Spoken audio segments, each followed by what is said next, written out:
Chapter 1497. In the midst of the girls' teasing, Long Shangfeng gradually gained momentum. Everyone's clothes began to flutter in the wind, making whining noises as if they were crying. It made the young knight look even more spirited and bright. Perhaps praising him as what an immortal from heaven was not an exaggeration. It was unavoidable that people would be surprised that such a barren and fierce cold land could nurture such a playboy, who could make the famous scholars of Jiangnan feel ashamed of their inferiority. Therefore, even a proud and spirited woman like Jean Bauscher had to admit that this uninvited guest, regardless of his martial arts cultivation, at the very least, his appearance was extremely good. If he was in the scholarly world of Jiangnan, which valued etiquette the most, this person could easily become a distinguished guest of those noble families. The old man seemed to have already recognized the young man's identity. His eyes were complicated, with the kindness of an elder, the pity of an outsider, and the gratification of seeing a fellow traveler.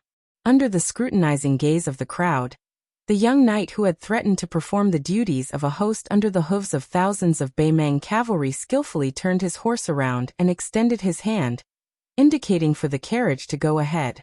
Han Guzi nodded. Song Xinsheng, who was acting as the coachman, lightly waved the whip in his hand. Shoo! He urged the horse to set off again. Han Guzi had taken in a total of 8 disciples. The first disciple was Yu Songyang, who was slow in speech but quick in action. He was the famous teacher Ji Shang of Shangyin Academy. His ability to comprehend was profound, but he was also brave enough to change the classics. He had a famous argument with the Confucian scholar Yao Baifeng. The two Confucian sages exchanged letters 18 times each. Yu Songyang also had the nickname of Mr. 18 Brushes, half praised and half criticized in the literary world of Liang. Then there was Chang Sui, a great poet who acted absurdly. Then there was Su Huang, a master of the art of war who was a distant relative of Su Gong, Sima Qian of the Zongheng family, Su Weisheng of Bailiang, Jin Baosher of the Jin family of Langjia, and Lu Duanmao, the grandson of the Lu family of Yangling. The last one, who was relatively unknown, was the Prince Zhao Kai who went to the western regions with the silver vase and died outside the Iron Gate Pass. Among Han Guzi's disciples, there were both men and women.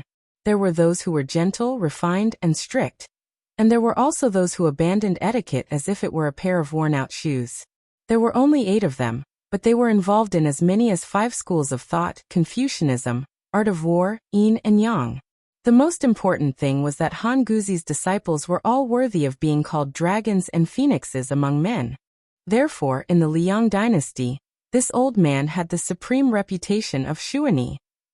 This meant that no matter when and where old Mr. Han appeared, whether it was the emperor, the ministers, or the common people, everyone who saw him had to avoid paying respects to him.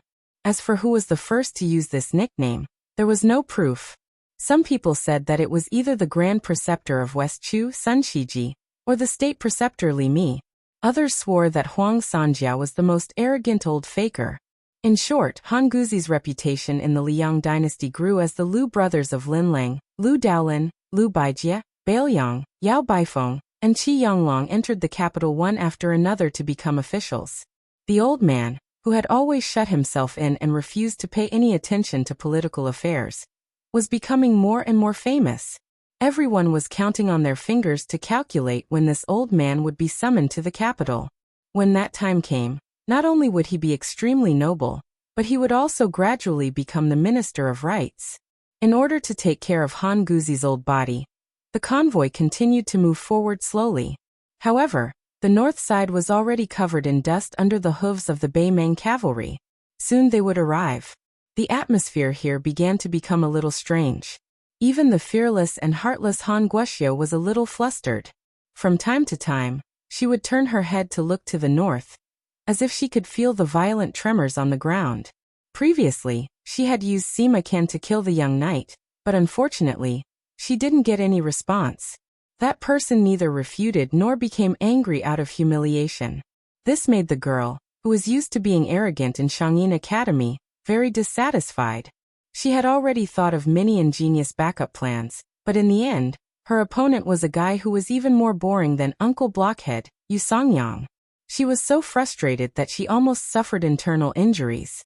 Han Guoxiao couldn't help but shout at the back of the rider. There are thousands of Beimeng barbarians coming from the north. Can you do it or not? If you can't do it, hurry up and say it. Don't drag us down with you. We'll be in a mess if you do. The young knight turned his head and smiled. He joked. Miss, you ask me if I can do it, and I always say yes. Sima Can, who understood the meaning behind the words, tried hard to hold back his laughter. He was afraid that Han Guoxiao, this unruly girl, would use him as a punching bag. Jean Bauscher frowned. Her impression of this person had taken a turn for the worse. She quickly classified him as an unscrupulous playboy. The simple-minded Han Guoxiao was a little suspicious. Really? Don't puff yourself up at your own cost. When the northern barbarian cavalry comes, no one will save you. The young knight, who seemed to be in a good mood, laughed it off. Jean Bauscher turned around and knocked on the girl's forehead. She whispered, Silly girl, don't say any more. Han Guoxiao asked in a daze, Sister Jean, why did you hit me? Han Guoxiao suddenly understood. She smiled and whispered in Jean Bauscher's ear, Sister Jean, have you taken a fancy to this Beiliang man who looks like a dog? Sigh, it's not that I want to criticize you. This guy's appearance is not bad, but compared to my future husband, Xie Shibian, he's still thousands of miles away. My mother said that you can't judge a man by his appearance and family background. Character is more important than anything else. Beiliang men, especially those sons of generals, kill and kill all year round. They definitely have bad tempers and are uneducated. Sister Jean, I'll say this in advance. If you dare to marry a Beiliang man, we'll break off our friendship. Jean Bauscher, who didn't know whether to laugh or cry, fiercely pinched the ear of this silly girl who spoke without thinking. Is Xie Shibian yours? Who was the one who cried and told me that you wrote dozens of letters to him, but he didn't reply to any of them? Just as the two girls were scratching each other's itches and playing around, the knight had already bid farewell to Han Guzi and rode away to the north. Seeing the back of the horse, Han Guoxiao widened her eyes. Has this guy lost his mind? Or was I right? Is he in a hurry to be reincarnated? The girl shouted, Grandpa, who is he? You must already know, right? The old man leaned lazily against the wall of the carriage, smiling but not saying anything. Han Guoxiao complained, stingy. Su Huang, who was beside the carriage, asked softly, It's him. The old man nodded and looked at the sky with squinted eyes. He sighed. How does Chang Sui write a poem? When he was 15 or 20 years old, he captured the northern barbarian knight on foot. His iron robe was as white as snow. Jean Bauscher subconsciously grasped the hilt of the sword at his waist. With a heroic spirit, he followed the old man and recited, One man can fight 3,000 miles away, one sword can fight against 1,000,000 soldiers.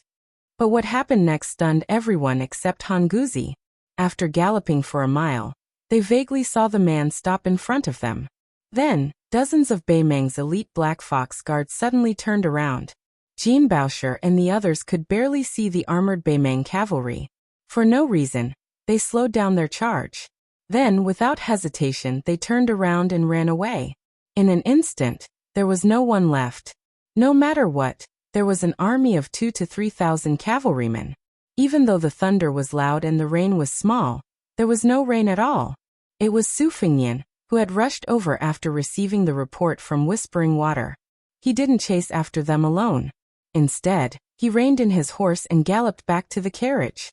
The reason he came here as a guard was that the 500 elite Beiliang cavalry might not be enough to protect everyone. After all, the old man was one of Second Sister's teachers. It was reasonable for Su Fengnian to show up. Secondly, he wanted to see for himself the elegant demeanor of the evasive old man Han. He wanted to see if he could recruit him to Mount Qingliang. Unfortunately, when he saw Han Guzi for the first time, he knew that the old man didn't have this intention. He was just like a scholar who wanted to travel and study. A melon that was forcefully picked would not be sweet. Moreover, the old man's reputation was only a hair's breadth lower than that of the head of the secretariat, Qi Yanglong. Even if Su Fengnian was one of the 4 great grandmasters, he couldn't force the old man to join him. If he forcefully detained this group of people, then the Central Plains, which had finally changed their view of Beiliang, would probably view them as enemies. Taking a step back, Deputy Administrator Song Dongming, Green Deer Cave Academy's Huang Chang, and the thousands of scholars in Liangzhou would all rebel. Su Fengnian approached the carriage. He cupped his fists and said, "Old Mr. Han, no matter what, I still hope that you can make a trip to Liangzhou on your way back. Even if you don't enter the city, there will be people coming out of the city to welcome you." Han Guzi shook his head and smiled. It wasn't easy for this old man to muster up the courage to travel. Every place I can go is a good place. Therefore I won't go back. If nothing unexpected happens, we'll go west. We'll see Qingsong City, Linyao City, and Fengxiang City. We'll stop at Mount Lantua and then go south. We'll enter Nanzhao and see the scenery of the South Sea. Then we'll go north to western Shu. Finally, we'll take a boat back along the Guangling River. Su Fengnian nodded and smiled. "Then I wish you a safe journey." The old man suddenly chuckled as if he was taking advantage of his seniority. "What, you're leaving just like that? I can't be sure that the thousands of Beimeng cavalry have really retreated. They're not going to send us off? If we die here, it won't be a small matter. The Beiliang cavalry can bear the burden of the million-strong Beimeng army, but you may not be able to bear the infamy." For some reason, Su Fengnian thought of that lousy chess player Chancellor Wang, who was also Second Sister's master. Why was it that Second Sister's master was so disrespectful towards his elders? Su Fengnian said helplessly, "Then I'll send you off for another 10 miles. Any more and I won't be able to." The old man waved his hand vigorously and said, "Back then, in order to let Su Weisheng enter Shangyin Academy, the great general paid for the construction of the long embankment along the lake. It's called 10 miles of spring dawn. My legs are so weak that I've had to walk on it every day. Therefore, I feel that your 10 miles of sending me off isn't sincere enough. It should be at least 20 miles. Is that okay?" Su Fengnian smiled bitterly and said, "Okay, then 20 miles it is." Han Guoxiu rolled her eyes. "You rascal! Why do you always say yes when anyone asks you if it's okay?" Chapter 1498. Even Su Fengnian, whose eloquence was unrivaled under the heavens, was left speechless. Finally, Sima King could not help but laugh heartily. This silly girl truly had a tacit understanding of each other. She had unknowingly delivered a fatal blow to her opponent. With a face full of curiosity, the young girl asked a question that many of the people present wanted to know the answer to. Why did that Beimeng cavalry run away without fighting?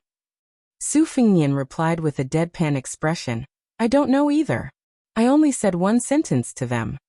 Knowing that it was most likely a trap, Sima Can and Jean Bauscher blurted out at the same time, "Don't ask." However, Han Guoxiu impatiently asked, "What did you say?" Su Fengnian replied, "I told them that it was getting late, and that Lu Gui told them to return home and start cooking." Han Guoxiu stared blankly for a moment. With round eyes she asked, "Are those northern barbarians idiots? They really believe that?" Su Fengnian smiled mischievously and nodded. "That's right. They really believed it." Sima King covered his forehead with his hand. "This silly girl. You haven't even climbed out of the first trap, yet you've already jumped into the second one at lightning speed." Jean Bauscher felt extreme disgust towards this fellow who liked to act mysterious with his mouth full of oil. In a cold voice he asked, "Is it fun?" Su Fengnian smiled and said no more. "In order for your group to travel in a carefree manner and deal with Zhao Gou's death soldiers, 26 people from Beiliang's Fushui room have already died. More than half of them died outside of Beiliang's borders. This time, Han Guzi was leading his troops west into Liangliang. As a remnant of northern Han whose entire family had perished in the flames of war, Yu Songyang naturally would not accompany him. Chang Sui, the famous poet and writer, was the only disciple of Han Guzi who did not enter Beiliang's territory. He was clad in a green robe, wielding a sword and a wine pot, and went to Jibei in an elegant manner. Of the 3 Jianghu masters, apart from the steel breaker Song Xinsheng, who was Han Guzi's best friend, Qi Zihu, who carried the famous saber Forbidden Fire, was a chivalrous man. The young man at the tail of the caravan, Lu Shouwen, had an extraordinary background. He came from the Huiji Lu clan, which was ranked 3rd among the clans in the world that Li Yang had recently set. Although Lu Shouwen was born of a concubine, the Lu clan had always valued both civil and martial arts. Lu Shouwen, who had attained the cultivation of third rank before the age of 30, was naturally a favored figure of the clan.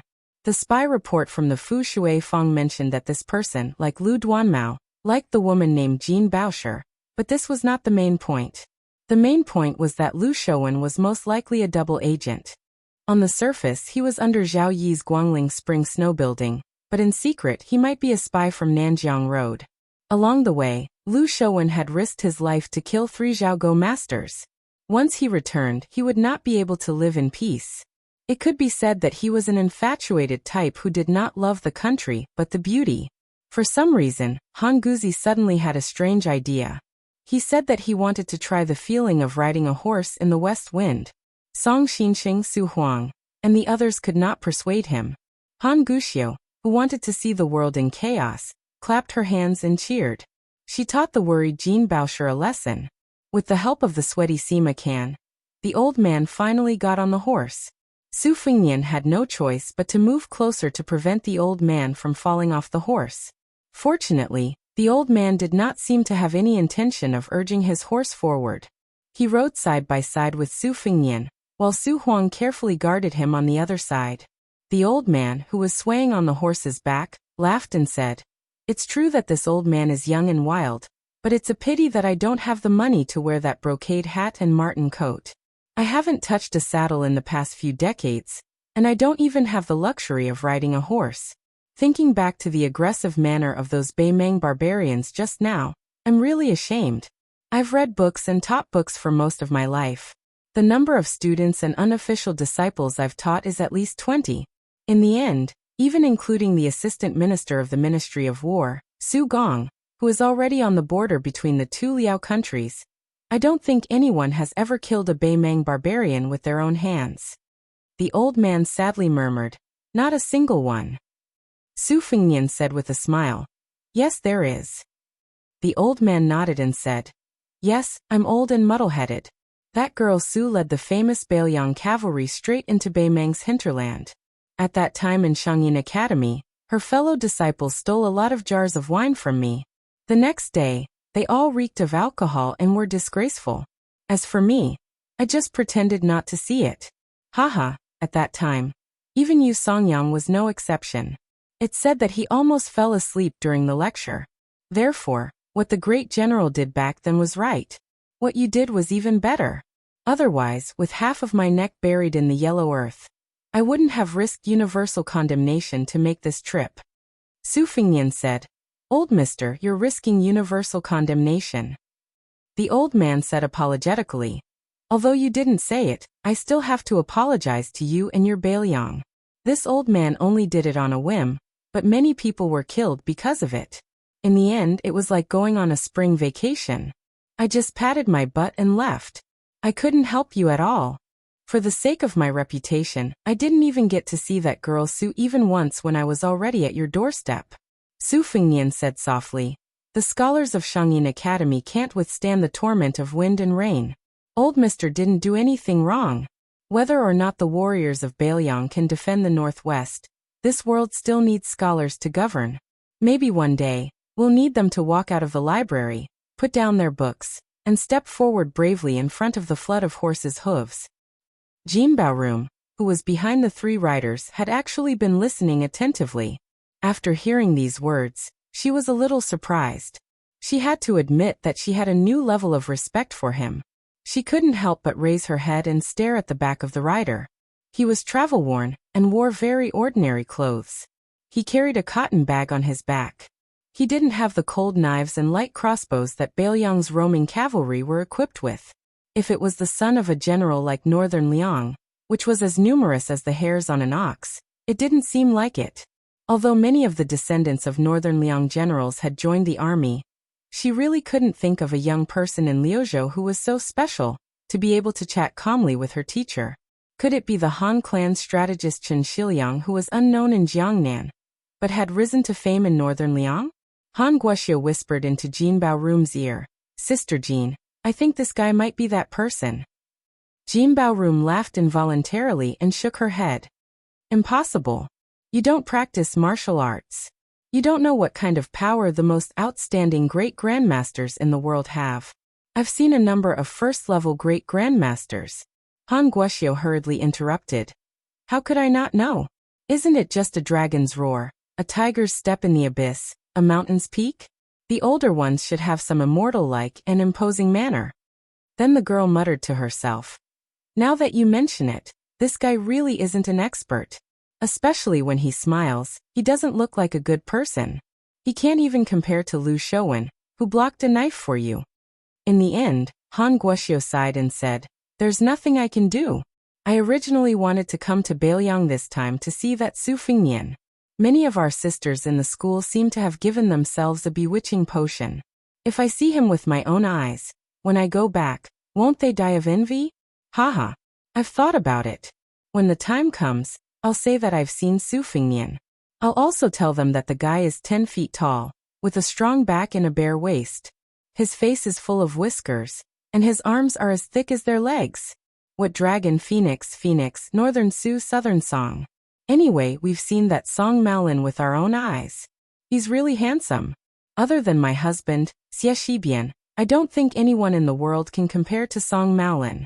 When I think of them hearing my description, I think of them crying in disappointment and sadness. The girl's little head leaned against Jin Baoru's back, and she laughed to herself. Chapter 1499. Jin Baoshi shook her head and laughed softly. You, don't be so bad. Be careful that you won't be able to get married. You should at least leave some memories for your friends. Han Guoxiu said childishly. No.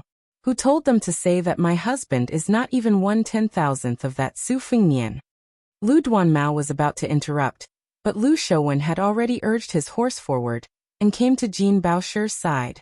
Lu Duanmao, who was born to be able to ward off evil spirits, had a sad look in his eyes and stopped moving. The sharp-eyed Sima Qin sighed quietly.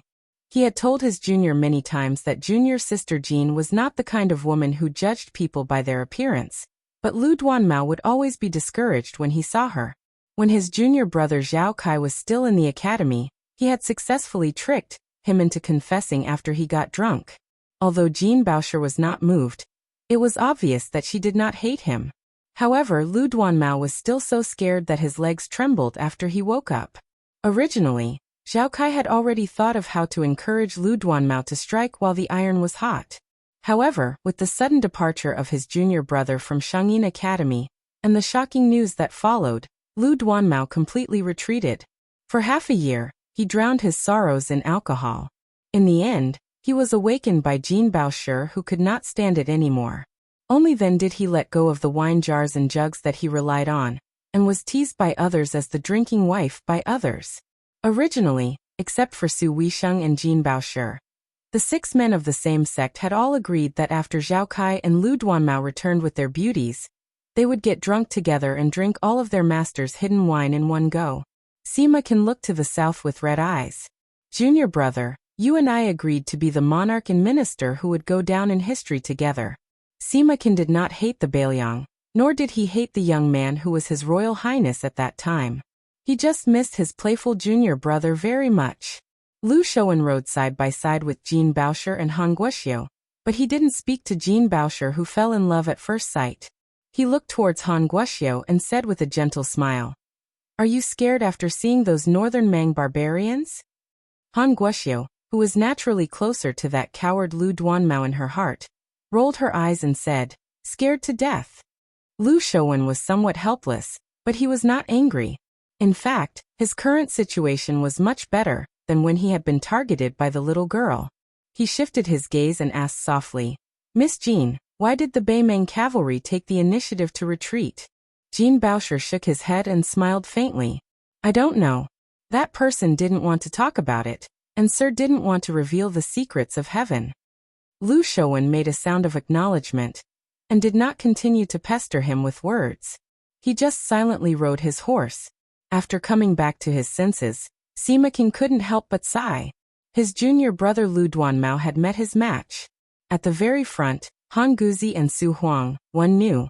The other was the first to guess Su Fingnian's true identity. The 3 of them casually talked about the Battle of Guangling. Han Guzi, intentionally or otherwise, spoke less and less. Most of the time, Su Huang methodically explained his views on the situation. Su Fingyan did not blindly agree. Occasionally, he bluntly questioned and rebutted, and Su Huang answered them one by one. However, the two of them still had a large difference in understanding of the final victory and defeat of the naval battle on the river. Su Huang believed that victory and defeat were decided quickly. The Zhaoyi Navy, with the help of the Qingzhou Navy, had won. Su Fingyan believed that after 2 to 3 months, the West Chu side that Chao Chongqing was on would win. Han Guzi only said that the two of them were half right and half wrong. Afterward, he did not express any more opinions. Later, Su Huang asked about the battle at Calabash in detail. Su Fingyan told him everything he knew. In the end, Su Huang sighed emotionally. Back then, the Bailiang had said that they would eat 150,000 Beimeng at Calabash. Before Su Gong entered the capital to take up his post, he did not believe it. He said it was not too much, but too little. When Su Fingyan and Su Huang talked about building another Huta city in Liangzhou, the old man casually mentioned that Su Huang had this idea 3 years ago when he was doing his calculations. At the time, many people thought it was a fool's dream. In the large education palace, only Ko Jianghuai and Qi Shens believed it. Just as Su Huang seemed to carelessly mention that Beimeng's central front might divert a portion of its forces to the eastern front in Liuzhou, Han Guzi, who seemed to be unable to stand the bumpy ride of the horse, asked with a smile, "Have we traveled more than 10 li?" Su Huang was stunned. He nodded and said, "Almost." The old man suddenly smiled at Su Fingyan and said, "It doesn't matter if you travel 10 li or 20 li. In fact, the thought is more important than the distance. As for this old man, I won't delay your journey to Huayang Pass." Once the Su girl gets angry, it's not just her fellow disciples who are all trembling in fear, like mice meeting a cat. In fact, I'm also afraid. The old man muttered that he was old, really old. He got off the horse with difficulty. After getting into the carriage, he still did not enter the cabin. He sat down cross-legged behind Song Xinqing and waved his hand. He laughed loudly and said, "I have no wine to send you off. I'm old. I have the heart but not the strength." Su Fingyan smiled and stopped his horse. A rider brushed past him. He watched the group gradually disappear into the distance. The wind in Longsheng was strong. Su Fingyan's sleeves wantonly fluttered forward. Sima King gave the little girl Han Guoxiu a look. Unfortunately, the girl did not understand at all. When Sima King estimated that his eyelids were about to ache, she finally flew into a rage. "If you have something to say, say it." The old man coughed and scolded with a straight face. "Guoxiu, speak properly." The girl said in a muffled voice, then turned to Sima King and made a signature hand gesture that said, "See if I don't beat you to death." The old man looked forward and said slowly, "You guys don't guess blindly. Wait a moment. As long as you look back, you'll know why the Beimeng cavalry took the initiative to retreat." Apart from Su Huang and Song Xinqing, who needed to drive carefully, everyone turned to look. The old man laughed and said, "I Han Guzi, am just a person who doesn't live up to my name. Compared to the young man who might make the entire Beimeng avoid him in the future, I've lived for so many years in vain. But even so, I'm happy." Sima Qian, Lu Duanmao, Jin Baosher, Han Guoxiu, Qi Zihu, and Lu Shouwen all turned to look in that direction, but they only saw that the cavalry was galloping in the opposite direction. The old man closed his eyes and leisurely hummed a song that he had accidentally heard in the marketplace of Yuzhou. At that time, a little girl sang it when she bought green ant wine for her father. Her childish voice was clear and crisp. Perhaps she could buy some food with the little money she had left after buying the wine, but the innocent child seemed very happy when she sang. But at this moment, the yellow sand outside the Great Wall and the strong wind on the long river sounded particularly sorrowful and desolate when the old man hummed with a hoarse voice. "Spring returns. Yellow orioles fly on the branches. Autumn returns. Wild geese return to the city. Year after year, I've waited for many years. Bailiang's saber master, wrapped in horse hide, returned." Han Guoxiu, who had waited for a long time but still did not get an answer, felt her neck ache. Finally, she could not help but complain that her grandfather was lying. Everyone suddenly widened their eyes at the same time. In the distance, there was a line of peerless cavalry, like a snow-white tide, surging over. Sima Qian said in shock, "Is it the great snow dragon cavalry?" Su Huang did not turn around, and said in a deep voice, "It's the White Horse Cavalry." Han Guzi opened his eyes. Thinking back to those years, the invincible elite soldiers of Great Qin, every time there was a war, there would be two words that would resound through the sky. Su Huang closed his eyes, as if he was imagining the scene of the tiger and wolf army with irresistible force. He laughed softly. "The wind rises." Sima Can, who was familiar with history books, murmured, "The wind rises." While Han Guoxia was shocked behind him, Jean Baosher suddenly turned her horse around. Her whole body was trembling, and she shouted at the back of the figure, "Baoyang! The wind rises!" Han Guzi exhaled softly, and laughed loudly. 800 years ago, the wind rose in Great Qin. But how can the era that I, Han Guzi, live and be inferior? Because 800 years later, Baoyang would fight to the death. Chapter 1500. Su Fengnian, escorted by 800 white horses, did not follow the original plan to go straight to Huta City, so that he could be deployed in the Huayang Pass Protectorate. Instead, he was called to a place further south, where the northern Liang Path could be called a beautiful scenery. The water was abundant, the mountains were steep, and the geography was good. Naturally, it could not escape the eyes of the military. It was here that Baoyang was going to build a city more majestic than Huta City. Giant trees from the depths of the Nanzhao Mountains in West Shu, which had been stored in Baoyang for many years, and countless giant stones that had almost hollowed out the mountain peaks of Lanyu were transported along the wide road. Under the orders of the young lord, with the prince's mansion in Mount Qingliang as the center, the three provincial governors' mansions and the garrisons in various places as the main force, almost the entire Baoyang except for Liuzhou was affected by this new city. It was as if the majestic qi in the body of a master began to circulate rapidly. Su Fengnian personally assumed the temporary position of general master craftsman.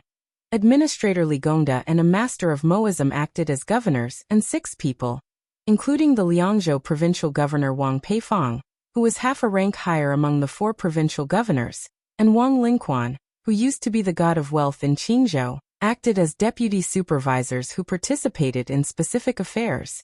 In one breath, all the garrison troops in the south of Liangzhou's border, and hundreds of thousands of soldiers under the age of 50 were stationed here. The construction was in full swing. Now in Baoyang, the only person who could give orders to Su Fengnian was Su Weisheng, who had just been conferred the title of Princess Fujing by the Liang imperial court. In the twilight of the setting sun, Su Fengnian and Su Weisheng, as well as several powerful governors and deputy supervisors, slowly walked along the river. The master of Moism, who came out of Mount Qingliang with Liuzhou provincial governor Yang Guangdou, was temporarily unable to leave. Of course, Administrator Li Gongda, who was also one of the governors, had to be present to explain the construction process of the new city to the young lord. In the past few years, Li Gongda could be said to have tasted the taste of life. First, he was promoted to the second-rank administrator, and became the top border official in the Liang dynasty. Then, before he could even sit down, he encountered the turbulent situation of Baoyang's change of dynasty. Sure enough, Su Beiji took away his title of Lingzhou provincial governor without saying anything. Then, Song Dongming became the deputy administrator, who did not follow the etiquette system, and was stationed in Mount Qingliang. In the eyes of the officialdom of Baoyang, it was naturally the new Prince Liang's doing for the sake of checks and balances. However, just when everyone mistakenly thought that Li Gongda would soon pack up his things and leave, the young lord immediately appointed Li Gongda as the governor of the new city. The desolate scene of the administrator's mansion in the early spring of the second year of Xiangfu was still vivid in the minds of the officialdom of Lingzhou. Now many officials began to regret that they did not take advantage of the cold stove. And after Li Gongda rushed here, he was like a different person from before. He ate and slept in the open with the big son of the Mo family. As a result, even Tian Peifang, who cared the most about health, suffered a lot. Li Gongda's mouth was dry from talking, so he casually took the water bottle mixed with a lot of herbal medicine from his waist, and took a sip. Then he sighed with emotion. "Your Highness, I've been a local official in Baoyang for most of my life, and I've been racking my brains to figure out how to be an official. Even when I got into the carriage after leaving, I was just secretly glad that Your Highness didn't forget me. At that time, When I lifted the curtain and saw the armored cavalry guard sent by your highness, and then looked at the flattering faces outside the carriage again, I felt very satisfied, as if I had personally slapped them. Although Tian Peifong was the high-ranking provincial governor of Liangzhou, she was still not qualified to walk side by side with Su Fengnian, Li Gongda, and the others. She could only keep a few steps behind them. Because the administrator didn't deliberately hide his voice, Tian Peifong heard everything. After thinking about it, she really admired this old guy who was the best at being an official in Beiliang. Official Li's skill of making use of every opportunity was really perfect. Moreover, he didn't hesitate to tarnish his image and poured out his heart and lungs. He really understood the essence of attracting favor and securing favor. Tian Peifong felt that she had benefited a lot. She felt that listening to a gentleman's words is better than reading for 10 years. Li Gongda turned his head to look north at the address of the new city and said softly with a smile, "Back then, I forced myself to agree to Hanlin's request to join the army at the border. In fact, at the beginning, I only wanted this precious son of mine to muddle along in the border army. Relying on his father's connections, it was enough for him to become a commandant. When he returned to his hometown, and returned to a place where his father's words were still effective, he would have a meteoric rise. In the future, whether he was a general or a provincial governor, it was better than fighting desperately on the border. Therefore, when I heard that this boy secretly became a white horse crossbowman, I was really scared out of my wits. When I heard that Li Hanlin had actually followed the Longxiang army to attack Gusai province, and even acted as a scout to open the way, as his father, when did I not burn incense and pray to Buddha during that time? Therefore, when Hanlin, this boy, came back home alive and well with those young men who he treated as his life and death brothers, I, Li Gongda, wanted to scold him, but I couldn't bear to do so. I liked the greedy and cowardly Li Gongda who amassed wealth. How did he give birth to such a son? When Li Gongda said this, the pride on his face was particularly strong. He laughed loudly and said, "How did I give birth to such a son that even I feel ashamed of?" Li Gongda, who was so busy that his lips were full of bloody blisters, paused for a moment. Therefore, when this brat, who had been extravagant since he was young, suddenly said that he wanted to use the money he earned from killing the Beimang barbarians to invite me to the best restaurant in Lingzhou for a drink, I felt very comfortable. I, Li Gongda, am at ease. It's even more comfortable than being the Northern Liangdao administrator of my dreams. Su Fengnian said softly, "Hanlin has already been promoted from a crossbowman to a captain. Back then, when I advised him to join the army, it was actually the same as Uncle Li's. I just wanted him to go to the border to calm down, so that he wouldn't have nothing to do in Lingzhou and cause trouble all day long. At that time, the one in the most difficult position would definitely be Uncle Li, who had just become the new administrator. I also didn't expect Hanlin to be reborn and become a top-class elite soldier in the Beiliang Frontier Army on his own." Li Gongda suddenly lowered his voice and said hoarsely, "To be honest, if I could go back on my words, I still wouldn't want Hanlin to join the army. After all, I only have one son. If he's gone, then he's gone. Who will take care of me when I'm old? Do you still want me to send you off? Even if I, Hanlin, am a wastrel who doesn't amount to much, in the eyes of a father, as long as I'm alive, it's better than anything else. But there's no medicine for regret in the world. Since Hanlin has come to this step, no matter how much I, Li Gongda, fear and trepidation every day, I can only do my best and leave the rest to fate." Li Gongda was the first to stop and turn around. Looking at the city, he muttered, "I, Beiliang, want to build tall buildings here and let this city dominate the border. I, Li Gongda, don't say anything about working for the Beiliang Frontier Army. I just want to use this opportunity to do it personally and let my son, who is fighting on the front lines, have more support." A father's love was like a mountain. All the fathers in the world were their sons' support. From beginning to end, from old age to death. Li Gongda, who had lost his composure, laughed at himself. "Your Highness, I'll go back to work first. Otherwise, I'll be sprayed with saliva by that bad-tempered master of the Mo family." Su Fengnian smiled and agreed. After the administrator, who had the highest official position, left, Wang Lingquan, Tian Peifong, and the other deputy supervisors took his place. Wang Lingquan, in particular, had a special status. Not only had he been Su Zhao's lackey when he was young, but his daughter, Wang Chudong, was destined to be one of the future concubines of Beiliang. However, because of the hasty death of the old Prince Liang, this joyous event had been delayed in Mount Qingliang. Now in Beiliang, there were two in-laws in Beiliang Palace. It was reasonable to say that the children of the Lu family, who came from a powerful family in Qingzhou, should be more outstanding. However, as time went by, the result was unexpected. The Wang family, which was full of the stench of money, stood out. The Lu family, however, seemed to be not acclimatized. Almost no young children were appointed as officials with real power in Beiliang. The current head of the family, Lu Dongjiang, who was the best at calligraphy, was even more depressed. It was said that after several disturbances, this Lu Chuke had an irreconcilable conflict with his daughter, Lu Qingyan. Regarding this, the officials in Beiliang had different opinions. Originally, they were betting on the Wang family and the Lu family equally.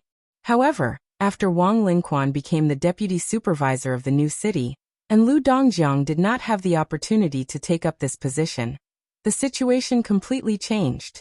However, perhaps because Mount Qingliang did not want to embarrass the Lu family too much, one of Lu Dongjiang's nephews became the manager in charge of the construction of the new city's provisions. Unlike the unattainable but temporary deputy supervisor, in Beiliang, this was an official position that could easily be promoted. At this moment, this child of the Lu family was closely following more than 20 steps away. Most of the men of the Lu family were elegant, and this person was no exception.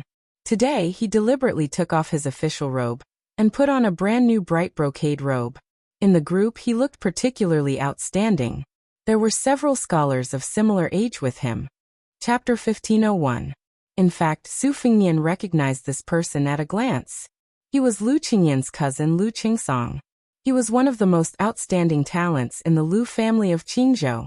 However, Su Fengnian felt a little helpless about this person standing out from the crowd. When one enters a village, one must follow the local customs. This was the most simple principle. Being a crane in a flock of chickens meant that it was incompatible. In the officialdom, who was not in harmony with the light and the dust, it was a taboo to have this kind of edge. After all, it was a completely different field from the scholarly and literary world, which emphasized high standards and elegance. Su Fengnian sighed in his heart. After chatting with his father-in-law, Wang Lingquan, he deliberately turned around and stopped to look at Lu Qingsong, who was still 3 rows away from him. The people present were all old foxes in the officialdom. They quickly made way for him. Lu Qingsong, who had been paying attention to the young lord's movements, quickly understood and walked forward confidently. After a few steps, he suddenly turned around and looked back. Then a young scholar hesitantly walked out of the line and followed Lu Qingsong. This presumptuous action made all the officials, including Tian Peifong, a little unhappy in their hearts. Those who were less cultured had already frowned. Lu Qingsong was just a small 7th-level manager. It was fine that he relied on the special identity of the Lu family to have an audience with the prince, but what right did he have to bring an outsider? Su Fengnian turned a blind eye to this. After Lu Qingsong bowed, he asked with a smile, "Uncle Lu, are you well?" After Lu Qingsong straightened his back, he did not bend down again. This small action made the nearby officials feel even more disgusted. Under the influence of the general, Northern Liang would not deliberately abide by the rule that the emperor should not be looked up to, and the vassals should not be looked at the same level. Naturally, those who violated the rule would not be so exaggerated as to need to stab themselves in the eyes as an apology. However, the arrogance that came from Lu Qingsong's bones was really too disgusting. Lu Qingsong still acted as if there was no one around. He said in a neither servile nor overbearing manner, "Uncle is well. Every day at home, he writes more than 10 pieces of calligraphy." Even Tian Peifong could not help but roll her eyes. This guy's words had a hidden meaning. Did he mean that Lu Qingsong had to pretend to be leisurely because he could not fulfill his ambitions? Tian Peifong narrowed her eyes as she stared at the young face she had seen at the banquet. She had the urge to swear. Others might not know, but as the provincial governor of Liangzhou, he knew very well. At the time, the king had intended for Lu Dongjiang to be the governor of Liangzhou, but the head of the Lu family did not want to be an assistant. He was unhappy and refused. The king then suggested that he be the mountain master of the White Horse Academy, which was as famous as the Green Deer Cave Academy. Lu Dongjiang was still not happy. At the time, Tian Peifong felt a little guilty for occupying the position of provincial governor of Liangzhou. So she personally set up a banquet to invite Lu Chengsong. In the end, none of the men of Lu Dongjiang's generation from the Lu family showed up. Only Lu Chengsong and the other young people who had not even grown hair yet entered the manor. On the other hand, Wang Lingquan, who had the same status as Lu Dongjiang, was also a relative of the Qingliang Mountain imperial family. When had he not been amiable when he met people? What's wrong with being a scholar? Tian Peifong was a scholar that even Yao Baifeng praised a few words. Could it be that only scholars in Qingzhou with the surname Lu were precious in the world, while scholars in Beiliang were worthless? In the imperial court of Liang, among the older generation, there was Yao Baifeng, who was in charge of the imperial college, and Yan Jieshi, the grand secretary of the palace pavilion. Among the younger generation, not to mention that ungrateful wretch Jean Lanting, there was also Chen Wang, who was already in the central government, and Sun Yin, who was famous in the capital. Su Fengnian said pleasantly, "Now that there is a deputy administrator in Yidao, it's a rule of the imperial court. Deputy Administrator Song has been complaining to me about the heavy workload, and that he can't handle it alone. After all, Beiliang is different from other places. It shouldn't be difficult to ask the imperial court for a legitimate deputy administrator." Lu Chengsong, who heard the implied meaning, couldn't help but be excited. However, he immediately glanced at Wang Lingquan, who was standing next to Su Fengnian, but the latter didn't move. Then Lu Chengsong introduced him to Su Fengnian. "Your Highness, this is Zhang Huanji, who is very famous in Jiangnan's scholarly circles. He is skilled in zither, chess, calligraphy, and painting, especially his paintings of mountains and rivers far and near. Moreover, if Zhang Huanji were to take part in the imperial examination, he would definitely take the top 3. Therefore, he gave up his bright future and came to Beiliang alone." Compared to the famous and distinguished Lu Chengsong, the young scholar named Zhang Huanji was much more reserved.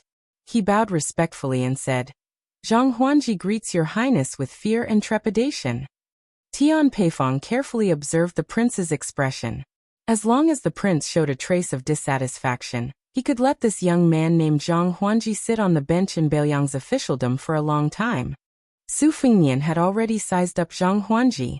After hearing what he said, he smiled and said, "It's been hard on you." Zhang Huanji was stunned. He lowered his head and said in a trembling voice, "I don't dare. After I arrived in Beiliang, I saw and heard with my own eyes. Only then did I realize that Beiliang is very different from what I remembered." Su Fengnian dismissed it with a smile, and turned to continue walking. Not long after, he had Tian Peifong, Wang Lingquan, and the others go back to work. He only walked side by side with Su Weisheng on the riverside. Not far away was the white horse in charge of guarding. Su Fengnian asked softly, "Xianyuan Qingfeng took the initiative to contact the Fu Shui room?" Su Weisheng nodded and said, "At that time, Xueping first contacted Lu Nerong of the Fish Dragon Gang. Wutangan and the Fu Shui room were a little rushed, so we planted many Jianghu spies among the 3 people. At the same time, we also moved the men of sacrifice of the Fu Shui room back to Beiliang. They are in charge of spreading rumors." Su Fengnian smiled and said, "No wonder Xianyuan Qingfeng said he wanted to fight me and make me lose to him. If I knew about this, I would have agreed. This is a big favor." Su Weisheng asked, "After you met Sir and the others, how did it go?" Su Fengnian shook his head and said, "After all, Sir is still the chancellor of Shangyin Academy. His every move is involuntary. Being able to come to Beiliang has already crossed the bottom line of the Liang Zhao clan. I guess Qi Yanglong will soon come up with a countermeasure in the capital and spread the news. Once Sir Han returns from his travels, he will take over the position of Grand Chancellor." Chapter 1502. Su Weisheng turned his wheelchair and stopped in front of the river. He sighed softly. "When Sir deliberately didn't enter Liangzhou, I knew that he had made up his mind. If Sir had entered the city, we would have been disappointed, because this would mean that Sir had no desires and would bring all the disciples back to the school. Since he had shown it to the Liang imperial court, It meant that at least one disciple would secretly stay in Beiliang. Su Fengnian was pleasantly surprised. Su Huang Sima can. It would be good if one of them stayed. Su Weisheng probably remembered the years when he studied in Shangyin Academy and was a little absent-minded. Su Fengnian said softly, "Don't worry, sir is still very healthy. He rode a horse for 10 miles. Su Weisheng looked up and glared. "You didn't stop him?" Su Fengnian rolled his eyes. "At that time, sir wanted me to send them 20 miles. I was in a hurry to get to Huayang Pass.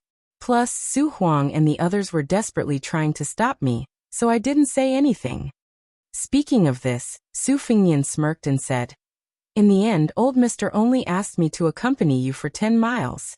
Although he said it was my intention, I think old Mr. really couldn't take it anymore." Su Weisheng's lips curled up. Su Fengnian squatted down beside the wheelchair and rubbed his temples. He sighed. Why is the Lu family so stupid? Could it be that the intelligence of the entire clan was concentrated on the old consecrator Lu Feiqi and Lu Qingyan? Wang Lingquan isn't someone who's easy to deal with either. Although he's been watching from the sidelines, he's still kind enough to not kick the Lu family when they're down. But at the very least, we're still a family. If Wang Lingquan can take a step back, Mount Qingliang will be much safer. Su Weisheng asked calmly, "So you deliberately proposed to let Lu Dongjiang be the useless deputy administrator to beat Wang Lingquan?" Su Fengnian said bitterly, "You can say that I'm beating around the bush. However, if I continue to ignore the Lu family, I'm afraid that in less than 3 or 4 years, the local officials of Beiliang will eat up the Lu family until not even their bones are left. Even my Wutangen is secretly selling calligraphy, paintings, and antiques in exchange for salt, iron, and food from other places. This Lu family, on the other hand, has bought more than 30 calligraphy and paintings with the old consecrator's hard-earned savings. Since they have no choice but to take root in Beiliang, it would be good even if they followed Wang Lingquan's example and bought land at a low price from the other families that have moved out of Beiliang. Was this the time to pretend to be cultured? Each one of them is feeling complacent, thinking that they have taken advantage of the world." Su Weisheng suddenly gloated. "Actually, you underestimated Wang Lingquan's conduct. Since the beginning of spring, this god of wealth has quietly bought a number of priceless calligraphy and paintings at a low price. He should be lowering his status to give them to the Lu family. As soon as you opened your mouth, you casually threw out a second-rank deputy administrator. Wang Lingquan can't give them away. Otherwise, not only will the Lu family not care, they will also be looked down upon by the old Lu Dongjiang and the young Lu Chengsong." Su Fengnian was vexed. "Sister, why didn't you say this earlier?" Su Weisheng beamed. "It's my fault." Su Fengnian immediately raised his hands. "I acted abruptly." Su Weisheng sneered. "Abruptly? Does our king of Beiliang act abruptly? Otherwise, why would he fight with the second most powerful person in the world, Tuoba Bodhisattva, all the way from the northern part of the western regions to Snow Lotus City? He fought to his heart's content and turned the world upside down. It was truly awe-inspiring. I was thinking of getting someone to make a plaque with the words #1 in the world and hanging it at the gate of Mount Qingliang. If you think the words #1 in the world are tacky, how about invincible in the world? Isn't it more domineering?" Su Fengnian knew his second sister's temperament, so he didn't dare to refute her. He pulled a blade of grass from the ground with a frown, flicked the soil away, and held it in his mouth. Su Fengnian suddenly sighed. Beiliang is so big, so many aspects. Even a dog would hate to be the head of the household for 3 years. Su Weisheng reached out and slapped him heavily on the head. "Who's the dog?" Su Fengnian said helplessly. "Didn't I want to say the second half of my sentence? I just wanted to say that it wasn't easy for our father to be the head of the household." Su Weisheng looked at the sky and whispered softly, "Yes." Su Fengnian, who was originally squatting, simply sat on the ground and slowly chewed on the blade of grass. For some reason, Su Weisheng thought of a song that had never been circulated. Back then, she and his sister were married off to Jiangnan. That day, there was a young man in the Wutangen, knocking his chopsticks on a wine bowl. "Seeing you off for 1,000 miles, until the steep mountains become flat plains. Parting with sorrow, please drink 6, 2, 3. 1 tail, may you bring an umbrella when it rains in Jiangnan. 2 tails, may you gently fan yourself in the heat. 3 tails, may you not forget to put on more clothes when winter comes. 4 tails, may you spend more time together every year. 5 tails, may you be free from illness and worry, and always happy. 6 tails, may you be happy without wind or rain. 6, 2, 3. 3 tails left. I am in the northwest, one pass after another. Separated from you, one mountain after another. Finally, may I know that you are safe. Su Weisheng let out a long breath, turned his head and said softly, don't do stupid things in the future. You will make father, mother, and your sister worry. Su Fengnian made a sound of agreement, then spat out the blade of grass. He looked into the distance and said softly, Tuoba Bodhisattva has gone to Liuzhou, and Huang Manor is there. I am just worried. Su Weisheng lowered his head, and his expression could not be seen clearly. The breeze blew, and the hair on his forehead rose and fell. Su Fengnian smiled and stood up.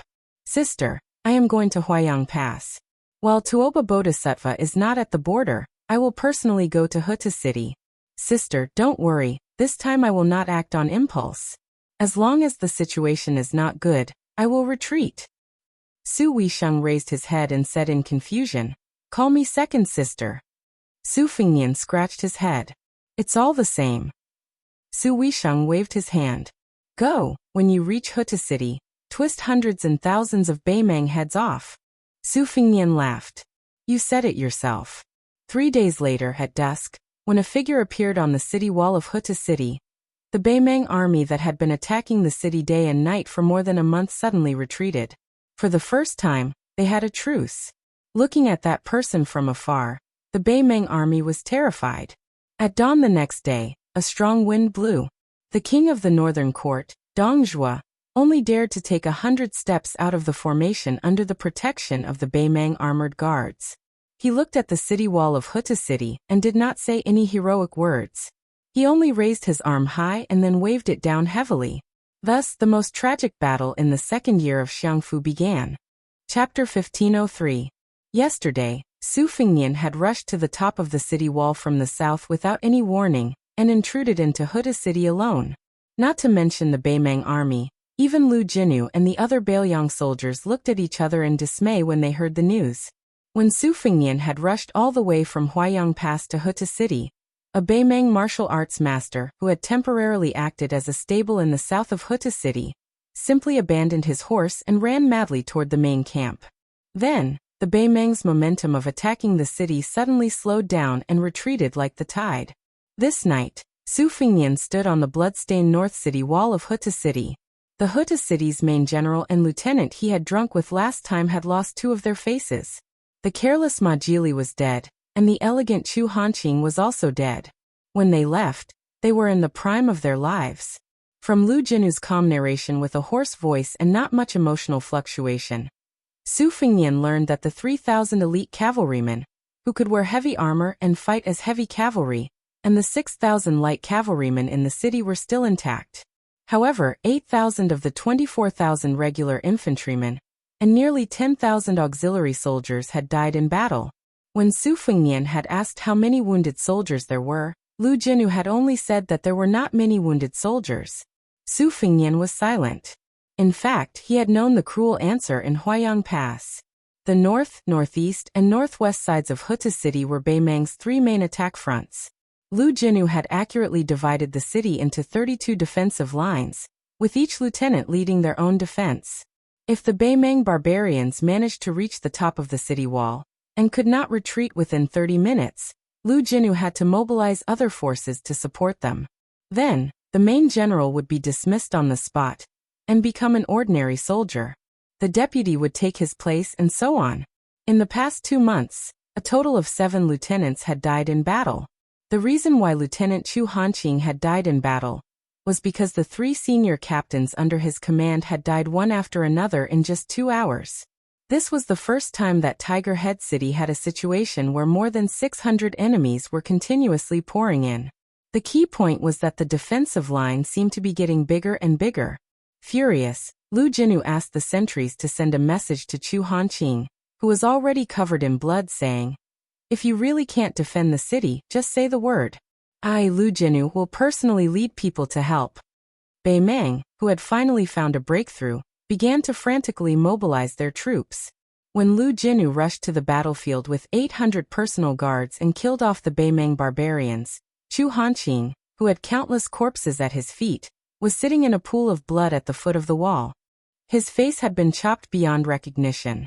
If it were not for the bright armor that the general had personally bestowed upon him for his military service, no one would have recognized this corpse as Lieutenant Chu, who had a pair of exceptionally beautiful daughters. He was the Bailiang seed who had been persuaded by the general several times to go to Tai and city to take the imperial examinations and become a scholar. Before dawn, Su Fengnian turned his head and looked along the horse path that the Bailiang frontier army liked to call the city wall. The corpses on both sides had been removed last night, so the people who appeared on the city wall at this moment were all living people. This seemed like nonsense, but in fact, it was not. As long as ordinary people did not have any illness or difficulties, they might need 40 to 50 years to lie in a coffin. But here, they might go from the world of the living to the netherworld in an instant, and there would not be many coffins to lie in. Su Fengnian looked away and said to Lu Jinyu, who was about to return to the tall building in the city to pay attention to the first-hand battle situation. General Lu, at present, I can only make a rough judgment based on the Qi cultivators of the Guanyin sect. I know that Tuoba Bodhisattva has come south from Shijing and will arrive at the border between Gusai and Liuzhou in about half a day. Therefore, Dongzhuo urgently stopped the attack to let the scouts pass on the military information to Tuoba Bodhisattva. The great Grandmaster Qi cultivator Tantai Pingjing is not in Bailiang now, so I can't accurately know Tuoba Bodhisattva's whereabouts. Therefore, I can only stay in Huta City for another 2 days and 1 night at most. To be honest, the outcome of the battle between me and Tuoba Bodhisattva is 50-50. Whoever makes a move later will definitely win. Therefore, I can't let Tuoba Bodhisattva notice the flow of Qi too early. In the early stage, I can only suppress the battle, probably at the Xian stage, at most at the celestial stage. At the worst, I have to wait until Dongzhuo's scouts pass on the military information to Tuoba Bodhisattva. Only then can I kill the most people. Lu Jinyu hesitated for a moment. Actually, Your Highness only needs to appear in Huta City. You don't have to take the risk. Su Fengnian shook his head and said, Huta City doesn't need me, Su Fengnian, to wave the flag and shout to boost the morale. Then Su Fengnian smiled and said, If that's the case, if I come to Huta City and don't kill the barbarians, am I supposed to stand on the city wall and be a target for the barbarians? Or pretend to be a master? This is actually more tiring than going to the battlefield to kill the barbarians. Lu Jinyu clenched the hilt of his sword and stared at Su Fengnian. He smiled calmly and said, The war is imminent. Perhaps it's unlucky and against the rules to say this, but I can't help but say this. Everyone can die except for Your Highness. If Your Highness dies, we can't fight in the future. Su Fengnian smiled and said, General Lu, don't worry. I'm very afraid of death. Lu Jinyu looked at the young lord who probably didn't have time to wear the armor. He turned around and said softly, Ma Jili has been guarding the front line of the city for more than a month. Originally, he was a burly man of about 180 kilograms. When he died, he was only slightly heavier than Your Highness by about 10 kilograms. Therefore, Your Highness could only wear the armor that Your Highness wore after his death. Everyone in Huta City said that Ma Jili made a fortune. Bei Meng's siege army began to get into formation. Perhaps it was to welcome Su Fengnian, the king of Bailiang. The catapults that had been quiet on the battlefield were all pushed out. Lu Jinyu exhaled heavily. They're here. Su Fengnian smiled softly and said, Lend me your sword. Lu Jinyu took off the saber hanging on his waist and tossed it to Su Fengnian. Laughing heartily, he said, In this life, this general has nothing to worry about. In the past, this cold saber was this general's daughter. Nobody could touch it. Today, this daughter is getting married. Lu Jinyu strode away. In Jianghu, it was a moonless and windy night to kill people. On the battlefield, especially in Bailiang's Huta City and the Longyan Plain where Bei Meng's army was stationed, this was not important. When the king of the southern courtyard, Dongzhuo, raised his arm and smashed down, the majestic sound of the bugle horn suddenly sounded.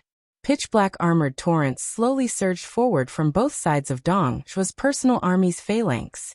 Because they couldn't bear the burden or had been overused, only 700 or so of the 1,000 northern Mang stone catapults remained.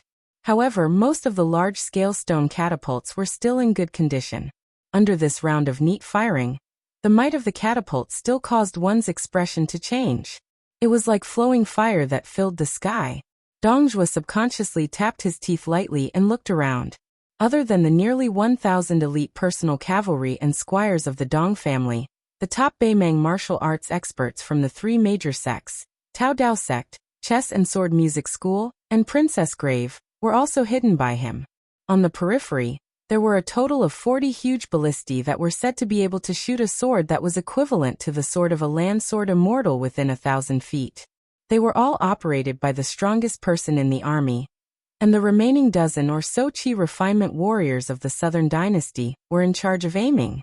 The originally vibrant Beimang martial arts world was almost ruined to such a small extent before the Beiliang was completely defeated. According to Dong Zhuo's original plan, he should have piled up all the martial arts experts of Beimang on the central line from the beginning. Together with all the Qi refinement warriors, they could be tied together into a rope.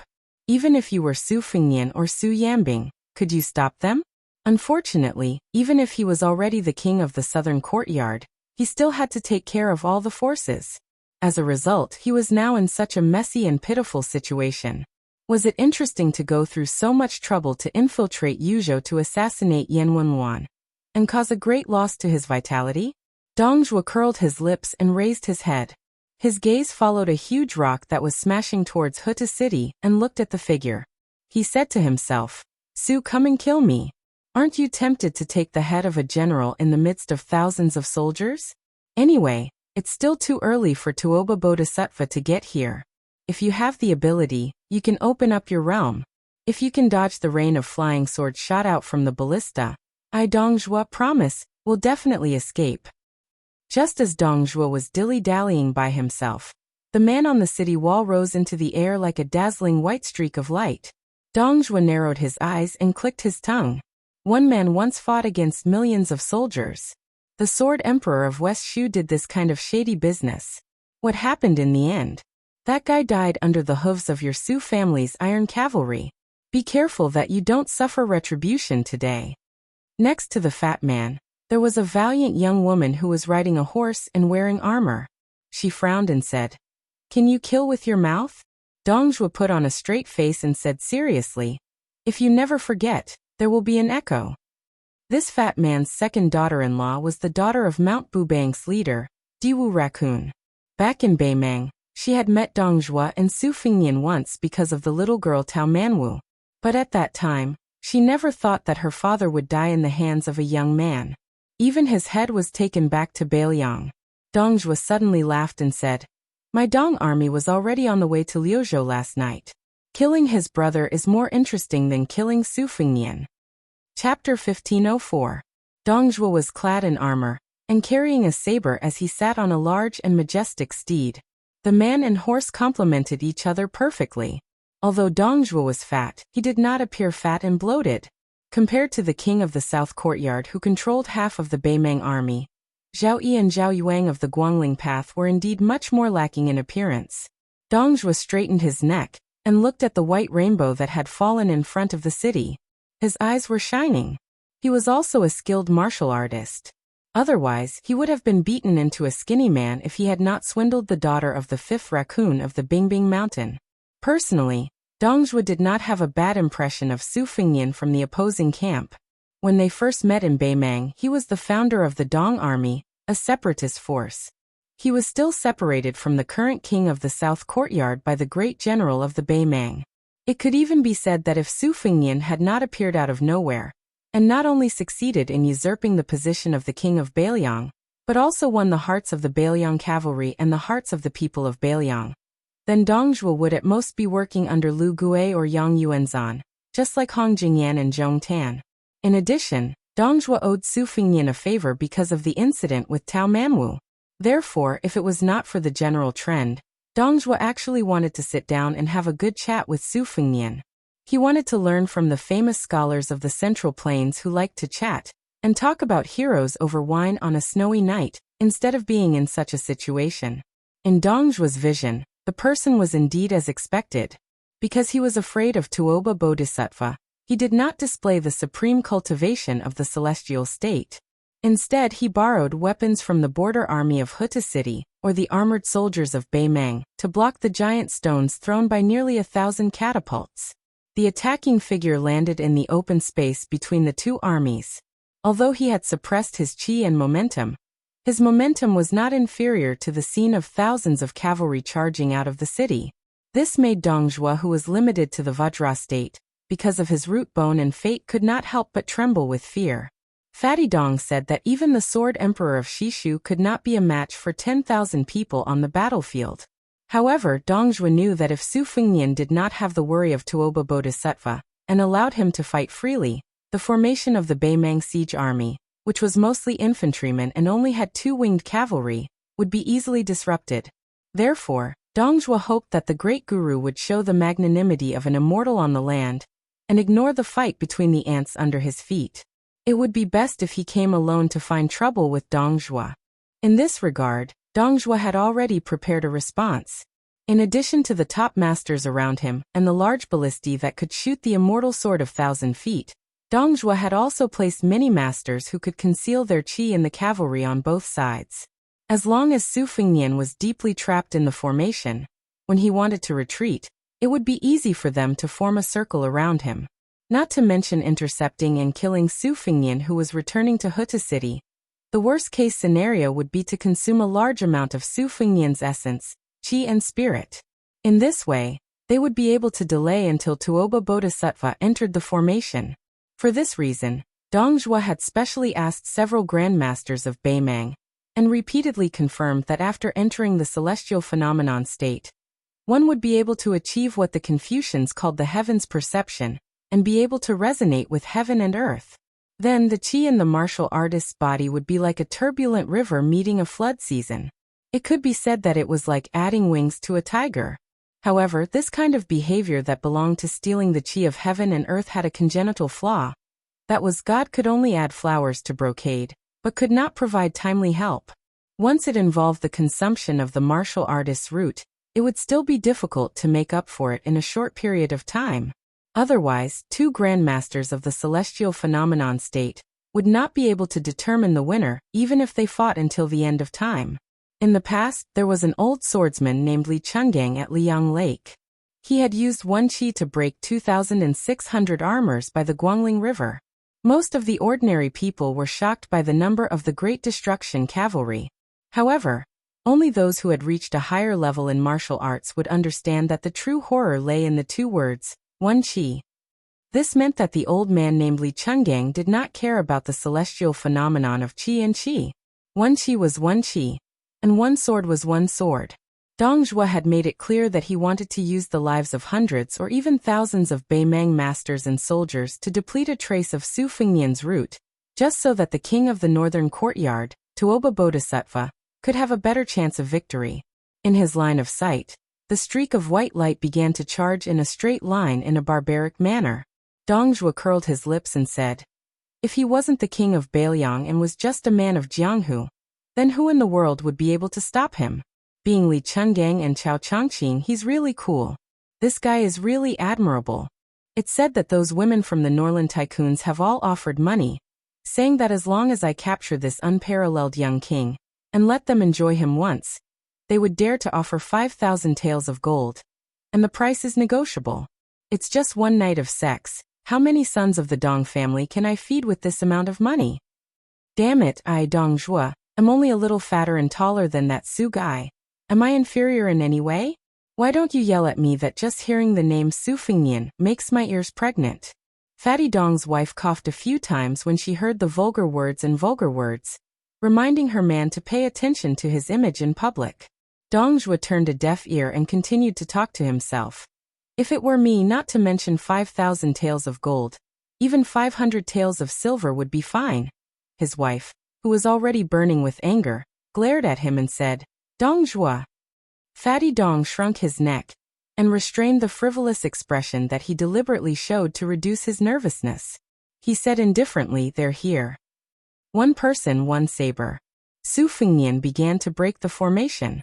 After more than a month of bloody siege, the northern Mang barbarians, who grew up on horseback, paid a huge price of more than 20,000 casualties. Facing the towering city wall to the north of Huta City, the northern Mang barbarians, from the captains who had to climb the city wall to the most ordinary soldiers, began to grow rapidly. As they rushed forward, they estimated when the crossbows of the city wall with all kinds of crossbows of northern Liang would shoot out, and they would collectively raise their shields. Of course, they wouldn't stop moving forward. Although it was inevitable that they would slow down their advance and even give the northern Liang archers on the city wall 1 or 2 more chances to shoot, northern Mang had proven that this seemingly unremarkable little trick could bring unexpected damage reduction effects. After all, the accuracy of the northern Liang's crossbows was too amazing.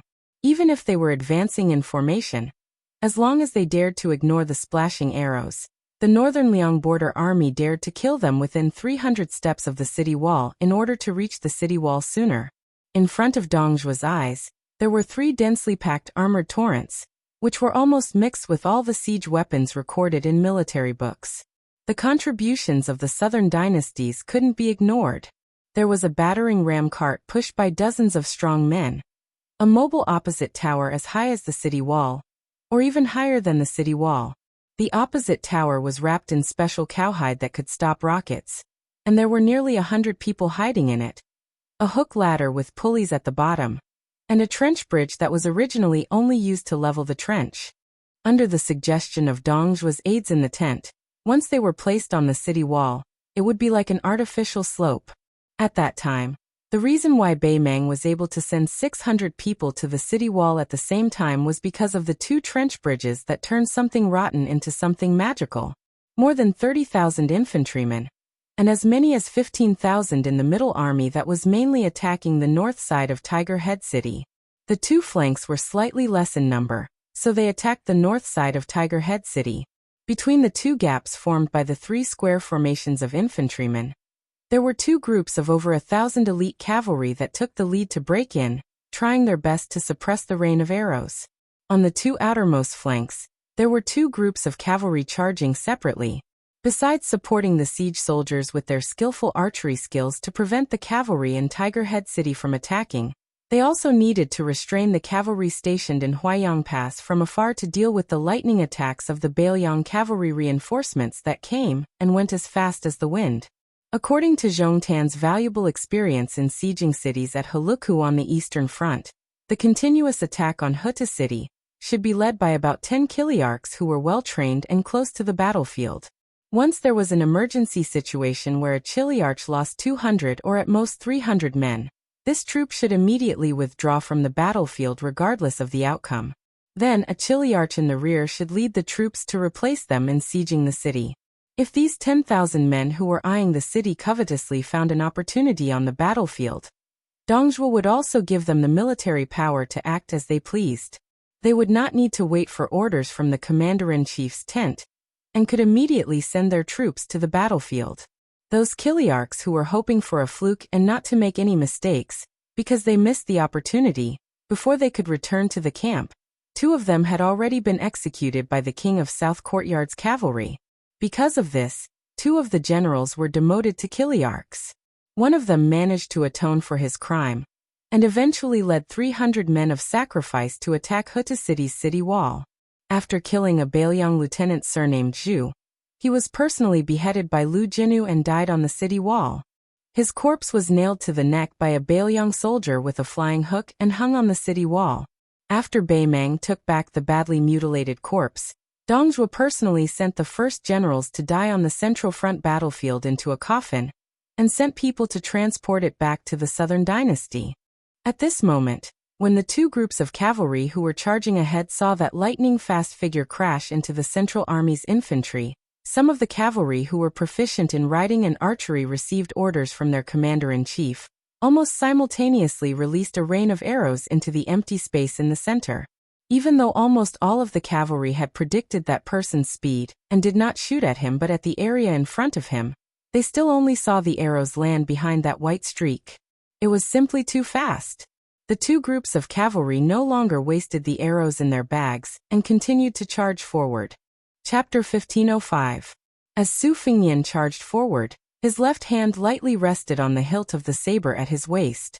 From the top of the city walls, one could instantly see the faces of the soldiers at the very front. It was early in the morning, and these Beimeng barbarians were all holding shields, breathing out large mouthfuls of fog. Many of them were in their prime, perhaps having been veterans of Beimeng for many years. Perhaps there was still some nervousness in their eyes, but they did not have the slightest bit of confusion that one would have when entering a battle for the first time. This was not strange. Whether it was a cavalry charge against a cavalry charge or a heavy infantry charge against a cavalry charge, the soldiers at the very front were all first-rate elites who were most skilled in battle and were not afraid to die. This was because what they were doing was precisely rushing to their deaths. Bailiang defended the city with crossbows, then crossbows, and then crossbows. These three axes had already made Beimeng's infantry suffer greatly in both Crouching Bao City and Xiaoguang City. And among those first crossbows, there was a sense of hierarchy based on the weight of the crossbow. Ballista, Big Yellow Ballista, and Fanning Ballista. These were the three most famous heavy ballista of the Northern Liang Border Army. Under the control of the ballista, and the ballista, bolts were shot out one after another. Before Su Fengnian broke into Beimeng's battle formation, bolts shot out from the top of the city walls behind him. The bolts were tied to the bowstrings, completely capable of piercing through a horseman and his horse. The bolts were as large as spears. One of the bolts flew over Su Fengnian's head and struck a moving building, directly piercing through it. The huge bolt did not stop there, carrying the blood of the corpses within the building with it. It landed in the infantry formation behind the building, shooting a soldier who had mistakenly thought that he was lucky enough to be hiding behind something, so that he could at least die a little later. The bolt pierced a large hole through his chest and shield. The terrifying penetrative force caused the soldier to die, before he could even feel the pain. Su Fengnian instantly pulled out his cold saber, breaking the formation by himself. Facing Su Fengnian head-on, Beimeng's foot soldiers on the front line, several soldiers who were responsible for shielding the archers behind them from the rain of arrows slowly raised their shields. Su Fengnian pierced through the Beimeng soldier's shield and body at the same time, and the two halves flew to the sides. In this straight line, the shield bearers at the front and the archers at the back all exploded into a bloody mist without exception. For some unknown reason, compared to those who died in the vertical direction, those who died in the horizontal direction died silently. Perhaps they were stabbed by a mysterious object that was as hard to detect as a thin needle. Perhaps they were stabbed by an imperceptible red dot from their temples. Perhaps they were stabbed from one shoulder to the other. Or perhaps they were stabbed through their hearts. Their deaths were inexplicable and not shocking at all. Only when their corpses fell to the ground would some blood slowly flow out from their wounds. The figure who broke through the thick formation was already far behind the corpses. With an astonishing speed that ordinary martial artists could not reach with their naked eyes, the childhood sweetheart Huang Tong madly spun around the four prefectures of its master.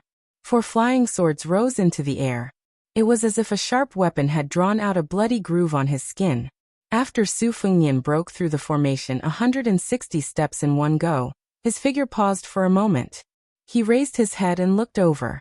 As expected, there were already 3 Northern Mang martial way experts who had moved upon hearing the scent of blood nearby. Even further away, there was also a group of experts rushing over in succession. However, Beimeng's foot soldiers did not slow down because of this. They brushed past him amidst the deafening sound of the war drums. When Su Fengnian arrived at Huta City and saw Beimeng's extremely orderly retreat, he already felt that it was very difficult to deal with. At the same time, he admired Lu Jinu of Huta City even more for his ability to defend the city.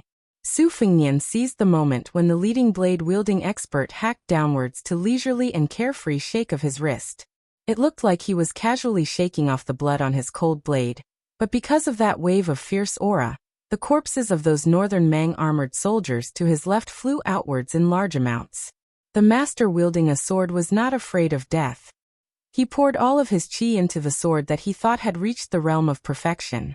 There was a light green gangchi at the tip of the sword. It was obvious that he had an extraordinary cultivation level that only a level 2 master could have. While the master who was determined to die attracted Su Fengnian's attention, there were two people on his left and right who suddenly sped up. One of them was a burly man who was barehanded.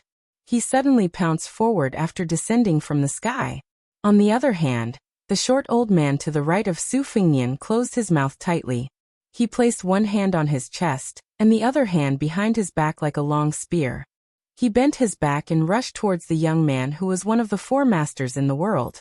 The exuberant killing intent that instantly erupted made those trembling northern Mang ordinary soldiers, who didn't even look sideways, feel a wave of chilliness all over their bodies. That master who jumped down from high up and slashed down like a hot knife through butter suddenly opened his eyes wide. The old guy in his hand, which he had relied on for half of his life and could be considered a heavy weapon among sabers, was actually casually extended a hand to that young man, and casually grasped the blade's edge. At the same time, the brawny man who had hammered out with his fists seemed to have suffered a heavy blow. His tall and sturdy body paused for a moment before he gritted his teeth and continued to charge forward. Then, a series of faint yet continuous sounds came from his chest. This Jianghu martial artist who had been conscripted into the army was indeed a tough man. In the pitiful situation where his entire chest was almost riddled with holes from the 4 flying swords, he still tried to smash his fists onto the young man. However, the distance between them was only 7 or 8 steps. It felt like they were so close but so far away. After his body was hit 4 times, not only was blood flowing from his chest, his face was also bleeding. He staggered and could only sway. That punch that used up all of his vitality was still weak and powerless. It was like he was trying to touch the shoulder of his opponent. The burly man's eyes were filled with unwillingness. He fell to the ground and died. In the end, he didn't even touch the corner of that person's clothes. Before the burly man died, the master who attacked Su Fengnian lost his weapon. Su Fengnian casually slapped his chest and sent him flying. Chapter 1506. The short old man didn't care about the deaths of the 2 people. He turned his body, and his feet kicked up a cloud of yellow sand and dust on the ground. In the blurry vision, the old man's hand that was holding the spear flew out a sinister hidden weapon that he was famous for. A white light also flew out from the palm of the hand that was originally on his chest. After 2 light tinkling sounds, the motionless Su Fengnian grabbed the old man's head with one hand and slowly lifted it up. The old man, whose mouth was tightly shut, didn't struggle at all. He smiled ferociously at the young man in front of him, and spat out the real killing move hidden under his tongue. The thin old man, who had spent his whole life to learn half of the finger mysterious realm, had the tip of his tongue as the tip of his sword. Therefore he had the nickname Sword-Spitting Elder. In the Jianghu and diabolism of Beimang, countless masters of the same realm had died under his unexpected, 1 flying sword. Unfortunately, before the old man died, he saw an incredible scene. The half-inch flying sword that he had nurtured for many years hovered in the air between the 2 people.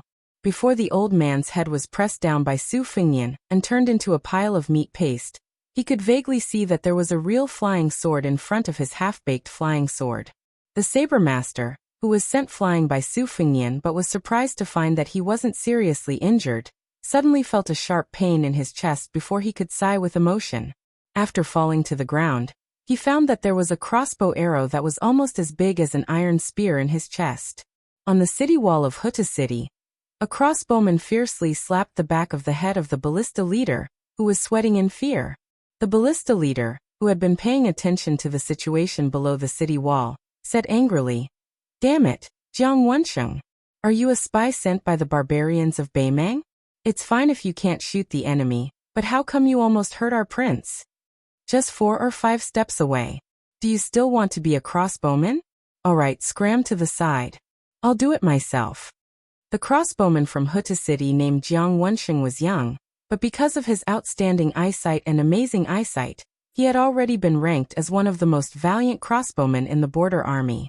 At this moment, he had a long face and did not even dare to fart. The head of the standard was about to push away the little bastard who had almost caused trouble, but when he saw the hastily bandaged wound on the young man's face, he stopped. Half a month ago, A Baimeng barbarian archer shot an arrow into his cheek. Fortunately, he dodged quickly, but the arrowhead still tore off a large chunk of his flesh. These days, he had been laughed at by the other people in the competition. They said that he was ugly to begin with, and now that his face was disfigured, it would be even harder for him to find a wife. The head of the standard was severely lacking in manpower, so he didn't pretentiously ask the kid if he could continue shooting crossbows. Jiang Wensheng also didn't embarrass them, so he gritted his teeth and never left the city wall. However, the head of the standard knew that the young man couldn't sleep, well, even after taking turns to rest and sleep. Such a large chunk of flesh had been cut off from his face, how could it not hurt? At this time, a crossbowman shouted with all his might, "Head of the standard, look!" It wasn't just the standard. The crossbowmen nearby all opened their eyes wide. In the distance, the figure on the battlefield put away his cold knife and pulled out the arrow from the corpse on the ground. It was as if he was going to use it as a metal spear to continue attacking the enemy. The crossbowmen near the city wall were resentful. Son of AB*TCH, the standard was really going to be arrogant today. The head of the standard chuckled and slapped Jiang Wensheng's head again. "Does it still hurt?" The young soldier grinned and accidentally pulled on his wound. He immediately grimaced, smiling brightly as he gasped, "Hurt my ass." The head of the standard looked around and roared, "What are you daydreaming about? When the enemy is 200 steps away, the arqueballistas are still the same. The rest of you switch to foot crossbows. Just ride the northern Mang barbarians like they're riding girls." On the battlefield, Su Fengnian raised the arrow and looked forward. Further away, Dong Zhuo narrowed his eyes, his face dark. It was normal for people to die, especially with Su Fengnian personally taking action. As the king of the southern courtyard, he didn't feel any pain when a few Jianghu experts died. However, if the death was less valuable than expected, if it was in the imperial court and not on the battlefield, then Fatty Dong would definitely jump up and curse. The young wife beside him, who liked to compete with the noble wife, frowned and said softly, "It's not that sending them in batches to be killed by Su is ineffective, but they might not be able to last until Tuoba Bodhisattva arrives.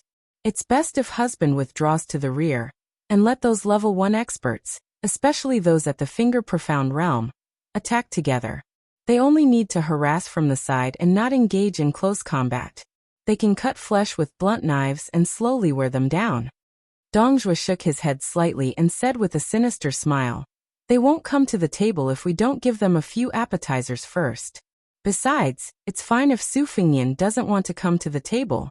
Since he killed one of my experts today, I'll let Huta City move away 100 more corpses today. Let's see whose patience and temper are better. I, Master Dong, have a big family and a big business. I can afford to fight." Dong Zhuo suddenly turned his head and said sternly, "Pass down the order. Let Cui Hong lead another 15,000 soldiers to form a formation and advance. At the same time, tell the 3 generals on the front lines that in today's attack, they are only allowed to retreat after every 1,000 casualties. Send out sabresmen to supervise the battle. Anyone who dares to retreat without permission will be killed. After the battle, punish their families and tribes." Soon, the Dong family army's crow pen went to convey the military order.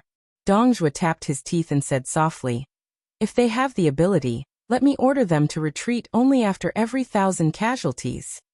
Her scalp went numb. She asked in a trembling voice, "Husband, isn't this too extreme?" Dong Zhuo snorted and said in a deep voice, "As long as we cross the threshold of Huta City, then the main army under my command will be able to challenge Bailiang's 300,000 border soldiers. If they went one step further, as long as they crossed Bailiang and smashed the Su family's iron cavalry, there would be no other army in the world that could compete with his Dong family army. If one more person died here today, then maybe 10 fewer people would die in the central plains of Liang. This account was worth it." Chapter 1507. Su Fengnian's existence was like a reef in a river. Although it stirred up huge waves, it couldn't stop the surging torrent. On the battlefield north of Huta City, the cavalry on both sides of the infantry phalanx had already suppressed the enemy with several rounds of projectile shots. The shield-wielding infantrymen at the head of the tide raised their shields outside the city. The archers at the back braved the rain of arrows from the city and launched the first wave of projectile shots.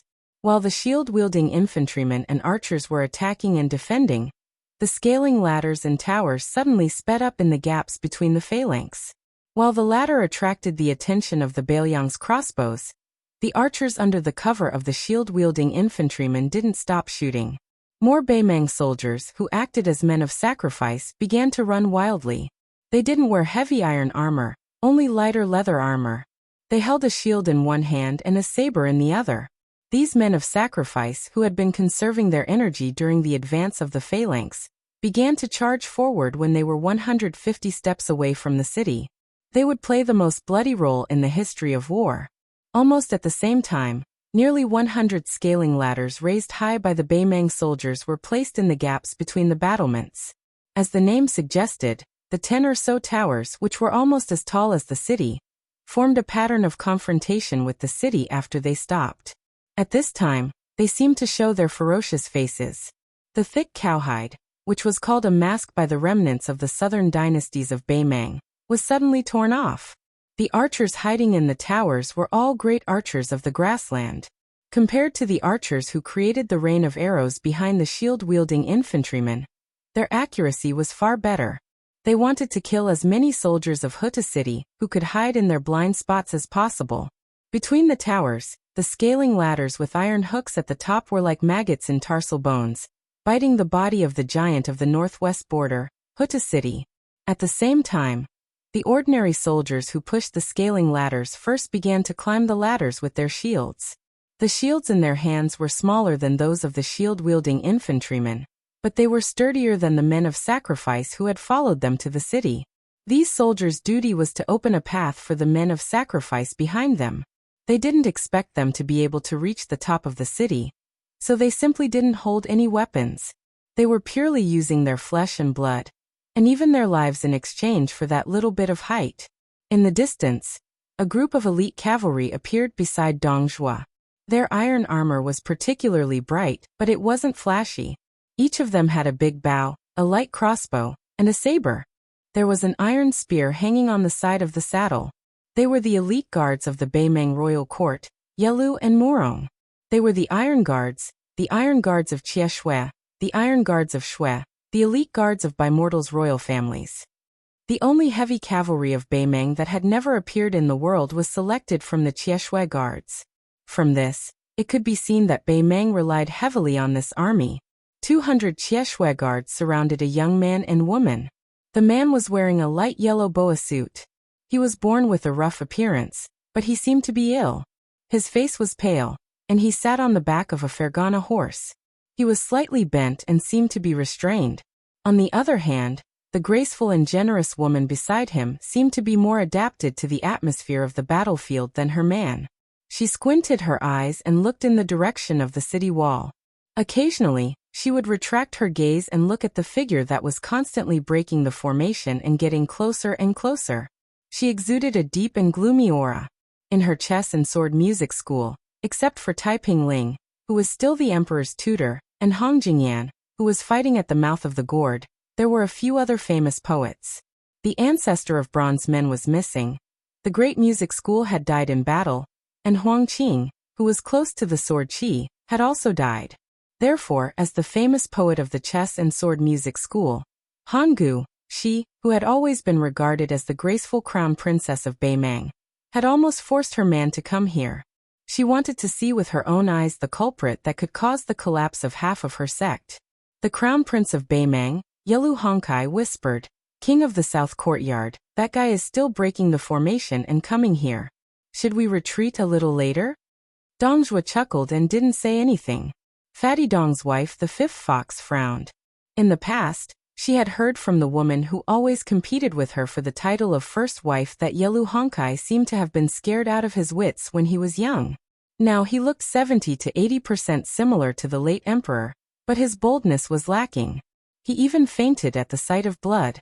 Every time he went on a hunting trip with the empress, he could only rely on the prey that his personal guard, Jie Shui, caught to get by. The fifth fox quickly felt relieved. If Yelu Hongkai was as talented and astute as his father, he would have died a long time ago, just like many other Yelu descendants. Yelu Hongkai probably realized that his proposal was somewhat inappropriate, so he quickly found a way out for himself. He pretended to be calm and said, "King of the South Courtyard, aren't we waiting for the military god?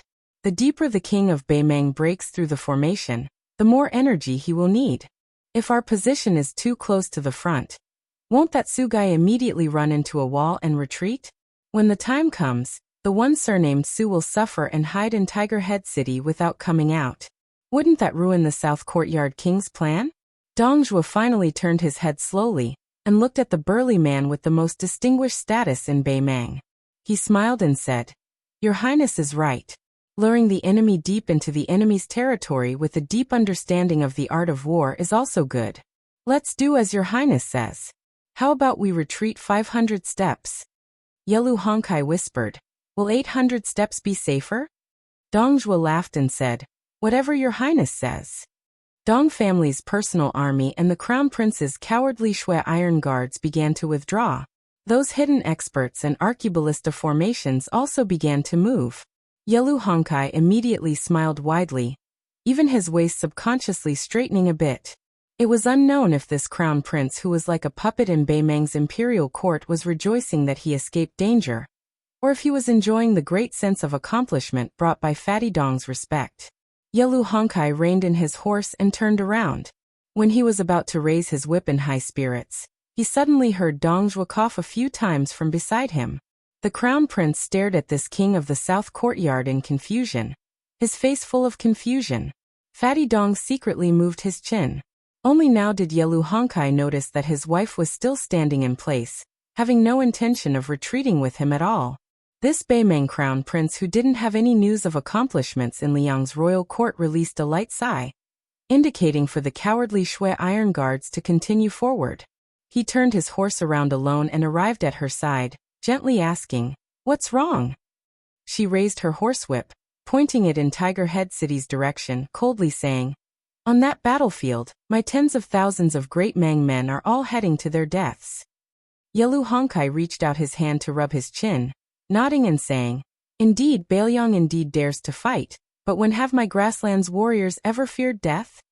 She slowly turned around, looking at this man who had slept on the same bed as her for many years, her eyes full of anger and sorrow for his misfortune. At the same time, her limpid eyes seemed to be asking this man who was the future lord of the grassland. The grassland's men didn't fear death, to the extent where even the king of Bailiang dared to personally charge into battle. Then what about you, Yelu Honkai? Yelu Honkai didn't seem to dare look the Crown Prince's wife in the eye, lowering his head and saying, "Let's go." She lowered her horsewhip, saying with a sneer, "How can retreating 800 steps be enough? It's better if we directly return to Shijing." After turning around, she took the lead to head north, leaving behind a cloud of dust. Yelu Honkai looked at her rear figure, his lips moving slightly, but in the end he still didn't release any sound. Behind this couple, further south of that lone figure, a great battle was raging in Huta City. Huta City's unparalleled and sturdy defense line was a line that separated the living and the dead. On the northern defense line, the city wall was 15 feet tall. The top part of the wall was filled with mortar mixed with tung oil, glutinous rice, and lime. Just this part alone could be more than 10 feet tall, and 7 layers of bricks were added to it. On the city wall, other than the main arrow tower above the main gate, there were 12 piers, 8 large crossbows, and 2 turrets built on the east and west sections. The Bailiang Frontier Army had battlements and parapets on both sides of the city wall, which was known as the Horse Path. There were more than 2,000 arrow stacks in Huta City that could be used for archery and observation. Every brick in this city located in the extreme northwest of the Liang dynasty had a seal on it, clearly indicating the era, the kiln, and the name of the craftsman to prevent the craftsman from dereliction of duty. In the northern direction of Huta City, there were 3 gates: the main gate, the arrow tower, and the gatehouse. Lu Jinu, the commanding general of Huta City, stood on the top of the tallest arrow tower, overlooking the entire city from above. This was because Hong Jia, who had brought many scholars and craftsmen to Beimeng, had rushed north. In the history of warfare, there had never been a time when a nomadic tribe had attacked a city in such a high level, overshadowing many local dynasties in the Central Plains in history. More importantly, Beimeng had never been so determined to abandon their horses, and they were still so fearless even after dismounting to fight. Wuxia City claimed to have the richest and most complete stockpile in the Liang dynasty, and it was also Beiliang's largest stockpile of weapons. However, in less than 2 months of defense, more than 4,000 crossbows had been damaged. Half of the crossbow platforms had been destroyed, and more than 20 winches used to store battle equipment had been destroyed. As a result, Wuxia City had to replace the greatly reduced power of the brick and clay battle equipment.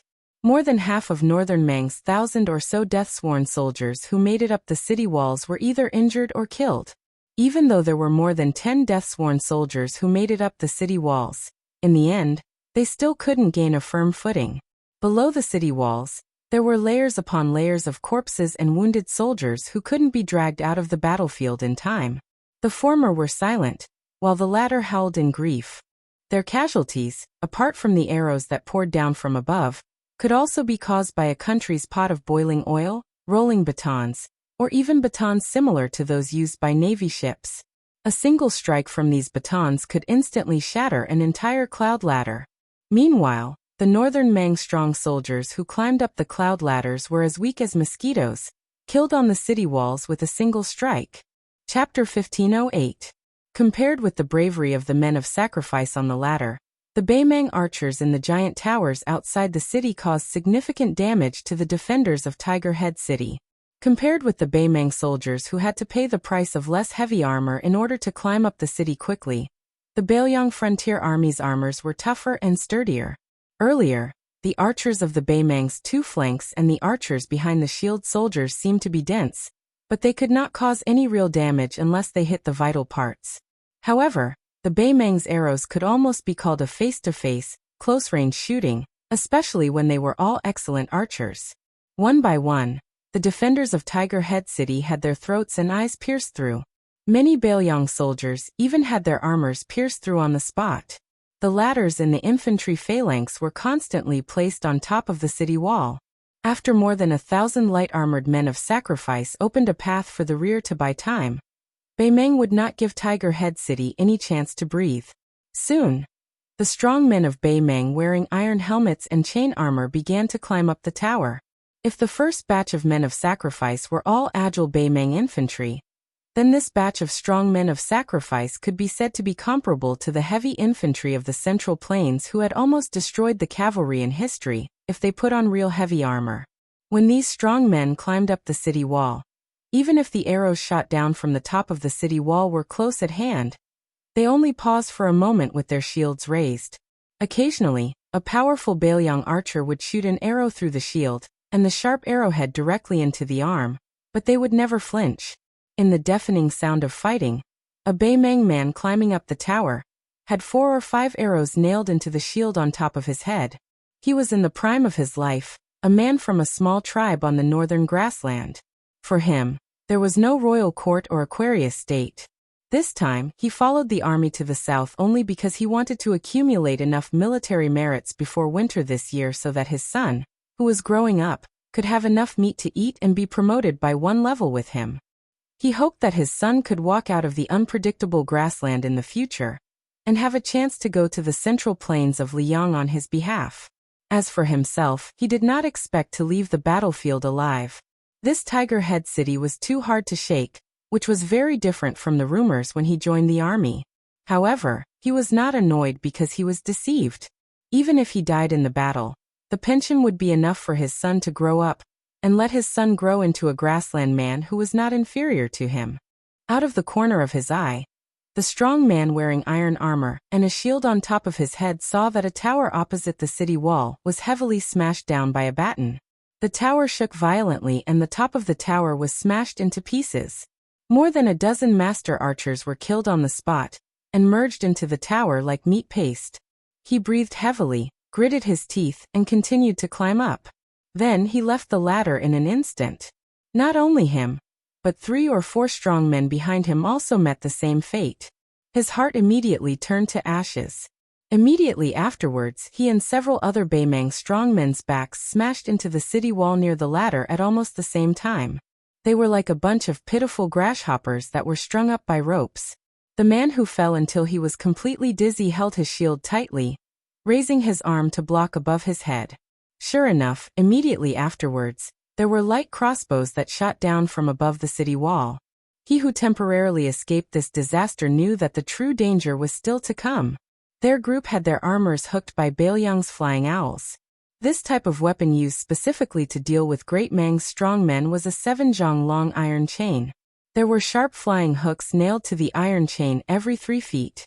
Once the latter armored soldiers were hooked, they wouldn't be able to control themselves, quickly being dragged up. What welcomed them were spears one after another. He had personally seen many strong men die miserably under these flying owls. If he hurriedly removed his armor at this time, trying to escape by jumping off the city wall, it wouldn't be realistic at all. He who was suspended at the very top of the iron chain lowered his head, roaring angrily, "Hold the warblade tightly!" This iron chain flying owl was pulled back by several Bailiang soldiers. The 4 Baimang strong men's iron armor grinded against the walls, releasing chi-chi noises. Out of the 4 of them, he was the first to climb up to the top of the city wall. His mind was blank. He instinctively turned around and faced the top of the city wall. After he was pulled out of the city wall, he held his shield in front of him. Instantly, his shield was hit by a spear and smashed into his chest. However, when he tried to swing his saber randomly, a Northern Liang guard on the city wall wielding a strange straight saber smashed into his head. Blood splattered everywhere, and he died on the spot.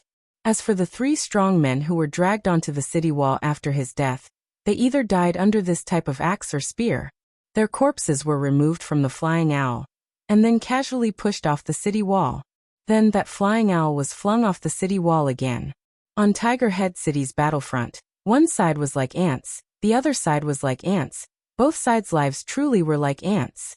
Su Fengnian, who was deep in enemy territory, continued forward, unstoppable like a hot knife through butter.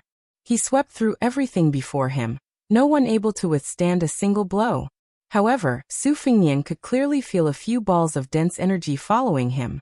These people were undoubtedly Baimang martial path experts who were waiting for a chance to strike. Most of them were at Master Realm. Further away, 200 steps away, there were 2 top experts, one King Kong and one Xianji. Su Fengnian continued forward in a straight line, killing people without any fancy movements. He mostly used the burst and arc spear techniques of the forward formula that Spear Immortal King had comprehended. Especially the arc spear technique, it was wide open and was best suited for chaotic battles. Wherever the arc spear technique was used, the burst word formula energy would be mixed in. Within 20 feet of Su Fengnian, no one survived. However, Su Fengnian didn't feel proud at all. Instead, his heart became heavier and heavier. He headed straight for Dongzhuo's flag. Everyone knew that the only people who could stop him were those martial path experts. Normal soldiers were useless. However, the Baimang infantry formations pushed forward without any hesitation. If they were unlucky enough to meet him, they would die. Chapter 1509. In history, the grassland cavalry's large-scale invasions to the south mostly bypassed the strategic passes and majestic cities and towns, or they surrounded the enemy without attacking, forcing the enemy to disarm and surrender. In the true sense of the word, the nomads on horseback were not good at siege battles, and the losses outweighed the gains. Instead of fighting to the death with the defending army at the border, it was better to go around the city and raid the hinterland where the city walls were low and the morale was low. Even though Su Fengnian had long understood that Northern Meng's plan was a bad one, that they had no choice but to make an example out of Northern Liang, Dongzhuo and the Magistrate of Peace were clearly ambitious as well. They wanted to use Northern Liang's 300,000 border soldiers as whetstones. This was the same reasoning as when Su Fengnian used Tuoba Bodhisattva to build up momentum. If they could win, they would be able to gallop across a wide expanse of flat plains. Once Bailiang fell, Baimang, which seemed to have suffered heavy casualties, could win the most precious general situation. It was just like when the Su family's cavalry defeated West Chu and secured the victory at the Battle of West Leibi. After that, they attacked West Shu and South Tang. It was just the icing on the cake. The key point that made Su Fengnian feel heavy was that Baimang only had Dongzhuo and Tai Pingling at the beginning. However, after the fierce battles at Huta Town and Heluku, Baimang's soldiers began to quickly get rid of the discomfort of dismounting and fighting. Su Fengnian led the phantom cavalry to fight Beimang's cavalry outside Heluku. At that time, he did not see Zhong Tan leading his troops to attack the city, so he did not have a deep impression of it. Only when he was there, and saw them advancing in an orderly manner, and taking turns attacking the city, did he realize that Beimang's million soldiers had a high chance of winning. Su Fengnian was suddenly enraged.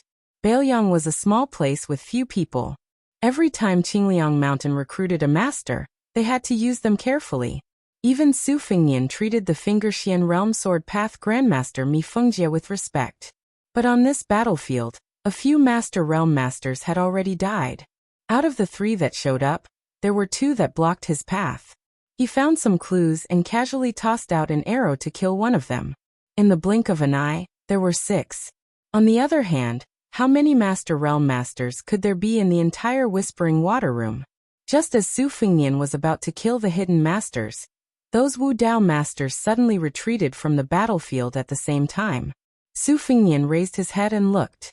It turned out that Dongzhua's South Courtyard King flag had begun to move to the rear, luring the enemy in.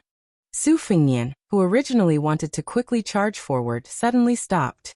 For the sake of preventing any accidents from happening on the battlefield, the Huaiyang Pass Protectorate's Luya and Fuling garrisons had made corresponding arrangements. If Northern Mang didn't hesitate to send several thousand cavalry to surround and kill him, the 2 garrisons had even prepared for the worst. Even Lu Jinu had clearly stated that the cavalry within the city could charge out at any time. Su Fengnian had his eyes on Huta City, so he was confident that he could charge in alone and leave the battlefield. However, at this moment, Su Fengnian suddenly had a bad feeling. Dongzhua's breakthrough point, or Beimang's breakthrough point, wasn't Huta City or Gourd Mouth, but Beimang's Lu province that both sides had their eyes on at the start but had tacitly given up on as the situation changed. At that time he had suggested Chu Lushan and Yuan Zuozong to launch an astonishing strategy. They wanted to use the Great Snow Dragon cavalry that had been biding their time, and a genuine heavy cavalry as the main force to move their forces and swallow up Yang Yuanzhan's army. They would first invite the enemy into the jar, and then catch the turtle in the jar. In that case, was it possible for Northern Mang to change their strategy before this and attempt to swallow up Lu province in one go? Before Su Fengnian arrived at Huaiyang Pass, he had already followed the plan and asked Chu Lushan to give Ko Jianghuai the title of Lu Province General. He would lead 3,000 cavalry and 6,000 Liangou infantry to assist Lu Province and work with the Longxiang army to guard the Lu Province battlefield where Tuoba Bodhisattva had joined the battle. Su Fengnian stood where he was and looked towards the west, towards the distant Lu Province. At this time, more than 20 cavalry had unknowingly followed the king of Beimang into the battlefield, each of them carrying a sword. The 2 at the front were the sword crown Wu Luding of the Wu family sword tomb, and the female sword attendant Suehua. Wu Luding rode up to Su Fengnian's side. This young swordsman said with a mischievous smile, "You don't dare to advance anymore?" Su Fengnian didn't say anything. The sword attendant Suehua, who was used to closing her eyes to rest, frowned and said in a low voice, "Let's get down to business." Wu Luding immediately kept quiet out of fear and helplessly said, "Protector General Chu wanted me to pass on a message. He said that he felt that the boy Dongzhua has bad intentions, so he took the initiative last night to bring several hundred of his personal guards to Lu Province. However, at the border between Lianglu Province and Lu Province, he already had 8,000 soldiers lying in ambush there, waiting for Beimang to make this move. Oh, and Protector General Chu also said that those 8,000 soldiers were all troublemakers that had been urgently picked out from the various border armies. Without him personally leading the troops, those old soldiers wouldn't be able to do anything." Su Fengnian suddenly began to laugh heartily, unable to stop no matter what. Wu Luding turned his head to Suehua and asked, "Have you gone crazy?" Su Fengnian finally stopped laughing and looked towards Dongzhua's banner in the distance to the north. He smiled and asked, "Do you dare follow me to break the formation for another 2 li?" Wu Luding said without hesitation, "I'm just here to pass on the message. I don't dare." The female sword attendant opened her eyes and calmly said to Su Fengnian, "Your Highness, please be at ease with your back." Su Fengnian nodded. Those 8,000 old soldiers that had been put together at the last moment. In reality, Long before the Su family had died, they had already been disorganized. Even before that, when a certain fatty led his army into Shu, there was no such thing as a direct line of soldiers. It had always been great General Su Shao who gave him as many soldiers as he wanted to fight. The soldiers under his command were either the ones who died the quickest in the Su family army, or the ones who rose the quickest. If one had to give him a name, there was one. It was a battle that had made him famous when he was young. It had taken place by a river. At the time, of the 8,000 cavalry that he had put together, only 400 had survived. After Su Fengnian's hereditary title as the King of Northern Liang, he had a casual conversation with Fatty, who was the governor of Northern Liang, at Huaiyang Pass. Only then did he know that ever since Fatty had led troops in more than 70 battles, there were about 10,000 people left in Northern Liang who had served under him, and had not died. The older ones had already become the family heads of the general families. Most of them were young men in their 40s in the army. The most useless of them should be at least a standard commander at the very least. If Su Fengnian remembered correctly, that river was called the Yeluo. At the border bordering the cold stream, a fatty who had just put on his armor and mounted a horse looked at the cavalry in front of him, those familiar faces. He laughed and asked, "Everyone, how does it feel to go from a general to a lowly soldier under my, Chulushan's, command?" The cavalry roared with laughter. The fatty beamed and said, "I hear that there are quite a few people from the infantry who came here to make up the numbers. I, Chulushan, am a sentimental person and will not bicker with you all. Presumably, after all these years, you haven't fallen too far behind in archery and horses." The cavalry laughed even louder. The fatty's face suddenly seethed with killing intent as he viciously said, "Everyone here knows an old rule. If you follow me into battle and don't die, you'll be promoted. This time, I'll have to disappoint all of you. It's hard to say if you'll die, but even if you don't die, you won't be promoted. Let me say this first. The enemy this time is the cavalry under the direct command of that Dongzhuo of Beimang. There are at least 20,000 of them. We only have 8,000 people. What do we do?" A solemn silence reigned. Chulushan suddenly clasped his fist and said, "Then I invite everyone to make another trip to the Yeluo with Chulushan." Chapter 15:10. In the northern part of West Shu, there were 9 mountains that looked like swords. Among them, where the big and small swords faced each other, the old emperor of West Shu chiseled a rock to open the door. People called it the Sword Gate. This was because after Liang unified the Central Plains, the Swords Gate mountain road had been banished into the Cold Palace. For many years, only those small merchants would travel through this road. As for the Sword Gate, after Jianzhouhuang's death battle with Wang Xianji in Martial Emperor City, some people said that the reason for its nickname was due to the fact that Jianzhouhuang had comprehended the art of swordsmanship while observing the mountains. There were even some who said that before Jianzhouhuang left Shu, he had carved a sword manual on a stone wall somewhere along the plank road. Now, there were quite a few young swordsmen from western Shu who came to the plank road in search of opportunities. It was the beginning of summer, when the peach blossoms gradually fell. The winding path between the mountain walls was slightly dark and damp. A middle-aged man was riding a donkey, and a handsome young man who looked like a page boy was leading the donkey. The young man was carrying a large bamboo box, and he was muttering to himself. The ordinary-looking man was probably used to the young man's complaints, so he turned a deaf ear to him and dozed off leisurely on the donkey. At this moment, a group of people came from the front. The leader was a common woodcutter in West Shu. He was leading a group of young men and women in embroidered clothes. The young man's eyes brightened. He threw a bunch of peach branches to the middle-aged man and whispered, "Master, master, hurry up. Turn around and ride the donkey. Also, it's time for you to recite a poem. Otherwise, with so many donkey-riding followers in the world, you won't be able to show your identity. Otherwise, you can't call yourself the Peach Blossom Sword God. No one will believe you." The middle-aged man said helplessly, "I've met more than 10 groups of people along the way. Every time, I have to recite a poem with the word peach blossom. How can I have so many poems in my stomach?" The young man glared and threatened. "Then I'll repeat the previous one. That immortals in the forest. It sounds quite celestial. Master, if you don't recite it, I won't help you lead the donkey. The middle-aged man was indeed good-tempered and easy to talk to. He lazily turned around and rode the donkey. He held the peach branch in his hand and recited loudly, "Looking at the peach blossoms in the forest, the dusk deepens and the road grows longer. The old man taught me the 3 Pure Ones book, lived for 1,000 years and laughed at the sovereign king." The young man, who had been as tired as a dog, instantly assumed the demeanor of a child under an immortal.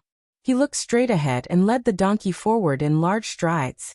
When the group of young masters and young ladies who hired the woodcutter to lead the way saw this scene, they were stunned at first. Then one of them turned to his companion and said, "Hey, these 2 little swindlers are bullying us because we haven't seen the world. Do they really think that they are dongtai just because they got a donkey and a peach branch? I'll get a white horse and wear a saber, then I'll be a Su Fengnian." The young man was so angry that his face turned red. The middle-aged man laughed and turned around again, no longer riding the donkey backwards. He threw the peach branch into the gap of the bamboo box. The 2 groups of people brushed past each other lightly. The young man with the donkey had carefully arranged this chance encounter, but in the end he only received countless disdainful looks. The man looked at the dispirited youth's back and chuckled. "Angry? Don't be angry. Actually, Master has been wanting to tell you this for a long time. In Jianghu, it's all about a real person not revealing his true self." The young man snorted coldly. Obviously he was still angry. The middle-aged man comforted him. "All right, Master will definitely bring you to see the great scenery of Shu this time."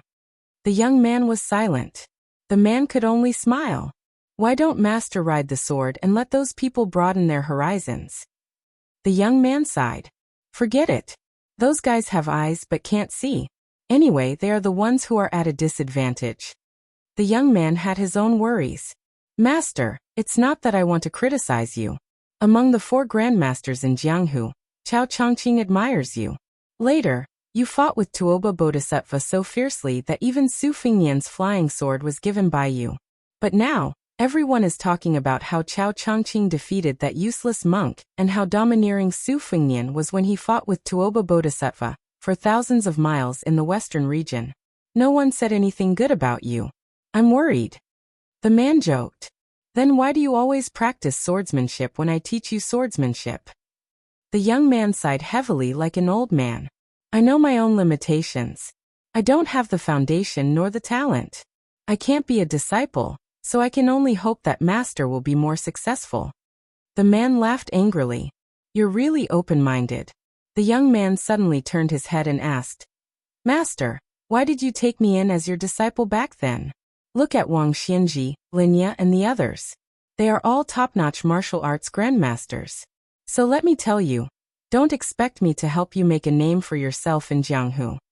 The man said casually, "Master, what do I need that for? Besides, it's great to live happily and die without regrets. Do you think that Chao Chongqing, Su Fengnian, and Tuoba Bodhisattva can do this? They can't do it. If Master were to die tomorrow, you would be able to rely on yourself and not have to worry about food and clothing. So I don't have too many people and things to worry about. Su Fengnian can't let go of his father's inheritance, Chao Chongqing can't let go of Dechu's empire, and Tuoba Bodhisattva can't let go of fame and fortune. Don't be envious of these land immortals who don't live happily." The young man sighed. "It's really tiring." It was the real peach blossom sword deity Dong Tai. He smiled and said, "Do you feel less tired now that I've said that?" The young man chuckled. It didn't seem like he was trying to find joy in his misery. He said sincerely, "Master, you're right." There was a commotion behind the master and disciple. The young man turned his head to look. It was the young masters and young ladies who had turned back and stopped not far away. Then they sent the woodcutter to run in front of them. He seemed a little embarrassed. He rubbed his hands and smiled at Deng Taya, who was on the donkey's back. "Can we discuss something?" Dong Tai smiled and said, "Brother, what is it?" The woodcutter lowered his voice and said, "Brother, I'm sorry. Those rich kids said that they want to buy a donkey from you. I can't afford to offend them, so I have no choice but to run this errand. Brother, if you're willing to sell it, I think you can raise the price and ask for 20 or 30 taels. I think they won't care about the difference." Before Dong Tai could say anything, The young man was already furious. He didn't vent his anger on the woodcutter. Instead, he turned to the group of rich kids and shouted, "Our donkey is not for sale. We won't sell it even if they give us 10,000 taels." Dong Tai, who had turned the donkey around, touched his chin and said softly, "If it's gold, we'll sell it." The young man, who wanted to see the world in chaos, added, "Count yourselves lucky. Master said that we'll sell it for 10,000 taels of gold." The woodcutter shook his head. These two people really didn't know the dangers of the world. They were in the wilderness. If that group of angry young people had bad intentions, would he have to report them to the authorities after he went down the mountain? Along the way, this group of men and women were all very arrogant. They kept talking about the governor of a certain county and a certain general. They didn't seem to be from an ordinary family. Just as the woodcutter was begging for peace, the 7 or 8 people had already walked over aggressively. One of them was a young man with a strong body and a sword hanging from his waist. He pointed at Dong Tai and sneered, "Old man, don't be so shameless. This young master is magnanimous. I'll give you one last chance. This donkey, I'll buy it for 50 taels of silver. It's not that I can't pay a higher price. This young master once spent 4,000 taels of gold in a month. However, I've always had a principle in life. Even if I'm a sucker, I still have a bottom line."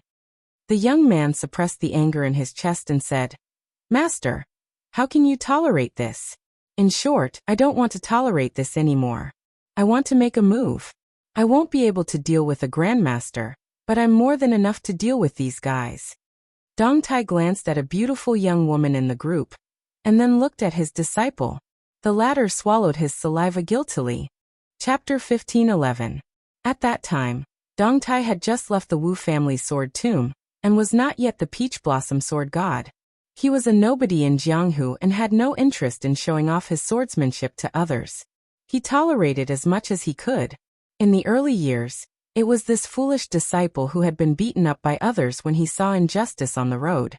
Perhaps this was his innate chivalrous heart. It was something that Dong Tai did not have. To Dong Tai, everything in the world, except for the sword in his heart, had nothing to do with him. Later, one day, after listening to a storyteller's Jianghu romance in a restaurant and commenting on the sex and masters in Jianghu, his disciple suddenly said that he wanted to learn martial arts. Dong Tai laughed and asked him what would happen if he learned martial arts. He said that he had not thought about it, and would think about other things after he learned it. At that time, Dong Tai was happy to get rid of this burden, so he secretly helped him enter a small sect. When the child, who was thought to have a good foundation, became a direct disciple of the small sect, it did not take long for him to lose his drive to become a master. Practicing martial arts was normal, but because he was a direct disciple, he could get 1 tael of silver every month, so he became a little money grubber. Dong Tai, who was worried about him, had no choice but to show up. The excited child saw Dong Tai at the gate, and said that he wanted to treat him to a good meal. Then he ran back to the sect, and took the bag of silver he had saved up.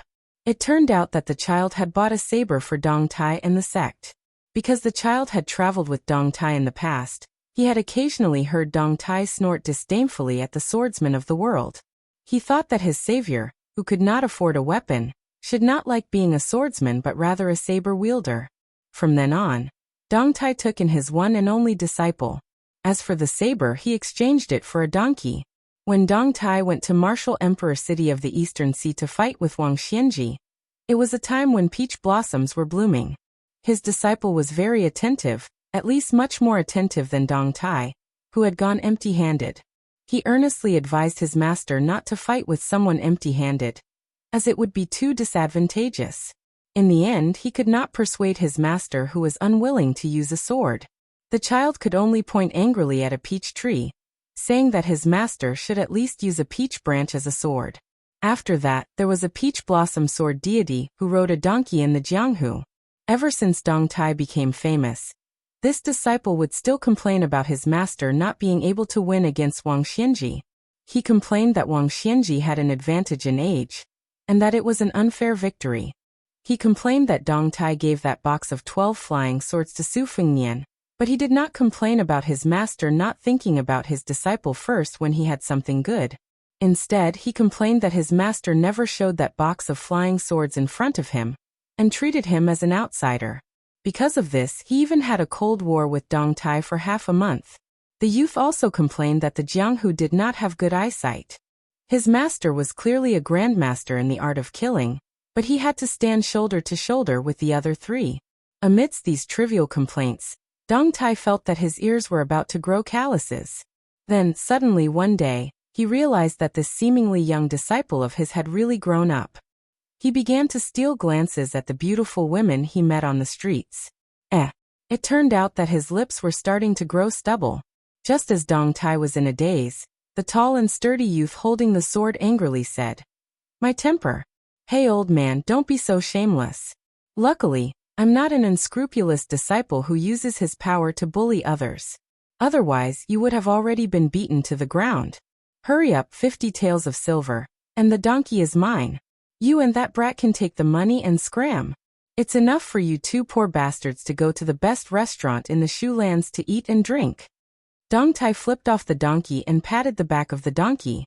He looked at his disciple who was much less impulsive than when he was young. Back then, he knew that he couldn't win, but he still wanted to get beaten up. Now he was Dong Tai's disciple. Even if he couldn't exchange blows with a level 1 master, he would have no problem withstanding 20 to 30 blows from a level 2 master.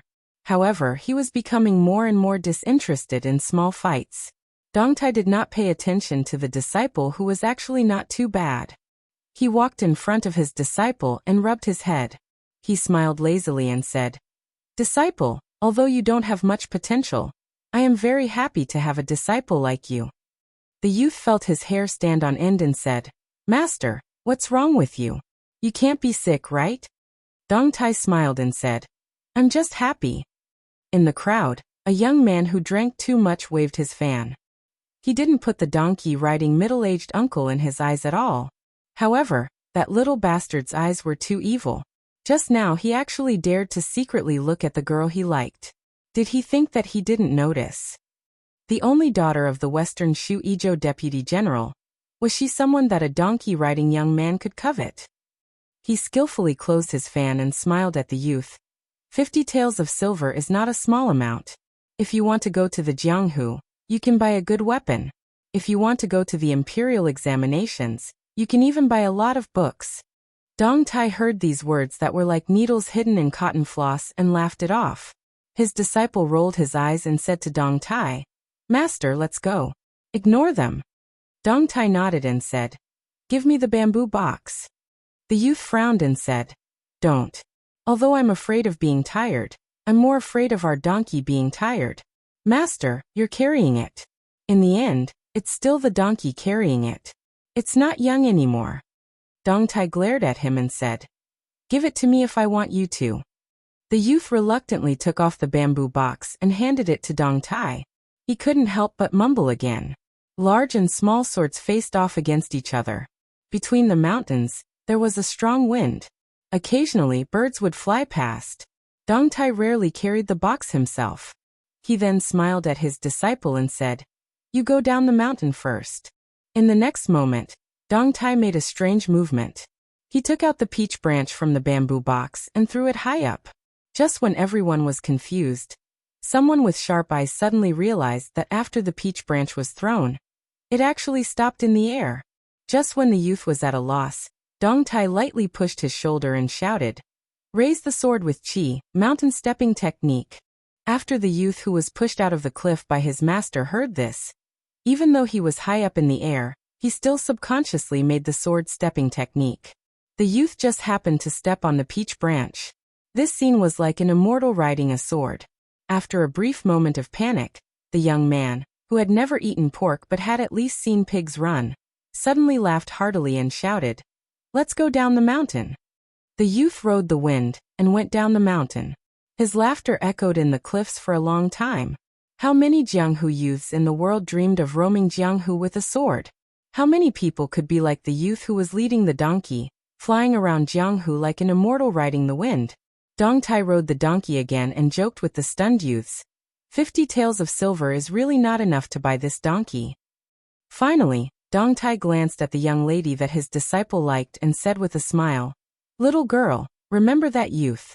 He nagged Wang Xianji about the martial emperor city, drank wine with Chao Changqing at the same table, pointed at Guangling Crown Prince Zhao Yuang and cursed. Of course, the most important thing is that this guy gave me the nickname of Peach Blossom Sword God. Isn't he awesome? The young lady was so shocked that she couldn't speak. The old donkey's hooves tapped on the ground leisurely, and went further and further away. The Peach Blossom Sword God on the donkey's back suddenly felt regretful. Tuoba Bodhisattva had already fought 3 of the 4 grandmasters. He couldn't fight Chao Changqing anymore. Then Dong Tai didn't know if he would have a chance to fight with Su Ke in this lifetime. Kid, don't die. If you die under the hooves of the Beimeng barbarians, won't you feel ashamed? Martial Emperor City's status in Jianghu plummeted after old weirdo Wang died in Beiliang. Especially after Yu Groom, and the others left the East Sea one after another. This holy land of Jianghu in the past went through a long period of unrest. There were many independent forces in the city, especially without the restraint of the prohibition of martial arts. The fights between the experts were so frequent that it was difficult to find a higher place to fight. The fights between the sects were even more numerous. It was said that some busybodies calculated that there were as many as 60 sects that rose and fell within half a year. Of course, many of the so-called sects were just small kittens and puppies. All this chaos only began to stabilize after the young man surnamed Jiang had been fighting for half a year on the city wall. As for the young man's identity, there were many speculations. Some said that Jiang Fuding was Wang Xianji's real disciple in closed-door training. Some said that he was a banished immortal like Qi Xianju who had great luck and was the ultimate counter to the king of Beiliang in this generation. Jiang Fuding, who was a loner in martial emperor city, didn't pay attention to the affairs of the world. He just fought for the city wall day after day. The handsome young man who used to challenge the king of Beiliang with a pawn entering cold on his waist had become as tanned as a fisherman's. Ever since Linya, the grandmaster of fist techniques, left martial emperor city, Jiang Fuding stopped drinking. In fact, it wasn't like a turtle dove occupying a magpie's nest. Wang Xianji's residence had become ownerless. Jiang Fuding used his fists to monopolize old weirdo Wang's former residence. Those who didn't accept it, or didn't have eyes had their bodies smashed by him. That night, the bright moon shone over the sea. Chapter 15:12. Using the moonlight, Jiang Fuding sat cross-legged at the top of the city wall with a pot of wine, drinking slowly. This young man with a hidden identity had once been young and arrogant. In such a large Great Peace city, among his peers, he despised the 2 sons of General Gu Jiantang for being too rigid. He despised the 4th imperial son for his reputation, but lack of ambition. He despised the 1st imperial son Zhao Wu for being vulgar. He despised the children of the officials for being useless. In the end, he only got along well with the illegitimate son of the previous emperor Zhao Kai. Before Zhao Kai returned to the capital from Shangyin Academy, and before he died at the Iron Gate Pass of the western regions, the 2 got drunk. One said he would do great service for the Zhao Kai of Liang, the other said with a smile that the country was his and the Jianghu was his. In the future, if he helped Zhao Kai sit on the dragon throne, how about he, Jiang Fuding, be conferred the title of King of Freedom? Jiang Fuding gazed at the bright moonlight on the sea and was in a daze. In terms of status and family background, Zhao Kai was the son of the emperor and the disciple of Yang Taisui. He, Jiang Fuding, was not weak. He was the son of the imperial tutor of Liang. While he had completely concealed his identity and did not have the surname Yuan with that man in order to deal with the endless assassinations, which of the people at the top of Great Peace City dared to underestimate him? The youngest son of the former Minister of Revenue Wang Xiongui, the current leader of the 4 young masters of Jing, had a conflict with him in his early years. In the end, he had come to kowtow and admit his wrongs that night. When he, Jiang Fuding, was young, he said he wanted to practice the blade. That man who spoke ambiguously asked for Gu Jiantang's blade manual for him. At the time, Gu Jiantang, who was still the Minister of War at the time, even taught him the Thunder Heart. That man even took out the soldier of crossing the river from the inner treasury. In those decades, no less than 20 martial grandmasters had taught him moves. Among them was Lu Hao of the Great Celestial Phenomenon realm of Great Celestial Phenomenon. Since this was the case, how could he, Jiang Fuding, lose to that Su? Jiang Fuding threw the wine pot into the sea and shouted, "How can I accept this? How can I admit defeat?" Jiang Fuding gasped for breath and took out a book from his bosom, as if he wanted to throw it away like the wine jug. However, he raised his arm and in the end, did not throw it away. This book was his father's real legacy. The man whose real name was not known was once the well-deserved emperor's preceptor of Liang, the most intelligent strategist of the Liang dynasty. His opponents were Sun Ping, Huang Longshi, Su Xiao Xiaobing, the Prince of Yanqi, and the Spring of Eternal Hui, led by Zhang Jiulu. Jiang Fuding muttered, "Father, you have never lost, so how can I compare to you?" Jiang Fuding slowly retracted his hand as he looked at the yellowed book with a stupefied expression. The title of the book was written in meticulous script. It was a very strange name, Night Sailing Ship. Jiang Fuding knew the reason because that man once mentioned that among all the knowledge in the world, night sailing was the most difficult to deal with. At the beginning of the book, there was an absurd story about people from the three sects of Confucianism, Buddhism, and Taoism. The four of them were sailing on the sea together with an old boatman. The Confucians said that the study of saving the people was awe-inspiring and righteous. The Taoists said that the method of immortality was incomparably mysterious. The monks said that the profound Buddhism was like a fairy scattering flowers. The more the boatman listened, the more frightened he became. He was so scared that he almost threw away the bamboo wormwood in his hand. Later, the more he listened, the more sleepy he became. In the end, he accidentally threw away the bamboo wormwood, causing the four of them to be unable to return to the shore. This book was personally given to Jiang Fuding by Yuan Bunshi when he brought Song Kelly out of the capital to travel north and south of the Great Jiang. He only said that the stories in the book were merely hearsay stories from the countryside. They were like scribbles, hardly worthy of being refined. It was purely the work of an old teacher who was bored to death. Other than flipping a few pages for his son to read, there was no other use for it. There were more than 200,000 words in this book, so every page was densely packed. Jiang Fuding could totally imagine the scene without any grandeur. A slightly reclusive old man was on duty in the Hanlin Academy under the identity of Yuan Pu.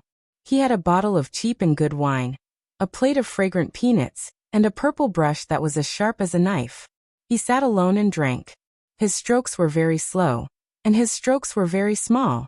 Every time he wrote something he was satisfied with, he would take a sip of the wine. Jiang Fuding carefully put the book back into his arms and lay back.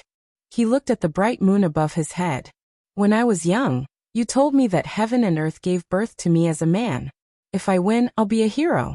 If I lose, I'll be a hero. If I die, I'll be a ghost." Jiang Fuding closed his eyes and said bitterly, "But when you saw me for the last time, you said that it was enough for me to live well." After a long silence, the most reclusive young man in the martial emperor city fell into a deep sleep. Bathed in the morning light, Jiang Fuding finally opened his eyes and sat up. He said softly, "I've made up my mind. The world can forget 100 or 1,000 Jiang Fuding, but they can't forget Yuan Bunshi." Jiang Fuding stood up again and murmured with tears in his eyes, "Father, I'll settle the score with Zhao Zhuan and Liang for you. I'll help Zhao Zhu sit on the dragon throne. I miss you very much. Su, if you're lucky enough to survive, we'll meet in the imperial court." Right at this moment, a little boy carrying a small bamboo basket ran up the city wall. His clothes might be shabby, but he was rather neat and tidy. When he didn't speak, his clean little face had a solemn expression that other children of the same age didn't have. When the little boy saw that familiar slender figure, he steadied his breathing and recuperated before shouting, "Jiang Fuding." It was said that Wang Xianji's disciples, Yu Groom and Linya, loved to go to that little place for breakfast. A 7 or 8-year-old child's horizons were naturally higher. The child had a skinny dog, and would walk the dog around the city when he had nothing to do. It was as though he was a general patrolling his territory. After Jiang Fuding arrived at the martial emperor city, there was no one to help him take care of his life. Especially after Linya left the Eastern Sea, she was very particular about everything. Therefore, she would casually settle her breakfast at that bun shop. Every time, she would spend 20 copper coins to buy a small basket of thin and juicy buns. As time passed, she became familiar with the little boy who collected the money. She would occasionally tease this little boy who was very rigid in everything he did and said. Jiang Fuding was also puzzled. How did such an easygoing couple raise such a strange child who was filled with the aura of an old scholar? The child who followed this old man and Linya with the surname go past the basket of buns to Jiang Fuding, and said seriously, 20 copper coins. Put it down first. If you forget, I will remind you. Jiang Fuding said helplessly, Go, don't care. It's only 20 copper coins. I won't forget you. The little boy stared and said, My surname is Go, and my name is Yufang. I took it from the saint's scriptures. When one's parents are around, one should not travel far. There must be a method to travel. Jiang Fuding, who had been quiet in the Eastern Sea for a long time, only showed some of the demeanor of the capital city's top-notch clan when he met this interesting child. He smiled and said, You don't even know who your parents are. Why do you need to have a method? In my opinion, that green-clothed girl who grew up with you, the nickname she gave you is more suitable. Go, don't care, go, don't care. It's easier to call you that. The child put on a stern face and said, Don't say indecent things. Jiang Fuding laughed and said, What does a little kid know about etiquette? Back then, the scholar who told me about etiquette was Duke Yensheng of the Zhang family. The child frowned. I don't know if that teacher is learned or not, but I know that his students did not learn well. Jiang Fuding, who was being teased and lectured by a child, was not angry. He sat on the city wall and opened the slightly cool bamboo basket. He gently picked up a small and exquisite bun with 2 fingers and threw it into his mouth. His mouth was full of fragrance and endless aftertaste. In the past, in Great Peace City, he had eaten so many delicacies that were called the best in the world that he could not remember the taste. Now it was these small meat buns that were only 2 copper coins each. If he did not eat a basket of them each day, he would not be able to forget them. Jiang Fuding smacked his lips and ate 6 or 7 buns in one go. Then he seemed to remember something of the past. He chuckled and said, It rained heavily in Great Peace City. Many fish drowned. Go Yufang sighed and said softly, It's not funny. Jiang Fuding lowered his head and looked at the buns in the basket. He said emotionally, That's right. People eat dirt once, and dirt eats people once. The child did not say anything. After all, he was so young and should not have such feelings. Jiang Fuding suddenly turned his head and looked at the child standing beside him. He smiled and said, After 2nd grade master, entering the Vajra realm depends on perseverance. Finger Xian depends on talent and comprehension. If you want to have the phenomenon of heaven and earth, you have to rely on your innate talent. As for becoming a land immortal, it depends on that illusory fate. Go Yufang, do you want to practice martial arts? The child shook his head without hesitation and said, No. Jiang Fuding said in shock. In this martial emperor city, you interact with people of the underworld every day. You don't want to practice martial arts? The child said softly, I heard that practicing martial arts is a bottomless pit. No amount of money can fill it. I have no money. Jiang Fuding suddenly looked at the last bun in the basket in a daze. He asked in surprise, Go Yufang, I remember that I have already eaten 10 buns. Why is there one more today? The child said calmly, Grandpa said that you people of the underworld need to train your body. Therefore you need to eat more. I asked Grandpa for one more. I can only ask for one more. Otherwise, this basket of buns will be a loss. It is not easy for Grandpa to earn money. Jiang Fuding did not know whether to laugh or cry. Then he smiled gently. He seemed to be reluctant to eat the 11th bun immediately. Chapter 15:13. Jiang Fuding finally picked up the steamed bun and ate it slowly. He looked into the distance and laughed softly. You might not want what I give you. Moreover, in the long run, I might not be good to you. However, I'll be leaving this city soon and most likely won't be coming back. But I'll miss you, little brat, and I hope you'll live well. I hope that when you grow up one day and I haven't been eaten by 2D, you'll come and find me. I'll treat you to a drink then. Hearing that Jiang Fuding was leaving the martial emperor city, the child was a little disappointed, but he didn't show it on his face. He only nodded and said, Okay. Jiang Fuding smiled and lifted the bamboo basket with one hand. He looked at the vast sea with rising tides and laughed loudly. Don't you see the 3 mountains and 5 peaks in the sky? Don't you see the endless sandstorms in the northwest killing people? Don't you see the great rivers flowing into the sea and never returning? Listen to me, one's life is only 100 years. If you want to seek immortality, you can only do it in a cup of wine. The child also laughed along with Jiang Fuding's heroic spirit. For the first time he joked, "When we meet in the future, you must treat me to good wine." Jiang Fuding threw the bamboo basket into the sea and rubbed the child's head. "It's not a big deal." The child was stunned.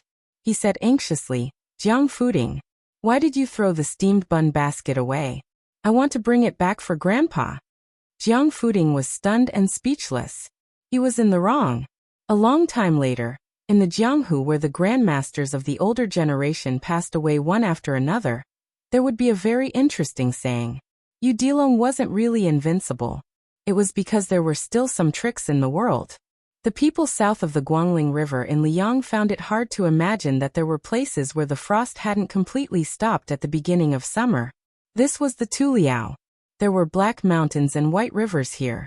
Perhaps the first snow of the Liang dynasty would fall here, and it would also be the last snow. The winter snowstorm here was known as the Great Smoke Bubble, blotting out the sky and the sun. During the cold winter of last year, 2 people were escorted by Qi Jiajia from the north of Jingji into Liao and Liao. The reason why the number 1 swordsman in the capital was naturally because Groom Yu was a martial arts master that many forces were secretly trying to rope in. After Groom Yu declined the emperor's invitation to stay, Emperor Zhao Zhuan asked Qi Jiajia to escort him all the way to dispel the covetous thoughts of the other forces. As the first disciple of Wang Xianji, being on good terms with Groom Yu was almost equivalent to accepting the mantle of the martial emperor city. Lu Huang, Lu Bonk, Linya, and the other 3, even if they couldn't be of use to themselves, they could at least establish a good relationship with these top masters who were of the same breath and branch. Therefore, Qi Jiajia passed a message to the emperor at the border, telling Groom Yu that no matter when he returned to Great Peace City, His Majesty would treat him as a friend. On the banks of a river called the Songnan River in Jianzhou of Liaodong, there was a small village along the river. There were about 100 families, and most of the young adults in the village were hunters. It was said that the ancestors of a certain family once caught 2 gerfalcons in their lifetime, and sent them as tributes to the governor's office that Liang had set up in Liao and Liao at that time. The family's heirloom, a well-made hard bow, was an additional gift from the governor's office in addition to the reward. There were 2 distinguished guests staying in the village. At the end of last winter, a group of hunters encountered a black bear that didn't enter hibernation for some reason. It was their benefactor who chased away the giant bear. After that, the young adults in the village liked to learn from the young man, and the children in the village also liked to play with the girl who liked to wear green. When summer came, the girl in green, who could finally take off her heavy fur coat, was very happy. Moreover, she had frostbite that winter, but she didn't feel that it was difficult to bear. Xiao Yu, on the other hand, always felt guilty. In fact, she didn't like Liao and Liao at first, because when they first arrived here, it was the height of the snowstorm. The terrible weather of the big fireworks was like a show of strength to her and Xiao Yu. Until they stopped in this village, she was led by her new friends to fish in the frozen river, or to sit on a wooden board and slide on the ice. Every day, she could have a snowball fight with more than 10 people of the same age, which made her feel new and happy. Therefore, when Xiao Yu said that he wanted to go to Liao Bay, she was not willing. And then Xiao Yu didn't urge her anymore. Over time, she and Xiao Yu began to look like natives of Liaodong. Xiao Yu carried a bow and arrows, went hunting with the adults in the village, and began to raise young eagles under the guidance of the old hunters. She no longer wondered why the windows here were papered outside, why every house had big and small jars of pickles, and why the adults would say that if the children didn't listen to them, they would be hung in the basket. Today, Xiao Yu was helping a family in the village cut a plant that was more than 5 feet tall, which the locals called Lamus chinensis, to build a house. Of course, it was not the grass that sheep ate. Its stem was hollow, similar to the bamboo in her hometown. She quietly squatted by the side, watching Xiao Yu cut the stem with a knife, thinking that he was quite handsome. She remembered that the day before Grandpa Gao left Wulin City, he had a private chat with her. He talked about a lot of people, but she couldn't remember most of them. Only when he talked about Xiao Yu did she pay special attention, so she remembered clearly. Grandpa Gao said that among the swordsmen in the world, some had the best luck, and some had the best innate talent, but Xiao Yu's talent for swordsmanship was the best. She squatted on the ground. Thinking of Grandpa Gao, she suddenly felt sad. She actually knew that his surname was Wang, but he was so tall. She liked to call him Grandpa Gao, and he was never unhappy. Then she thought of another person. Before that person died, he called out to her, "Green robe." Xiao Yu said that person was very amazing, and that Grandpa Gao admired him for most of his life. She suddenly asked, "Xiao Yu, Grandpa Gao asked you to find that person, so you can accept him as a disciple on behalf of your master. But how do we find him?" Yu Groom turned his head and smiled. "We can always find him." She said, "Oh, I'm going to play." Then she got up and ran away. Yu Groom smiled knowingly, just like this little girl's brother. He was always afraid that she would find the trip to Liaodong boring, but now it seemed that he worried too much. The only trouble was that this little girl had learned a lot of local sayings from the local children, such as "you're stupid," "scram," and "stay away." Just thinking about it made Yu Groom break out in a cold sweat. As for the little brother, who was still in some unknown corner, in a sense, he was equivalent to his master's closed-door disciple. Yu Groom was not in a hurry at the moment. He firmly believed that they would naturally meet when the time came. This was a strange intuition. Yu Groom waited patiently. In the 500 years of Jianghu, there was only one Wang Xianji and one Li Chungang. In the evening, Yu Groom helped the villagers with their work. When he returned to the house, the owner of the house had already prepared dinner. Yu Groom did not know where the little girl was playing, so he could only imitate the villagers and shout. Soon a response came from the riverside. She quickly ran back, lifted her skirt, and lightly stepped over the threshold. She saw Xiao Yu and the family already sitting on the brick bed. Because they waited for her, they did not eat. She made a face at Xiao Yu and then sat next to him apologetically. Yu Groom helplessly reminded her in a low voice, "How can the host wait for the guest to eat?" The middle-aged village woman liked the girl in green from the bottom of her heart. She quickly smiled and said, "It doesn't matter." The middle-aged man who looked like a southerner poured a glass of wine for Yu Groom. The man was actually a foreigner, and his wife was a local. His ancestral home was in Dongyue. Back then he followed his grandfather and father to Jinzhou. However, he went north earlier than Hongjia. It was a blessing in disguise. He was lucky to escape the spring and autumn war that burned the Central Plains. Because Liaoxi was the place where Liang rose, Liaodong also benefited a lot. Although it was not as good as Liaoxi, it was still worlds apart from the people of Dongyue who had heavy taxes. Moreover, everyone knew that there was a king with a different surname who came out of the forest, in Jinzhou. In addition, the king of Liang who was in charge of the two Liaoxi was Zhao Sui, the king of Jiaodong. Zhao Sui was also very kind to the people in his jurisdiction. Although Beimeng and Liang were in confrontation for many years, the flames of war had never spread here. Therefore, even the middle-aged man had never seen war since childhood. When the man's family was convicted and moved north, they brought a large box of books with them. Even if it was passed down to only one child in 4 generations, each generation of parents taught their children to read and write.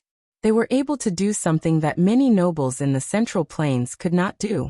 The reason why Yu Groom chose to live in this house was that he felt close to the middle-aged man's scholarly aura, which was extremely rare in the north. When he heard that Yu Groom was leaving the village for Jinzhou the next day, the man inevitably felt a little regretful that he did not have a drinking buddy.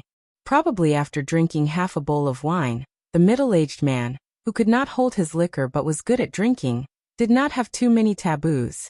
He smiled and asked in a low voice, "Brother Yu, are you going to see the ancestral home of the king of Beiliang? To tell you the truth, there's nothing to see. First, ordinary people can't get close because the guards of the king's mansion are watching. Second, many people say that there are only 2 or 3 shabby houses. It's said that many people who went to Jinzhou to join in the fun went in high spirits but returned in disappointment." Yu Groom asked, "Many people go to Jinzhou?" The man gulped down the remaining half bowl of wine and said with a smile, "That's right. There are many stories about this. We're only about 80 miles away from Jinzhou. When the village finds something valuable, such as mink fur and fox fur, especially the old ginseng that the Shangguan family forbade to privately dig up, they'll be handed over to me, a bookkeeper, who can only read a few words, to secretly sell it in Jinzhou. That's why I'm not unfamiliar with Jinzhou. Although the woman had a very good impression of the groom and the little girl, when her husband talked about selling ginseng privately, she still secretly kicked him. Chapter 15-14. The man could not openly criticize his wife, so he pretended that nothing had happened. He continued, as for the famous butcher, even though he left Jinzhou for more than 20 years and died in Beiliang, people in Jinzhou still talk about him with relish. The first decade was the most lively. It was said that many powerful families in the Central Plains who had irreconcilable enmity with Butcher did not dare to go to Beiliang for revenge, so they thought about digging up the ancestral grave of the Su family. If our king of Jiaodong had not been on good terms with Butcher, I'm afraid he would have been killed. In my opinion, our king of Jiaodong was also implicated by Butcher.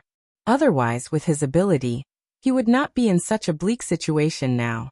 Last time, you said that Zhao Ying, the Duke of Huainan, also died heroically in battle. Our king is not comparable to Butcher and the king of Yin, but compared to the Duke of Huainan and the new king of Jing'an, he is more than enough, right? Otherwise, he would not be able to sit on the position of the king of Jiaodong.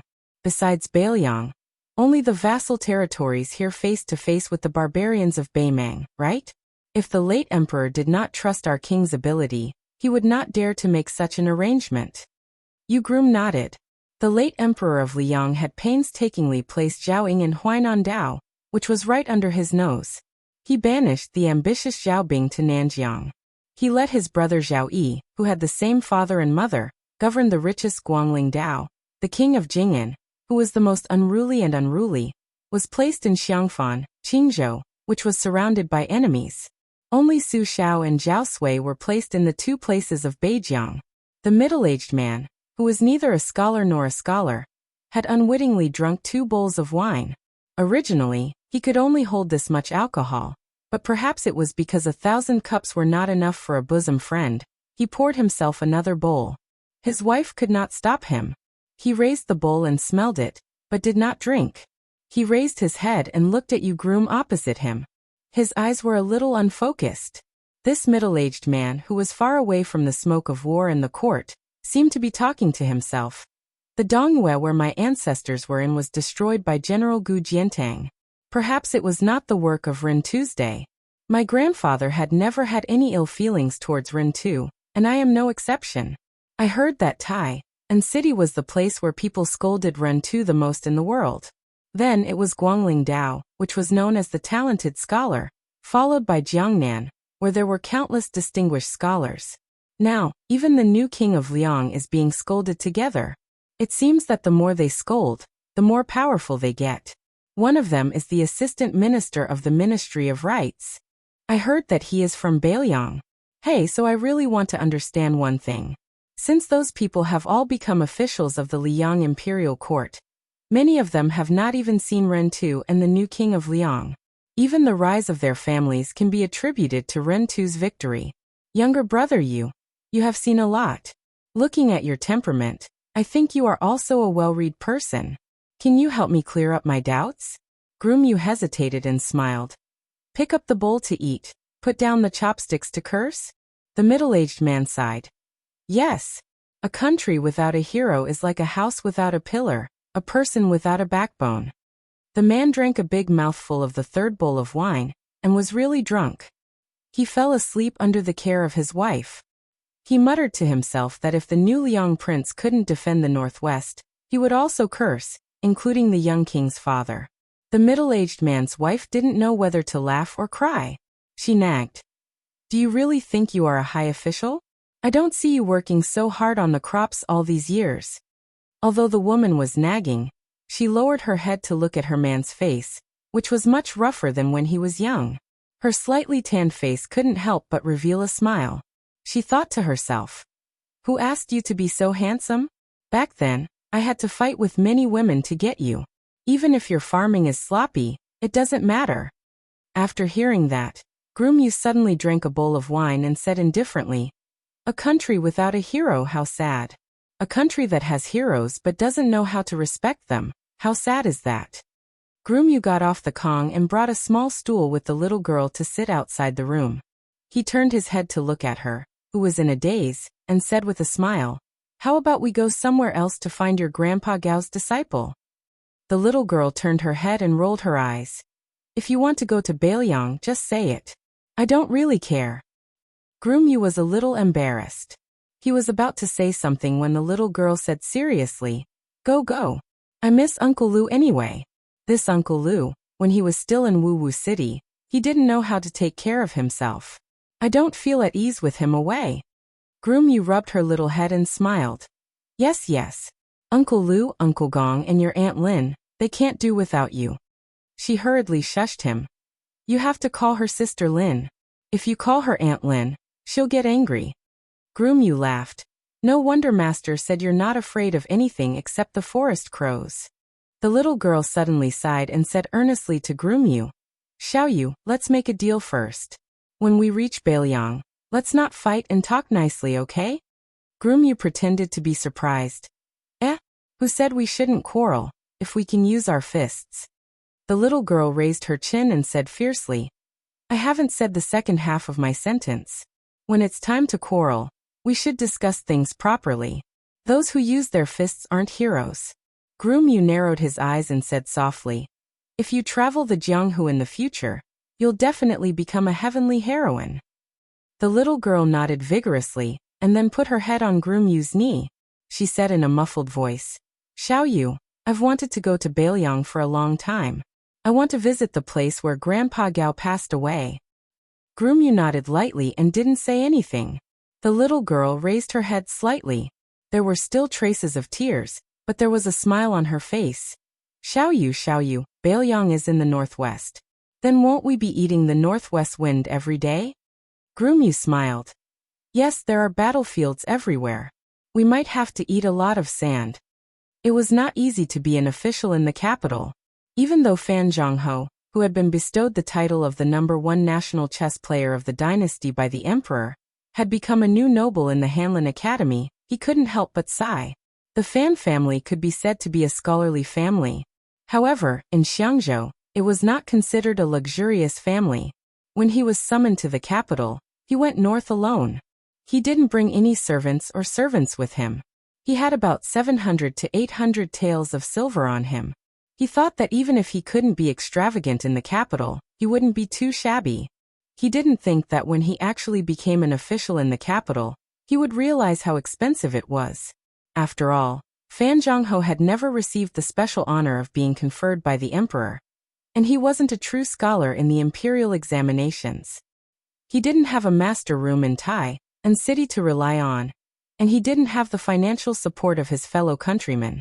However, for officials in the capital, especially Huang Menlang of the Hanlin Academy, their residences had to match the prestige of the official system. Thus, Fan Zhongho gritted his teeth and rented the old residence of an old assistant minister of the Ministry of Works. It could barely be considered a place with a pavilion, a garden and lush greenery. However, this cost him 200 taels of silver. That was the price the old assistant minister gave him for the sake of Huang Menlang. If it were any other official, not to mention 200 taels of silver, even 400 taels of silver wouldn't be enough. The Liang imperial court did not take care of everything in the matter of official uniforms. Other than a few sets of official uniforms that were set by the Ministry of Rights, the rest had to be provided by the officials themselves. The purchase of a wide variety of official uniforms was another large expense. Fan Zhongho had only learned after working for a period of time in the Hanlin Academy that many old-fashioned old Hanlin scholars who did not know how to make money were so poor that they had to borrow official uniforms all year round. To make matters worse, Fan Zhongho, as a newly popular person in the great and city officialdom, had to attend a variety of banquets and weddings and funerals of his colleagues. This caused this young man to spend money like water. Adding on the dignity of the Hanlin Academy, the ink and paper that he needed for his daily study, he had all kinds of connections. Fortunately, when Fan Zhongho went to the capital, he had brought with him about 20 unique and rare books that had been engraved.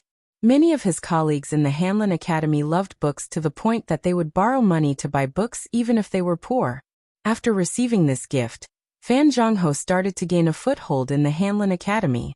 He also promised many of the officials in the capital that he would buy the locally engraved and large books in his hometown that were relatively cheap.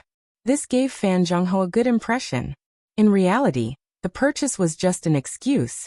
He was giving away his treasures from the library at home. He believed that those old foxes who had cultivated for half their lives in the government knew this, but neither side said it out loud. Most of the officials from outside the capital lived in the southeast area of the city. The scenery here was not bad. Scholars from the south like Fan Zhongho all had to enter the capital through this area. Therefore, those prominent officials from Liang, even though they had been given positions in the court of the inner city, still had their own residences here. It was convenient for them to guide their descendants. Most of the recitation gatherings in Great and City were held here. From spring to summer, it was close to the Mang seed. There was an old saying that spring fought for the sun and summer fought for the time.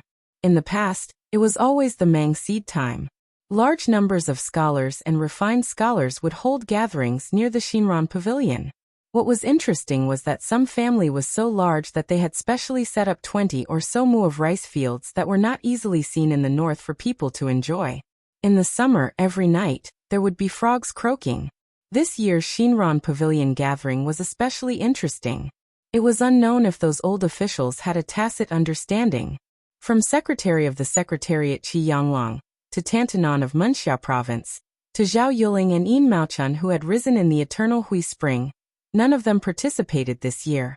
But from Chen Wang, Yin Jieshi, Jin Lanting, Li Jifu, Gao Tingshu, Sun Yin and the others, these young people with the greatest reputation in Great and City, almost none of them were absent. They all attended this Shinran Pavilion gathering. Fan Zhongho, who had risen in fame, was also present. This gathering of people did not strictly have an initiator. They just called their friends and brought them along. The Shinran Pavilion became unprecedentedly lively.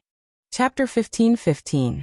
At that time, Fan Zhongho and the youth from the Imperial Astronomer had a discussion in front of the Emperor and Empress.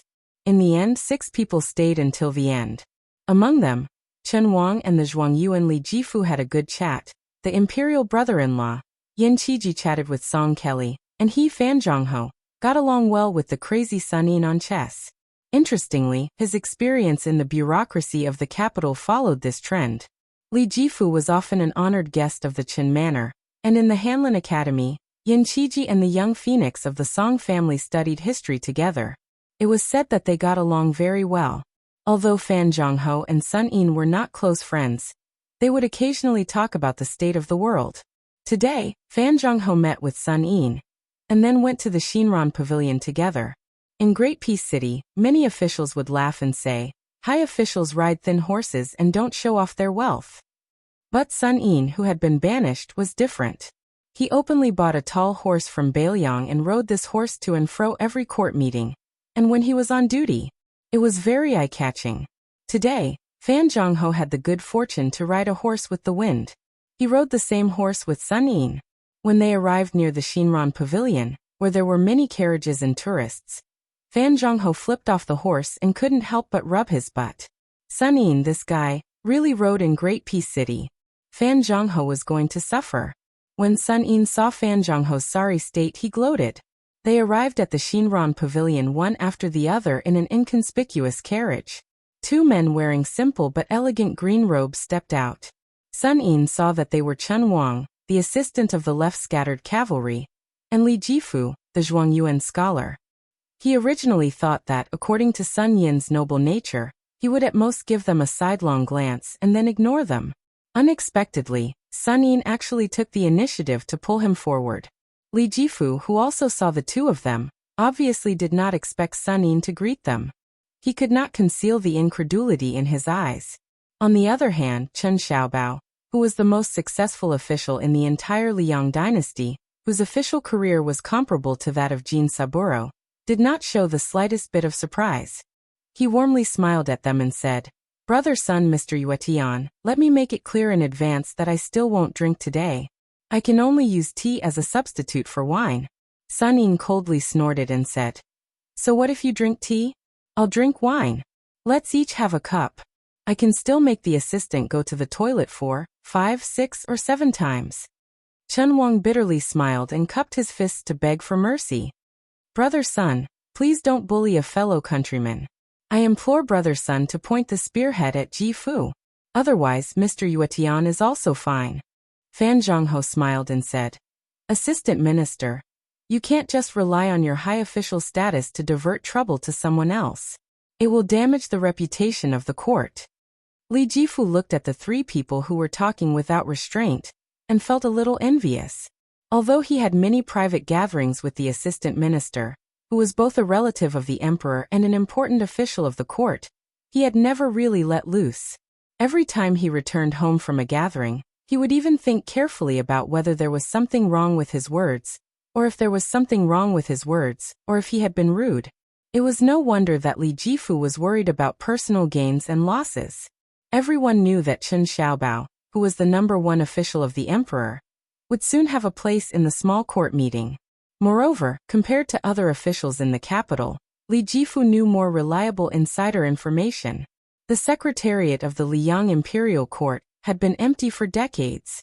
After Qi Yonglong took over, it could be said that there were many things waiting to be done. Chen Wang, who was the assistant minister of the left-scattered cavalry in Menxia province, although he was already a third-rank official, it was very likely that he would be transferred to the secretariat of the secretariat within a year or 2, and take up the position of assistant minister of the secretariat that no one had yet confirmed. There were many assistant ministers in the 3 provinces and 6 ministries, but the assistant minister of the secretariat was undoubtedly the most important one. It was not that the Hanlin Academy did not have a good title, but it was the trend. However, these rules did not affect Chen Xiaobao. A 30-year-old assistant minister of the secretariat might not be considered shocking in the old Liang dynasty, but Li Jifu dared to say that this was a feat that would never be repeated in the future. Zhao Yuling, Yin Maochun, Jin Lanting, all of them had their eyes fixed on the title of Grand Secretary. However, only Chen Wang was so absent-minded and leisurely strolling. Perhaps many people present at the time did not expect that this gathering at the Shinran Pavilion in the 2nd year of the auspicious era would leave behind many popular and elegant stories in the history of the future. Dong Yuran, who was personally praised by Tantanon as the son of the Dong family has ghosts and gods, whose writing is like a spring breeze, wrote the famous poem Shinran Pavilion. Huang Quan, the young artist who had helped Tantanon make an exception for Qi Yonglong, was personally spread out on rice paper by the assistant minister of the Ministry of Rites, Jin Lanting. After getting drunk, he splashed ink and painted a painting that was hung in the imperial study that day, Drunken 8 Immortals. As for the poem that spread throughout the capital almost overnight, it was started by Sun Yin, followed by Jin Lanting, Yin Qiji Song Kelly, Chen Wang, Fan Zhongho, and Gao Tingshu, a total of 64 people. Together, they wrote this world-shaking long poem. Of course, on this day, how could the Shinran Pavilion only be filled with handsome heroes and not beautiful women? The 3 most popular courtesans in the capital, each with their own merits, went up the stage one after another. They either danced or sang. Especially the woman who had once been on the Rouge list, Li Baisher, who was known as the best in both voice and appearance. Her solo dance could be said to have shocked everyone. What was even more surprising was that after that day, there was no news of Li Baisher in Great Peace City. She disappeared so decisively, as if she had never been in this world. Afterwards, based on the words she said at the banquet, people guessed that she had fallen in love with an unknown swordsman and wanderer.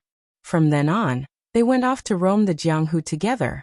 There was no wind and rain, and the wind naturally dissipated. The people at the banquet didn't leave until late at night.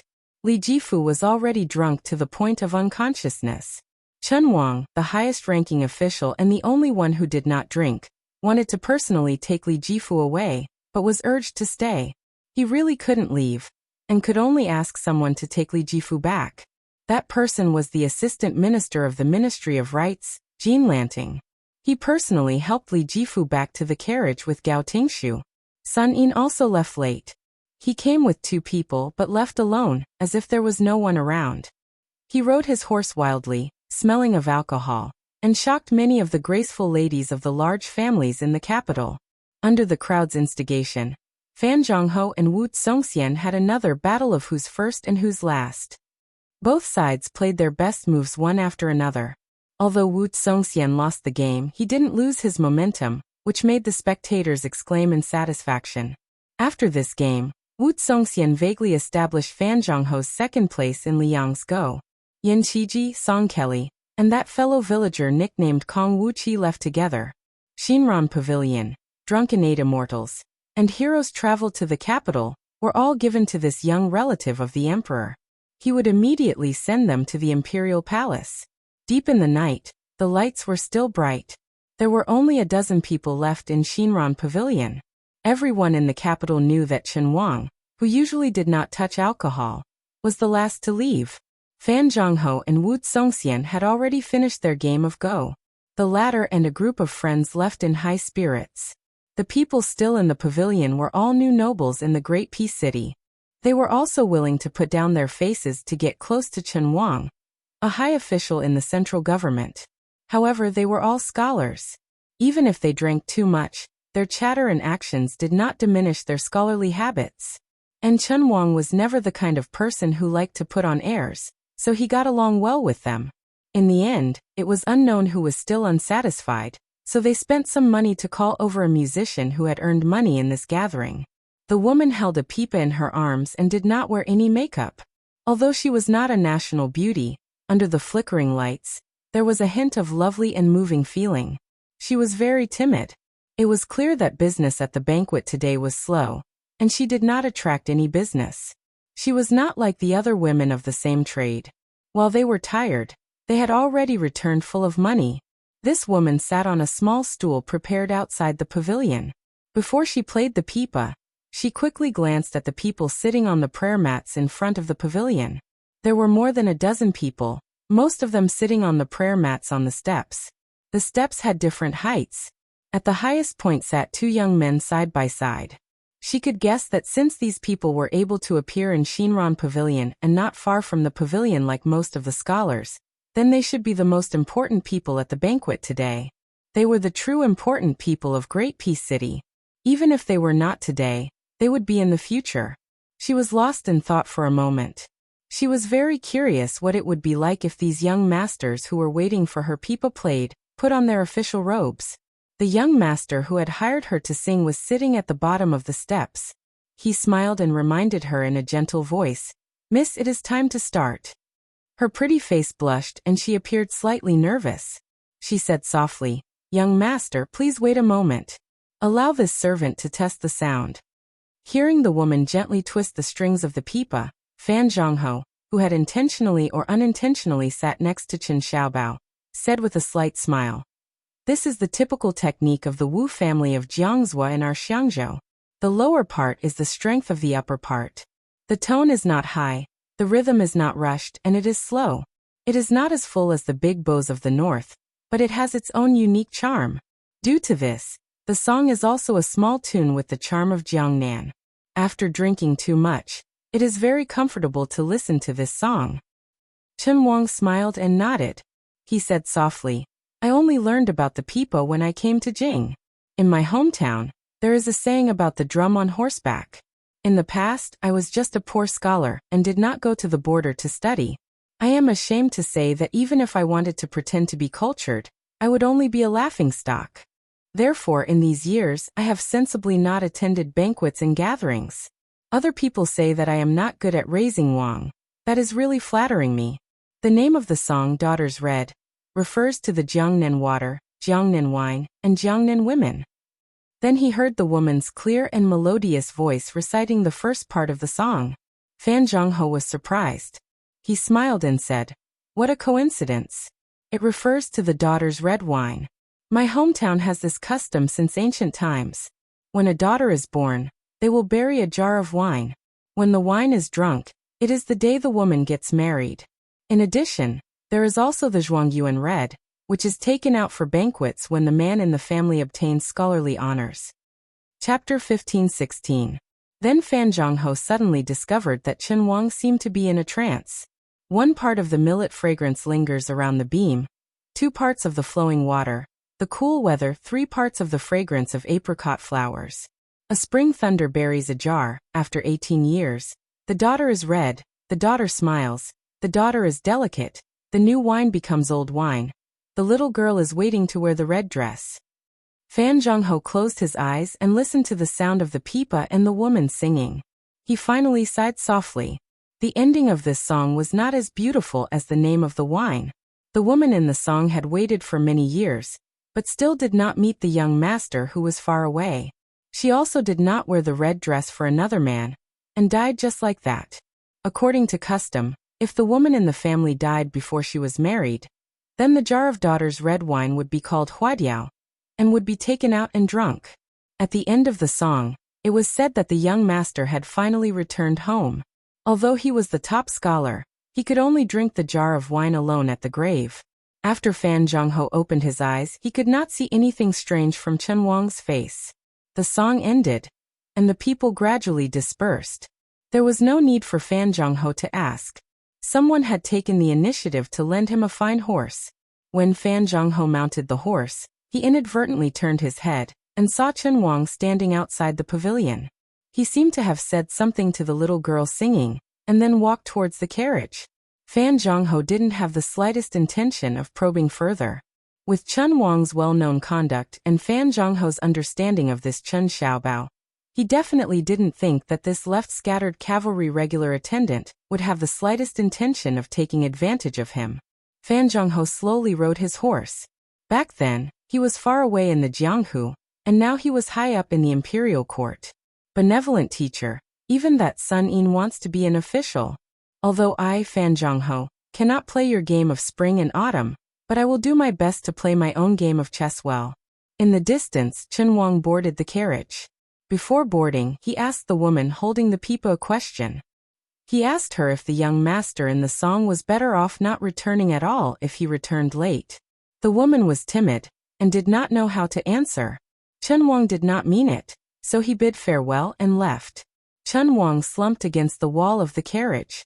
Even when he married that noble surname Zhao back then, even when his father-in-law was a duke of a county, Chen Wang did not drink at the wedding banquet. For this reason, many of the noble sons of the Zhao clan who attended the wedding had mocked and ridiculed him.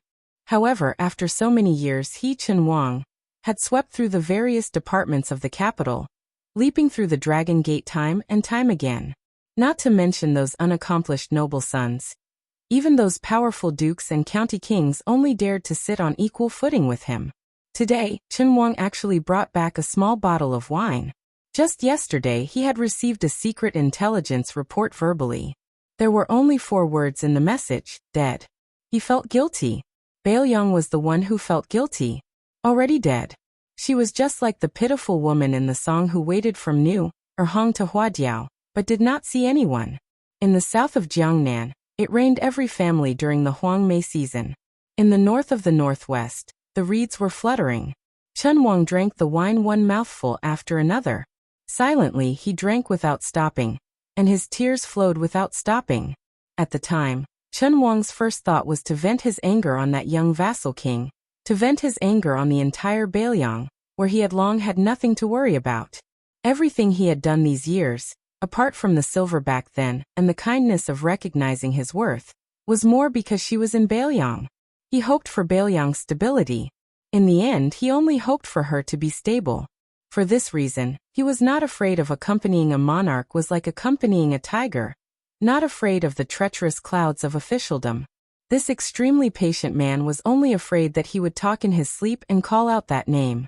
However, in the end he who could rely on his own words to change the world's copyright, who could persuade the emperor to increase his efforts to restrict the transport of grain, did nothing. On the official road, under the curtain of night, in the carriage, there was a man who might become the second Grand Secretary Zhang of Liang. He was like a child wailing loudly. If one were to say that the first year of Xiangfu was a year that left the Liang Orthodox faction shocked, but they still had a card up their sleeve, then the second year of Xiangfu was a year where wind and rain covered the sky, making people gradually feel uneasy. In the late spring of this year, under Cao Chongqing's personal leadership, the West Chu rebels' arrogance reached the heavens. King of Jing and Zhao Sun's Qingzhou navy couldn't rescue them in time. The vassal king Zhao Yi's Guangling navy was completely wiped out. This also directly led to the balance of power that Song Li had won with great difficulty in Guangling province being easily broken on the surface of the Guangling River. What was even more worrying was that the most important reinforcements of the southern border's elite army, after the Qingzhou navy, whose battle strength was inferior to Guangling's, had no choice but to avoid them. They could only disembark from a few narrow crossings in the upper reaches of the Guangling River. At the same time, the vassal king Zhao Yi, who had lost all of his naval forces, was defeated like a landslide. Following Xie Shi personally taking charge of the Eastern Front, coordinating with the West Chu Navy down the river, the remnants of Zhao Yi's army could only turtle up in a corner. The territory they seized back from Song Li's hands seemed to have been handed over with both hands. The battle on the river affected the entire body. The Southern Expedition Commander Lu Xingxiang's army had no choice but to stop and defend a few key points in place to prevent West Chu Xie Shi from leading his troops up north to take advantage of the situation to counterattack. This naturally caused the Liang Imperial Court's original plan of a pincer attack from the north and south to the east and west to surround West Chu's capital to the point that not even a drop of water could trickle through, to become a dream. Fortunately, during this time of turmoil, there was still a gathering at the Xinran Pavilion in the capital. This meant that the people's hearts were still stable. Furthermore, Chen Jibao received the imperial edict and personally led 10,000 elite troops out of Shu. Furthermore, on the two Liaodong fronts and the northern border of Ji Province, the great pillar state Gu Jiantang and the new general of Ji Province, Yuan Tingshan, had won a series of beautiful battles. At noon, on the surface of the Guangling River, several large turreted ships that had recently been changed to flying the flag with the character Jiang on it went against the current. They did not stop at the river outside West Chu's capital, but instead continued to sail up the river. These warships were all seized from Guangling Prince Zhao Yi during the battle on the river. It was funny to say that these few turreted ships, which were supposed to display great power during the battle, were almost undamaged before the change of owners. On one of the towering turreted ships in the middle, there was a group of people leaning against the railing. There was a man with white hair on his temples, wearing a green robe that was the most elegant under the heavens. There was a young woman carrying a purple sword box on her back that was peerless in her generation. There were also military generals clad in armor. Each of them was high-spirited and vigorous, with a strict bearing. There was also a group of civil officials who had temporarily boarded the ship from the capital to enjoy the scenery, chatting and laughing. Among them, there were two young men who were the most eye-catching. If their identities were not taken into consideration, one of them had an ordinary appearance and a reserved bearing. He was only eye-catching because of the position he was standing in. He was standing beside the middle-aged man in green robe, frowning faintly. He was very different from the rest of the military generals and civil officials on the ship. The other young man made everyone's eyes brighten. They could not help but marvel at the fact that there was such a handsome man in the world. Wearing a white robe and a jade belt, he stood against the wind like a god or an immortal, enough to make others feel ashamed of their inferiority. The four people closest to the bow of the ship were Chao Chongqing, Jiang Enai, Xie Shibian, and Song Maolin. At present, Xie Shibian's reputation in the imperial court of Liang was extremely great. Even the common people had heard that an extraordinary genius general had emerged from the rebel army of West Chu. He had the bearing of a soldier of the spring and autumn period, Yi Baikue.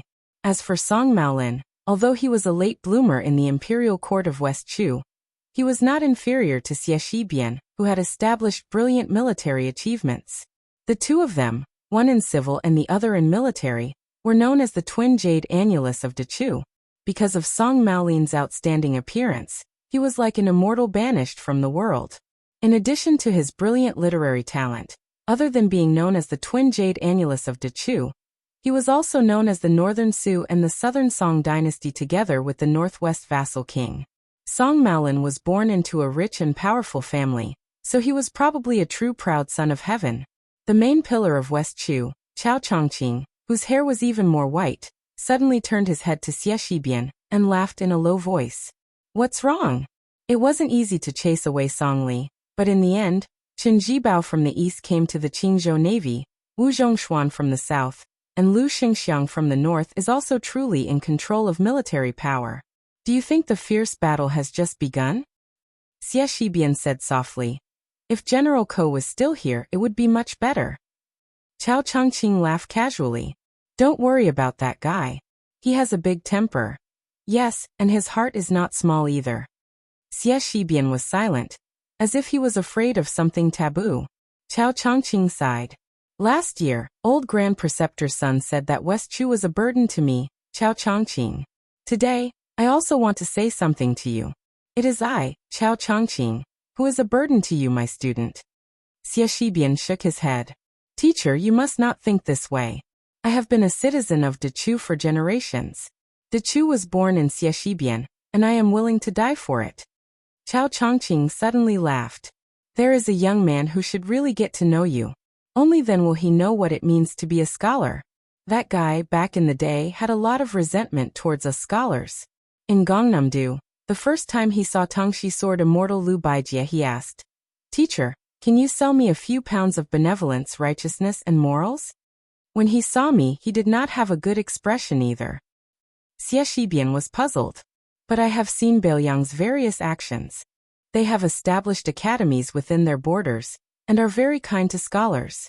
The new prince of Liang does not seem like this kind of person. Chao Changqing smiled knowingly. Perhaps it is because a man has a burden on his shoulders, so he cannot do as he pleases. No matter what, Su Fengnian is indeed the most interesting young man I have seen in my life. There is no one like him. Afterwards, Chao Zhangqing suddenly laughed to himself and said in self-mockery, Even if I, Chao Zhangqing, praise him like this, Su Fengnian wouldn't feel the slightest bit of honor. After all, he is the #1 vassal king of Liang who commands 300,000 cavalry, and at the same time he is also a martial arts grandmaster on par with me, Chao Guanzi. So no matter how many good words I say, it can only be considered as mutual appreciation? To be honest, when I first saw that kid a few years ago, I never would have thought that the situation would be like today. If I had known, I would have beaten him up back then. Now that I am talking about it with you, it is easier to brag. Xie Shibian felt a little sad for no reason. Although his teacher was always easy to get along with, he was not such a talkative elder. Chao Changqing seemed to have seen through Xie Shibian's thoughts. He patted the young man's shoulder and smiled. When young people do young things, it is fine to be frivolous. There is no harm in saying that you are worried about new words.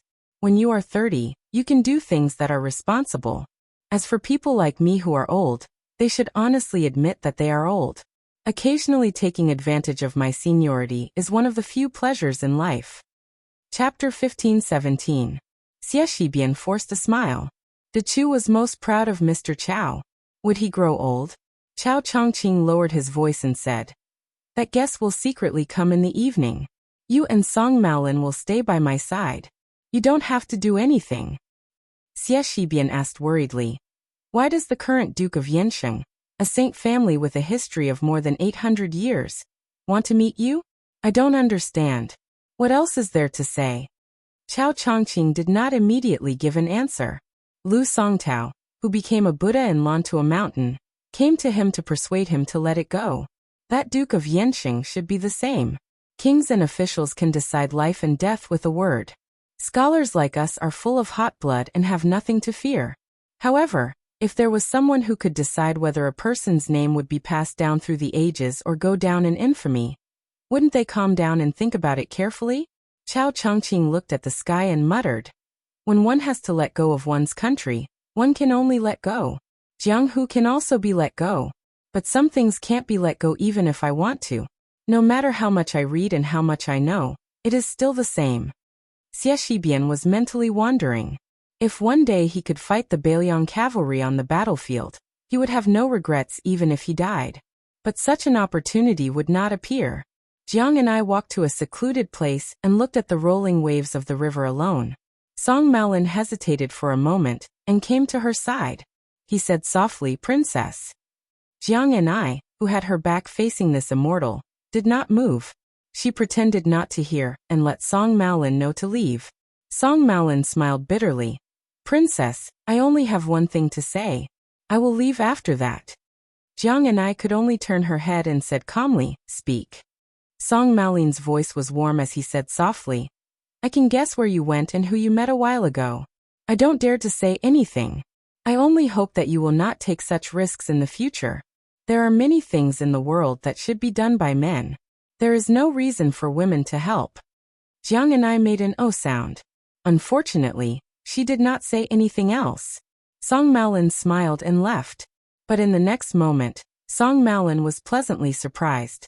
The princess actually called his name. He suppressed the excitement in his heart and slowly turned around. Jiang and I smiled. "Someone asked me to pass a message to you. He said that the next time he sees you, he will definitely beat you up, until you can't recognize anyone." Jiang and I felt that he was already very kind. He changed the words father and mother to something that didn't hurt their relationship. Song Maolin's face stiffened as if he was struck by lightning. Poor exiled deity. On the border between Beimang and Liangliao, a group of armored cavalry troops roared past right under the noses of the Liang border's military sentries. The leader was the newest commander of Beimang's eastern front. He was a legendary figure who was somewhat similar to the Chuanxiu remnant that Hong Jia ran north into Beimang, but was also very different. This old man did not settle down in the southern dynasty. Instead, he traveled alone in the grasslands of Beimang. It was similar to how the Taiping emperor traveled in Liang. Although he was almost 50 years old, the armored old man still did not look old. One could vaguely see that he must have been a first-class handsome man when he was young. It was no wonder that in the past 10 years he had been involved in many affairs. Even the Beimang palace heard that there was an unknown old man who had seduced many noble ladies. When this guy suddenly became the commander of the Eastern Front, the entire Beimang suddenly realized that it was him, Wang Sui. Along with Yi Baikue, Su Xiao, and Gu Jiantang, Wang Sui was known as the four great generals of the spring and autumn period. He was the youngest and most unruly prince consort of Dongyue. Unlike Yi Baikue, who was victorious in every battle, he had only lost once. Unlike Su Xiao, who was the ultimate winner, he had actually suffered many defeats. Unlike Gu Jiantang, who was suspected of not living up to his name, Wang Sui was truly undefeated on the battlefield he was in. The fall of Dongyue was attributed to the self-destruction of the city by the imperial court of Dongyue. It was Li Yang's plan to sow discord. He removed Wang Sui's commander-in-chief title, and Wang Sui himself gracefully abdicated and disappeared without a trace. After Wang Sui followed Dong Zhuo, Yang Yuanzhan, and Lu Gui as the main general of another front in Beimang. Unlike the three who each had their own personal troops, Wang Sui casually rode an old horse to the border to take up his post. In the mountainous eastern front of Beimang, Wang Sui did not promote or demote anyone boldly, nor did he treat people kindly and drink with the generals. He was like an outsider who had run over to watch a show. He did not care about anything and did not meddle in any military affairs. Every day, Wang Sui narrowed his eyes and strolled blindly among the various armies with his hands behind his back. This made the old forces who were originally uneasy or full of resentment dumbfounded. Then, the generals of Beimang became anxious. "You mother ***, doing nothing all day long. When the time comes, His Majesty will misunderstand that we are working together to ostracize you. If we, the old men, suffer such a great grievance for no reason, who can we find to reason with?" Thus, someone suggested to have Wang Sui hold a military parade at the border. At the very least, he would be able to have a taste of being the number one figure in the Eastern Front Army. This would be compensation for this old man's understanding of the situation. Thus, today's scene of all the generals on the Eastern Front of Beimang had come out. However, many of the old generals of Beimang's border army, and the older generals glanced at the fellow who was surrounded not far away from them with a cold smile.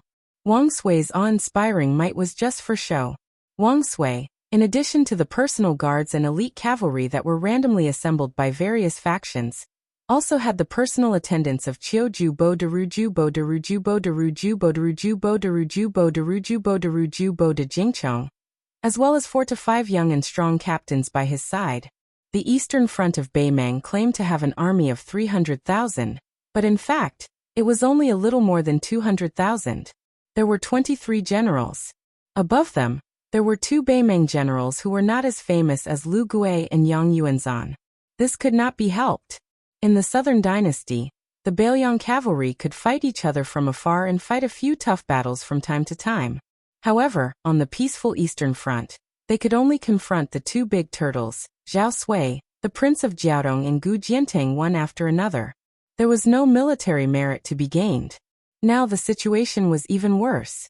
Under the secret instructions of the Imperial Decree of Peace, the Eastern Front could only be defeated again and again. The two generals only felt that their old faces had been disgraced. Wang Sui suddenly pulled the reins and stopped his horse. The entire army could only stop their horses. Chapter 15:18. The large-scale cavalry army of 10,000 people suddenly went from advancing rapidly to being completely still in an instant. This made Wang Sui, who was sitting high up on his horse and looking around, click his tongue. However, his sloppy and slippery appearance inevitably made people wonder if this old fellow was really praising them. During this period of time, many Kiliarchs who had seen their commander from a distance were puzzled. Was this old fellow really a top-notch general of the Central Plains like the butcher old Prince Liang? Was he really not a swindler who came from some small corner to eat and drink for free? Did His Imperial Majesty accidentally use the wrong person? Wang Sui turned his head to look at the two young generals. With a smug smile he said, "The military strength of the soldiers of the Central Plains has been declining day by day since the end of the Great Feng Dynasty. In the later stages of the Spring and Autumn War, they were so miserable that Northern Han could match your cavalry in 3 steps. Tragic, truly tragic. If it were up to me, it would be fortunate that Li Yang obtained the Central Plains. Otherwise, your Beimeng would have taken advantage of the chaos to invade the south and unify the world. As for Li Yang, how did it succeed? Su Zhao's Su family army being able to fight was one thing, but that was not the most important thing. Rather, the existence of Su Xiao and the Su family army set an example for Li Yang, allowing the generals to understand one thing. Oh, motherf ***, war could be fought so fiercely, and people could die so easily. Why else would it be said that Buddha strives for a stick of incense, and man strives for dignity? As a result, a large number of young and strong generals who dared to fight and die appeared in the Liang dynasty. There was nothing to be done. Even if they could not compare to Su Xiao, they could not be too far off, right? The previous 2 emperors of Liang, without mentioning anything else, had good eyesight. In my early years, I, Wang Sui, fought 4 battles with Su Xiao on the northern border of Dongyue. Of course, I definitely won all of them. Hearing this, several generals in the prime of their lives subconsciously swallowed. When they looked at this old fellow again, they suddenly felt that his stature was very tall and his aura was very strong. The sunlight shone on the old man's armor, dazzling their eyes for a moment. This was someone who had defeated Su Xiao. Moreover, he had won 4 battles in a row. Over the past 20 years, which general in Beimeng dared to claim to be a match for the old Prince Liang? General Lu Gui was powerful enough, but he was only considered half a Su Xiao by His Majesty. Wang Sui continued. Of course. Back then, I always fought against them with numbers. The greatest disparity in numbers was when I fought against Su Zhao's 600 people, with 4,000 people. Over 500 people from Su Zhao's side died. Those generals who had just started to admire the old man almost couldn't help but jump off their horses and curse him. But Wang Sui continued unhurriedly. If I remember correctly, those 600 old soldiers from Jinzhou are the backbone of Bailiang's 3 old battalions. Everyone was horrified. Wang Sui chuckled. The greatest disparity in numbers was when I, Wang Sui, had 3,000 people and Su Xiao had 1,900 people. I won with a great victory and only lost 600 people. Su Xiao suffered a crushing defeat and lost his capital again. That was why he had to run to the Ministry of War Yamen in Liang to wait in the rain. Not only were the generals and the Kiliarchs quietly approaching, but even the 2 generals of autumn and winter were listening attentively, their emotions surging. Wang Sui asked and answered his own question. Am I, Wang Sui, really a godlike commander? Among the generals of the spring and autumn period, I probably am. But if anyone thinks that old man Su Xiao is useless, then they are gravely mistaken. Su Xiao is the truly powerful one. So what if he loses many battles? He can always win the last battle. And that is enough. When a general leads an army on the battlefield, don't learn from Yi Baikue. You have to learn from Su Xiao. Wang Sui looked around at the faces that weren't too unfamiliar. He chuckled and said, "An army isn't afraid of losing battles or dying people. As long as there is that soul, even a tiger won't fall, let alone an army made up of thousands of soldiers." Wang Sui smiled. "I don't know how many of you here are truly dead set on dying for that old woman. But I know that Bailiang has 300,000 border soldiers who are truly willing to die for those two people." Wang Sui's eyes suddenly sharpened. "After I arrived at the Eastern Front, I've been eating and waiting for death. That's because I, Wang Sui, don't think much of Gu Jiantang or the two Liao defense lines. What I really want to fight is the Bailiang cavalry." Wang Sui suddenly asked in a deep voice, "Who is willing to help me take down Ji province and then go to Yu province to experience Yan Wanwan's infantry?" The generals looked at each other. Wasn't this a clear slap to the face of the king of the southern courtyard, Dong Zhuo? Wasn't this general afraid of angering his majesty and the order of peace? Wang Sui returned to his frivolous appearance. He curled his lips and said, "Looks like no one is willing." If it was a simple and crude method of provocation, these military generals who could become great commanders in northern Mang naturally wouldn't be moved. Even more so wouldn't be so hot-blooded as to run from the Eastern Front to Ji province, just because of this old fella's few words. But things were far from that simple. No matter how the Liang court viewed the Battle of Liangmang, Beimang itself was already full of worries. They were all looking forward to someone breaking the deadlock on a certain battlefield. Dongju Bo Wang Jingchong was the first to break the silence. He asked in a deep voice, "Dare I ask, General, what if someone blames you for your crimes after this?" Wang Sui laughed coldly. "Blames my ass. If you're still afraid, then I, Wang Sui, will say something right here and now. I, Wang Sui, will bear all the consequences." Wang Sui laughed without the slightest scruple. "Even so, it's not difficult for you guys who don't have balls to take down Ji province, which has lost all its elites. But can you really go challenge Yan Wanwan of Yuzhou? I think it's difficult." Wang Jingchong laughed. "Then this general will have balls for once?" Wang Sui narrowed his eyes and stared at this remnant of the spring and autumn period who had left his homeland at a young age. He said slowly, "This you can really have them." Qiu Bo Daru Sherwei also laughed. "Actually, this general's thing is not small. It's just that I don't usually see beautiful women, so I'm too lazy to show off. Since there are people from Ji province and Yuzhou today, then I'll have to show off my weapon." Wang Sui ignored the two Qiu Boda. "There's no need to rush. I'll give you half a day to weigh the pros and cons. If you need to discuss with your elders, then hurry up. After half a day, if you don't want to stay on the Eastern Front, feel free to come find me. Oh right, don't forget to bring good wine. I know you've hidden a lot of good stuff. In the future, follow me, Wang Sui, and fight with your lives on the line. Give me a few jars of good wine today. If you don't dare, I'll return you to being a great general tomorrow. It won't be difficult for everyone to be promoted." Wang Sui looked to the east and spat heavily. Then the old man turned his horse around and slowly moved forward. He looked in the direction of Bailiang in the distance. "I heard you had nothing better to do than wander around Jianghu. Little Jianghu? So what if you can fight 10,000 people alone? Can you compare to the golden spears and armored horses on the battlefield? Can you compare to the heroic sacrifice of hundreds of thousands of armored men?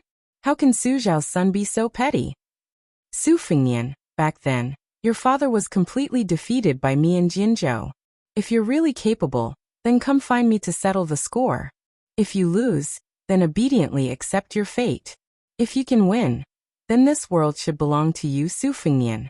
Chapter 1519. Bailiang's Jianghu had never been so lively before. Under Xianyuan Qingfeng's influence, many Jianghu heroes had rushed north to the border.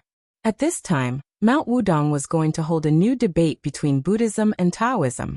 This gave many Jianghu people who didn't want to get involved in Liangmang's battle a way out. They didn't want to get involved in the mess, but they just took a detour to Mount Wudong to watch the fun. They didn't want to annoy the Liang imperial court, right? Everyone knew that the scenery of the 81 peaks was spectacular. Moreover, Ancestor Liu and the immortal Hong Shixiang who rode a crane to Jiangnan were both cultivating there. It was good to get some immortal qi. For a time, the number of foreigners pouring into Yu and Liang provinces was as large as carps crossing the river. As the local tyrant of Beiliang, the Fish Dragon Gang not only took the initiative to lead the way for the Jianghu Friends under the leadership of gang leader Lu Nerong, but also took care of all the necessities. Moreover, if someone didn't want to travel with others, they could get a lot of money from the Fish Dragon Gang with their travel pass. As for whether they really went to Mount Wudong, the rich Fish Dragon Gang wouldn't really care if they went to the brothel to get drunk or to have a good meal halfway through the journey. This imperceptibly raised the status of the Fish Dragon Gang in the Central Plains. It was true that the Fish Dragon Gang didn't have many top masters, but it couldn't stop their wealth. If you wanted to live comfortably in Jianghu, didn't you need to rely on your fists and money? Otherwise, did you think you were the handsome king of Beiliang? It was said that before he started practicing martial arts, he used only his face to make more than 10 female heroes who came to Mount Qingliang to seek revenge fall in love at first sight. Since then, they were willing to stay in the Wutong Inn of the king's mansion as his mistress. The number of martial arts masters could be counted with one hand. The peach blossom sword god Dong Tai was too elusive. The great official Chao Chongqing was not young after all. Tuoba Bodhisattva was a Beimeng barbarian who was born unlikable. Therefore Su Fengnian, who was in his prime and had many magnificent achievements, became the most interesting topic of conversation for the Jianghu people in Liang. The king of Beiliang was full of praises for the king of Beiliang's signature products, especially those shops that sold rouge and face powder. They swore solemnly that Su Fengnian had bought things for his close female friends. What made the young heroes and young masters most indignant was that these shops were obviously deceiving people, but the accompanying female heroes and fairies seemed to have been possessed and bought a lot of extremely expensive bottles and jars from those shops. The key point was that the real spendthrifts who spent money like water were none other than these men who protected the flowers. When the Jianghu in Beiliang was bustling, it happened to be the time when the Beiliang custom of rolling willows was at its peak. The sons of the Beiliang rich families would ride horses and shoot arrows in the countryside, or in the martial arts arena. They would hang any object on a tree branch and shoot it down. This was called rolling willows.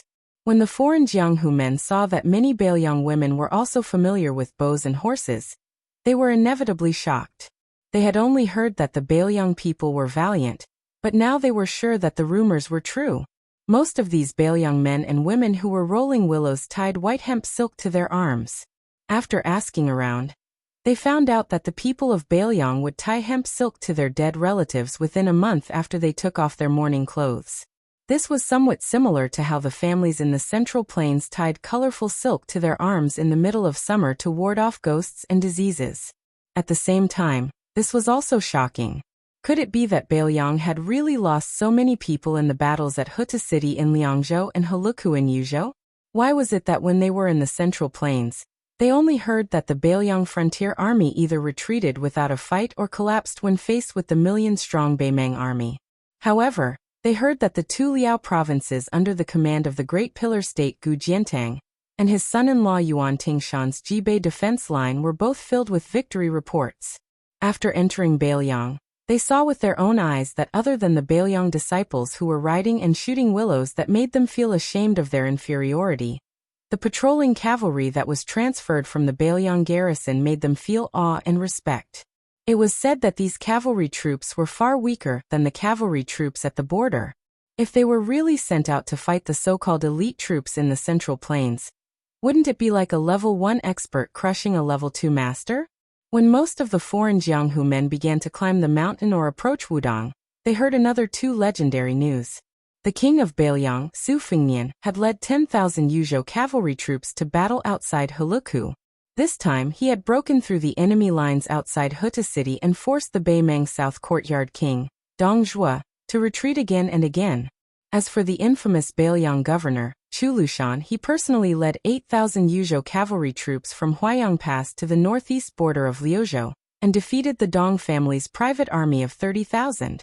Evil people were hated by everyone, but if this evil person was one of their own, it was actually quite reassuring. Chu Lushan, the evil person who could stop children from crying, was the most suitable person to be placed in Beiliang's border. Not only would he not harm the Central Plains, he could also make the Beimang barbarians worry. In this way, Su Fengnian had become the king of Beiliang. Not to mention other merits, just subduing Fatty Chu and forcing him to stay outside Liangzhou Pass was already a great merit. Su Fengnian, after seeing Chu Lushan and the iron-blooded cavalry, which had suffered heavy casualties, for the sake of this Buddhism and Taoism battle, which was supposed to be held 2 years ago on the devil-slaying platform on Longhu Mountain, Su Fengnian specially rushed from Huaiyang Pass to the border between Liangzhou and Yuzhou. Of course, he did not come to Wudong Mountain to show off. It was because the spy from Fu Shuifang reported that 2 groups of people were coming to join in the fun. One group was Deng Mao and Yelu Dongchuang, who had followed Luo Yang into Liang. They seemed to have stopped hiding their whereabouts after entering Yuzhou. The other group was even stranger.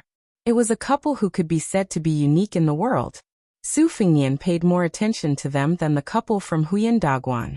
This was because the man was the white-robed monk, Li Dongxin, who was the abbot of the 2 Zen temples in name. He was also the father of a young girl who had long since decided to become a heroine. The arrival of the white-robed monk greatly justified the debate between Buddhism and Taoism on Little Lotus Peak. Since Li Yufu, the head of Wudong, was not on the mountain, the Taoist who was debating with the Buddhists was a Taoist priest that many people in Beiliang had never heard of. He was a disciple of Song Jiming, and it was rumored that he had just built a monastery on Little Pillar Peak. Not all of Wudong's 81 peaks have a Taoist monastery. Most of the peaks have been raised in seclusion and no one knows of them. Currently, Wudong Mountain only had 12 peaks. Among them, the Big and Small Lotus Peaks were the most famous. The Jade Pillar Peak, which was known as the Jade Pillar of Internal Strength, was also quite famous. From this, it could be seen that the Taoist priest named Han Gui, who was regarded as someone who could hold his own, must have some skills. In addition, the Green Mountain Monastery had been funded by the king of Beiliang from Mount Qingliang, and the status of Little Pillar Peak had naturally risen. As one of the ancestral courts of Taoism, Wudong Mountain was separated from Mount Longhu, and had been fighting for hundreds of years. Of the few immortals of the highest generation, Wang Zhongluo was the first to pass away. Hong Xixiang, whose cultivation had reached Tongxian, was reincarnated for some unknown reason. Sword maniac Wang Xiaoping, who blocked the way, Wang Xianji, died heroically on the banks of Guangling River. Song Jiming, who had lived for more than 60 years, had also died. Now only the enlightened priest Chen Yao and the self-deprecating Yu Xingrui, who had self-deprecated. I can't cultivate immortality, I can only cultivate strength. The latter was also the person who had the foresight to bring Li Yufu up to Wudong from the East Sea. There were about 20 Wudong Taoists of the same generation as Li Yufu and Han Gui. After that, there were more Taoists of the 4 generations, especially the Ling and Zhen generations. Unlike Mount Longhu, which was declining day by day, Wudong Mountain, which had been silent for 100 years, was becoming increasingly prosperous. There were now more than 600 Taoists of the Zhen generation, and this was under the premise that Wudong Mountain was not willing to accept disciples indiscriminately. When going up the mountain to burn incense, whether it was the people of Lingzhou or the pilgrims of Ji and He Prefecture, they would usually climb the mountain from the southern divine path, which had the most beautiful scenery and the best route. Su Fengnian had chosen the northern divine path to climb the mountain. He did not expect that he had underestimated the huge appeal of the battle between Buddhism and Taoism. Apart from the 700 to 800 Jianghu people, most of the rich people of Beiliang and the other 3 prefectures had come by car or horse.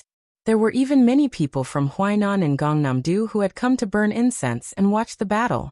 The northern divine path of Wudong Mountain was not wide to begin with. What was even more unfortunate was that it had started to drizzle early in the morning. The rain was not enough to obstruct the road, but the muddy road was a pain.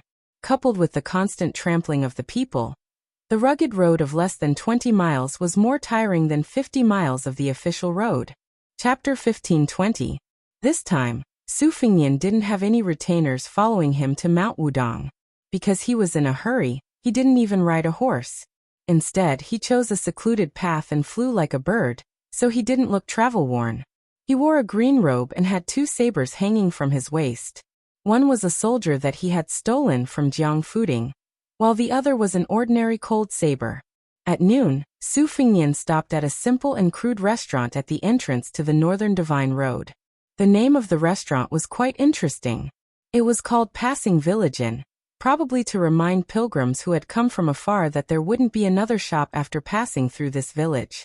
The restaurant was already packed with people, all of them hoping to ascend the mountain as soon as possible. Su Fingnian could only sit on a small bamboo stool under the eaves with a dozen or so other people to shelter from the rain. If they wanted to eat hot food or drink hot wine, they had to obediently wait in line. Su Fingnian asked for a pot of tea. The tea was under the banner of Wudong's Taoist tea. For a palm-sized pot of tea, he dared to ask for an exorbitant price of 25 copper coins. Su Fingnian held the pot in one hand and the cup in the other. He drank it all in a few mouthfuls.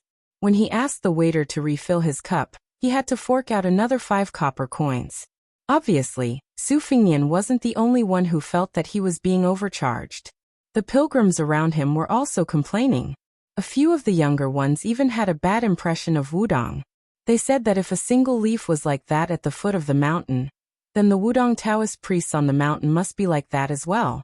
From their accents, it was clear that they were all foreigners. Some of the Bailiang pilgrims who often went to the mountain to burn incense frowned. An old man smiled and tried to persuade them. He said that when they went to the mountain to burn incense, even the incense sticks were a gift from Wudong, and they didn't charge a single copper coin. Of course, how much incense money they were willing to pay, whether it was a few copper coins or a few taels, was all up to their ability. The old man also said that since he was young he would come here to burn incense 3 or 4 times a year, but he had never met a Wudong Taoist who took the initiative to ask him to pay. As soon as the old man opened his mouth, many foreigners who were curious about Wudong Mountain became interested. Some of them asked the old man if he had seen Li Yufu, the leader of Wudong Mountain. The old man laughed and said, "Of course I have. How could I not? Not only Leader Li, but also Leader Wang who broke the river with one finger, and Leader Hong who rode a crane to Jiangnan. I have seen them all, especially Leader Hong. I'm not boasting. In fact, there are many pilgrims who have seen these people. If you go up the mountain today, you might meet Jinren Chun or Jinren Yu to interpret the divination for you. Unfortunately, I heard that Headmaster Li went down the mountain to travel. Then is it true that your king of Bailiang once practiced martial arts on Mount Wudong?" Of course, I've personally asked 2 Taoists of the Qing generation whom I've been familiar with for many years. It's absolutely true. It's said that our king and Leader Hong have been close friends for a long time. On the mountain, one practiced martial arts and the other practiced Taoism. They trained each other. Their relationship was really good. A young girl from outside asked shyly, "Uncle, is your king of Bailiang really as handsome as the rumors say? How can it be fake? The son of the general and the princess. There's no need to say anything about his appearance. Haha, little girl, you don't have to be shy. There are many girls in Bailiang who want to marry our king," the old man said and pointed at Su Fingnian who was sitting not far away drinking tea. He joked with the young girl. "Look, our king is guaranteed to be as handsome as this young master." Su Fingnian turned his head and smiled helplessly. The young girl's face was red. Su Fingnian took a sip of tea and gently looked into the distance. Just like the Taoist temple where Han Gui lived on Little Pillar Peak, Green Mountain Temple, and Green Mountain Temple, one's state of mind would be different no matter where one was. On the battlefield, with corpses and bones everywhere, one could not help but feel sorrowful. On the other hand, if one was in the forest, it was inevitable that one would develop a somewhat wild state of mind. After personally experiencing the siege of Huta City, and then welcoming Chulushan and his 3,000 cavalry and 5,000 corpses back from the border of Liuzhou, Su Fingnian seemed to hear the sound of fighting even though he was already far away from Huta City and Huayang Pass, far away from the sound of war drums and horse hooves. The more peaceful he was, the harder it was for Su Fingnian to let go. There seemed to be an image in his mind. Bailiang's horse head was facing north. The spearhead was facing north. The blade was facing north.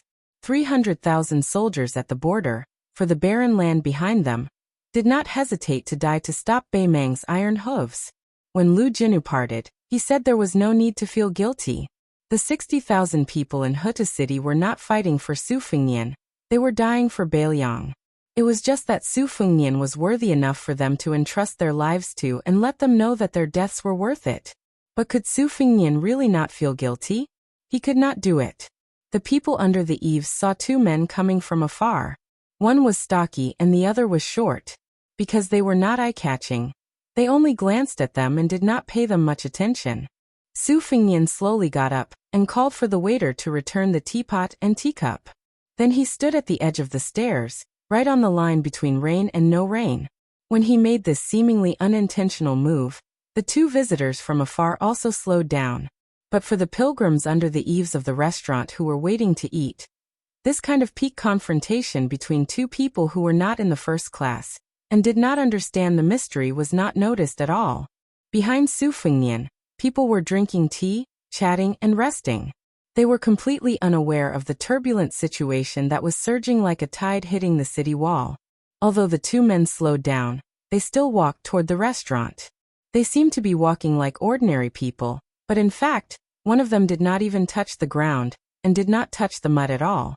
The younger man seemed to be carrying 1,000 pounds of weight. When he stepped on the ground, even the tops of his shoes sank into the yellow mud. Seeing that they had no intention of stopping, Su Fengnian narrowed his eyes. His right hand pressed on the handle of the soldier crossing the river, and he was about to step on the stairs. The middle-aged man was the first to stop. The young man beside him wanted to continue, but his companion suddenly reached out and stopped him. The young man's face was full of indignation. He stared at the guy and muttered in a low voice in the slightly awkward Mandarin of the Central Plains. Do you think you're so great just because you fought Old Monster Wang and Tuoba Bodhisattva? Then the arrogant young man sighed. Well, you're quite great. He shouted at the top of his voice. Hey, you know we're not here to fight. How can you treat your guests like this? Su Fengnian looked at this young man who was considered short even among the men south of Liyang's Guangling River, let alone the tall men of the northern lands. His true identity was Yelu Dongchuang, a true and proper member of Northern Mang's noble family. Simply speaking, if that puppet crown prince were to die one day, then this fellow would be the same as Murong Longshui, a member of the royal family with the greatest hope of becoming Northern Mang's next emperor. Because of Jia Jiejia, Su Fengnian played a game of cat and mouse with Murong Longshui and Old Moth, the leader of Spider Web. She was quite an interesting woman. For some reason, Yelu Dongchuang swaggered along with Luoyang to Zhilu Mountain.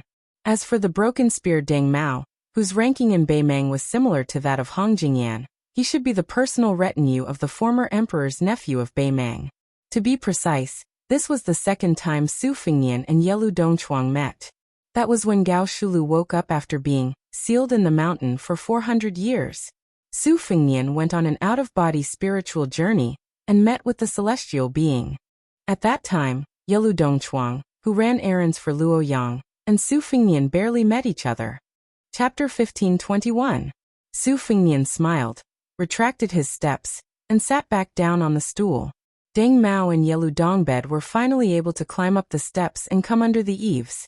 It wasn't that Deng Mao didn't have the ability, but since he didn't have the heart to fight to the death, Deng Mao wasn't the kind of person who would look for trouble. As for Yelu Dongbed, against the current Su Fengnian, if the latter wanted to make him unable to take a single step closer to the restaurant, he, as a member of the Beimang royal family, really didn't have the ability. The soles of Yelu Dongbed's shoes scraped the edge of the steps, scraping away a thick layer of dirt, before he sat down next to Su Fengnian. Deng Mao didn't sit down, because the restaurant only had one stool available. Yelu Dongbed lowered his voice and asked, Did you really fight with Tuoba Bodhisattva? What was the result? I want to hear the truth.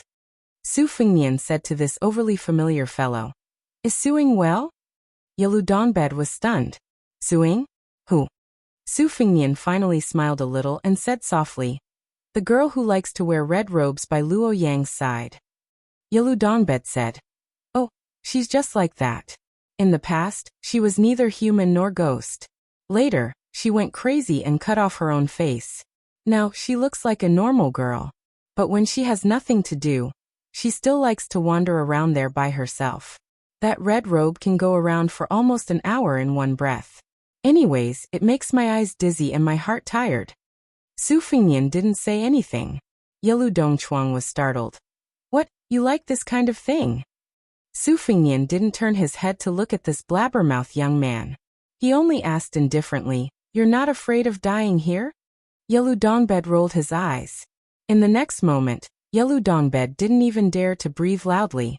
The people under the eaves did not notice that at that moment, the handsome young master with the twin sabers had swayed a little. The middle-aged man with an ordinary appearance had already left the eaves to soak himself in the rain, and then returned to the eaves to stand still. They were just wondering how the man with his back to the restaurant had unknowingly turned to face them. Su Fingyan whispered, there won't be a next time. Yelu Dongchuang smiled bitterly. I've only heard that you're quite humorous, and you don't seem like someone who can't take a joke. It seems that as long as a person becomes an expert, he will put on airs. Su Fingyan shook his head and said, if you change your identity and go there one day, you will know the reason. It wasn't clear whether Yelu Dongbed truly understood, or was just pretending to understand. I understand.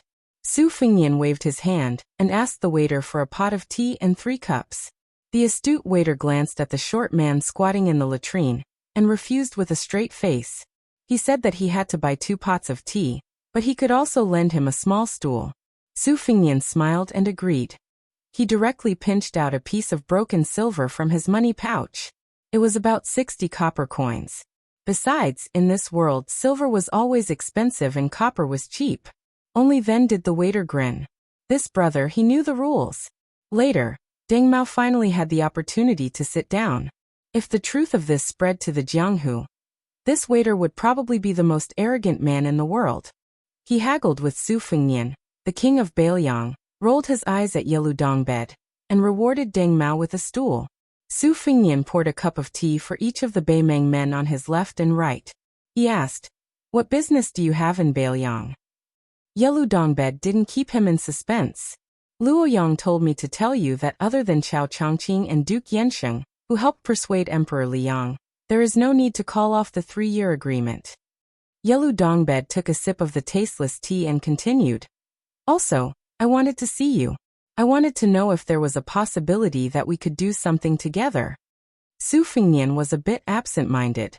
He looked at the light curtain of rain outside the eaves and took a deep breath. He calmly said, tell me. Yelu Dongbed said self-deprecatingly. In my family, many relatives around my age have died in recent years. Of course, most of them have the same surname as me. As for that, well, those who have my aunt's surname, most of them are women, like that fat girl Morong Long Shui. So to tell the truth, I still have a chance. Even if it's not big, it's still there. The reason I snuck out, to tell you the truth, is to avoid that chess and sword music school boss who's making a comeback. There's no other way. That old man was actually chased out of Liang by my grandfather. This time, he's come back for a surprise attack. Of course, it's not as simple as just giving me a hard time. The old man values my older brother more. The reason is that he would find a dog to guard a house, not a wolf cub. I know that the current situation of Liang Meng's stalemate is ultimately the idea of 2 people. The old man and Fatty Dong. Not everyone thinks so. Su Fingyan said with a half-smile. Show some sincerity, okay? Yelu Dongbed laughed. His voice was even softer as he slowly said. At the very least, I know that 6 out of the 8 governors and 12 great generals are firmly against it.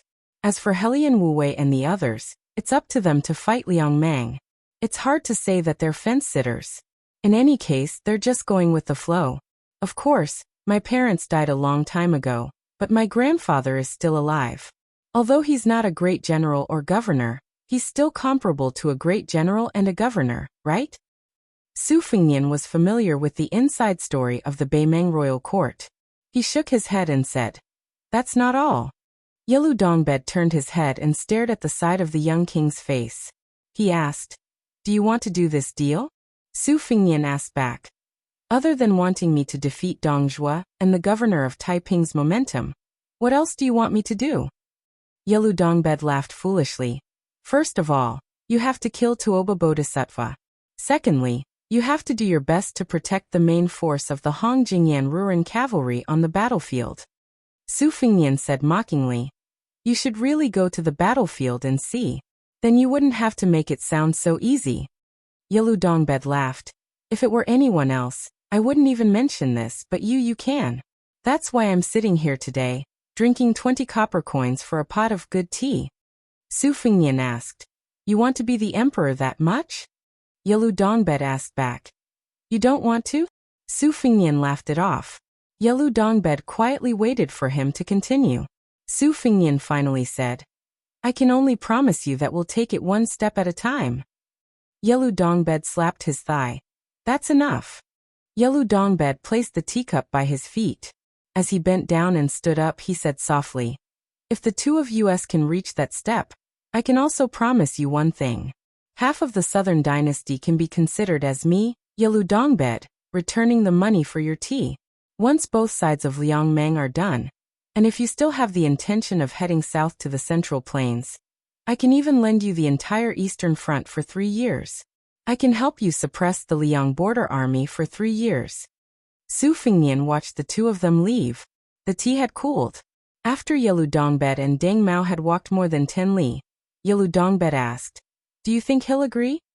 Deng Mao said expressionlessly. Why wouldn't he agree? Other than the matter of Hong Jingyan's Ruren cavalry, everything else is something Su Fingnian should do. As long as Dong Zhuo and the Taiping magistrate are still working together to control the court, Liangmeng is a dead end, and the chances of Su Fingnian's Bailiang winning are too small. Yelu Dongbed crossed his arms behind his head and sighed. That's right. It seems like he can only accompany me in this gamble, and can only help me once. Rather than fighting to the death with my million-strong army without any chance of victory, it's better to do everything in his power to ruin Dong Zhuo and the Taiping magistrate's reputation. At the very least, it'll be relatively easier. As long as I can force these two fellows to weaken in one spurt of energy, I won't even need to exhaust myself. It'll be equivalent to winning an opportunity for me. When the time comes, it'll depend on my ability and destiny. Deng Mao hesitated for a moment, then asked, If you really succeed? Dividing the world between the north and the south. The dwarf's lips cracked into a soundless smile, revealing a savagery and bloodthirstiness that had not been seen in the last 20 years of the Yelu surname. And under the eaves of that restaurant, Su Fingnian's lips twitched. Su Fingnian stood up and walked down the steps, beginning to step onto the northern divine path of Mount Wudong. So what if such a person became the emperor of Beimang? Chapter 1522. The rain gradually stopped and the sun gradually rose. Su Fingnian began to climb the mountain. He passed by Zhenlongguan, Nyangzi Slope and Yellow Monkey Ridge, and then passed by Hutiao Mound to Leigong Stream. Su Fingnian saw several groups of pilgrims at Leigong Stream. Most of them were resting on the rocks by the stream, swallowing the snacks they brought with them. After all, the mountain path was muddy, which was the best way to eat people's strength. Among the groups of people, there were some pampered young masters and young ladies who appeared to be extremely tired. A few young women were gently beating their calves, complaining to their companions that the scenery of this Shinto path was too different from the reputation of Mount Wudong. They said that the shabby Taoist temples from before were unbearably narrow. At first glance, it was obvious that it was not a place that could accommodate immortals. Those Taoist masters in the mountain also did not have any sage-like demeanor. As for the moving scenery of Mount Wudong that was like lotus peaks and bamboo shoots, they did not even see a shadow of it. The scenery along the way could not be said to be barren and unruly, but it really could not be compared to the beautiful scenery of the Taoist paradise. Su Fingnian picked a relatively secluded place by the stream and sat down. The ancient trees towered into the sky and the shade was dense. Although he did not do anything out of the ordinary, the dual sabers on his waist were actually quite eye-catching, especially for the locals who knew their stuff. When they saw the Bailiang sabers, their eyes became a bit more complicated. Nowadays in Bailiang, those who secretly carried cold sabers, regardless of their family background, were all arrested and imprisoned. Therefore, Su Fingnian was regarded as a member of the army. This was actually normal. Wudong Lotus Peak was hosting a huge Buddhist debate, so Bailiang's military would certainly arrange for capable people to keep an eye on the situation to prevent negligence. Su Fingnian suddenly looked up and saw a pair of acquaintances walking over together. They were the Taoist master of Qingshan Monastery, Han Gui, with whom he had once discussed Tao on Shaozhu Peak, and his disciple Qing Xian. Su Fengnian hurriedly got up to greet him. Towards this Taoist priest who was favored by Wang Zhongluo and Hong Shixiang, Su Fengnian had a very good impression of him. He felt that he was fully deserving of being called a person of the mountain. Han Gui wholeheartedly cultivated the Tao. Cultivating the heart was also cultivating the truth. Based on Su Fengnian's status as a vassal king, Zhang Luzhenren Qinyao or Yu Xingrui should have rushed to the foot of the mountain to personally welcome him, but they still let the junior Taoist priest Han Gui be in charge of this matter. This was probably the unique feature of Wudong Mountain. Not only it did not make people feel neglected, on the contrary, it made people smile. If he was climbing the mountain together with the two elderly Taoist priests, although the ceremony had arrived, other than the longer the mountain path, the more difficult it would be for him to exchange pleasantries. What else could he say? How boring that would be. When Han Gui saw Su Fengnian, he smiled and cupped his fists in the manner of a Taoist welcoming a guest. He did not spoil the mood by calling out his identity. Su Fengnian lightly cupped his fists in return. The young Taoist child Qing Xian, who was not old but had a high seniority, did not get to see Lu Long, who he used to play with on the mountain. His face was full of disappointment. When the heavens obtained Lu Long, the earth obtained Liu Long's peace. When the gods obtained Lu Long, they obtained Lu Long. The old Taoist master Wang Zhongluo and his shidi had the highest seniority, followed by the current Taoist master Li Yufu and Han Gui's generation of Taoist priests. Afterwards, according to the passage in the Taoist Saints book, there were 4 generations, Qing Ning and Ling Zhen. Therefore, even if the Taoist priests of the Zhen generation on the mountain were not young, when they saw Qing Xian, the little Taoist priest of Qingshan Monastery, they still had to call her great-grand martial uncle or great-grand martial uncle. If this little Taoist priest, who was of the same seniority as the direct disciple of the Wudong leader, Yu Fu, would probably be called Little Immortal. Han Gui sat beside Su Fengnian and smiled. The white-robed monks of the Tu Zen Temple have already ascended the mountain from the southern divine path. The current celestial master of the celestial master residence of Longhu Mountain, Zhao Ningxian, and Master Qinglian Baiyu are also on their way. Su Fengnian said with some surprise. Zhao Ningxian is willing to support and come all the way to Beiliang? I have a big grudge with this Yui minister. Han Gui had never traveled down the mountain. On the mountain, she had always concentrated on learning, and did not care about worldly affairs. Therefore, she had never heard of the earth-shattering battle of the immortals on the Spring God Lake.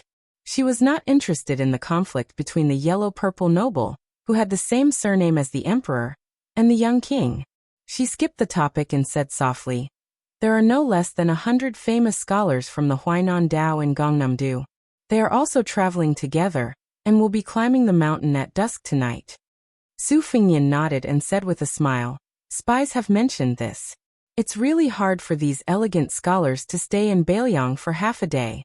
Su Fengnian knew that the 3 people who could make this group of arrogant scholars take the initiative to come to Beiliang were Song Dongming, who was once one of the prime ministers of Liang, Yen Song, who retired at the age of 79 and returned to his hometown, and then came to Wudong with his family to burn incense, and Han Guzi, who led a group of disciples to travel to the border. These 3 people's contributions could not go unnoticed. If they did not take the lead, even if there was the scene of the scholar going to save the country, it would not have moved this group of noble scholars who grew up in the rich land of fish and rice in the Central Plains. Strange things happened. Su Fengnian instantly slid from one side of the stream to the other. Even though he was attacked by such a fierce sneak attack, Su Fengnian still did not have the intention to pull out his saber.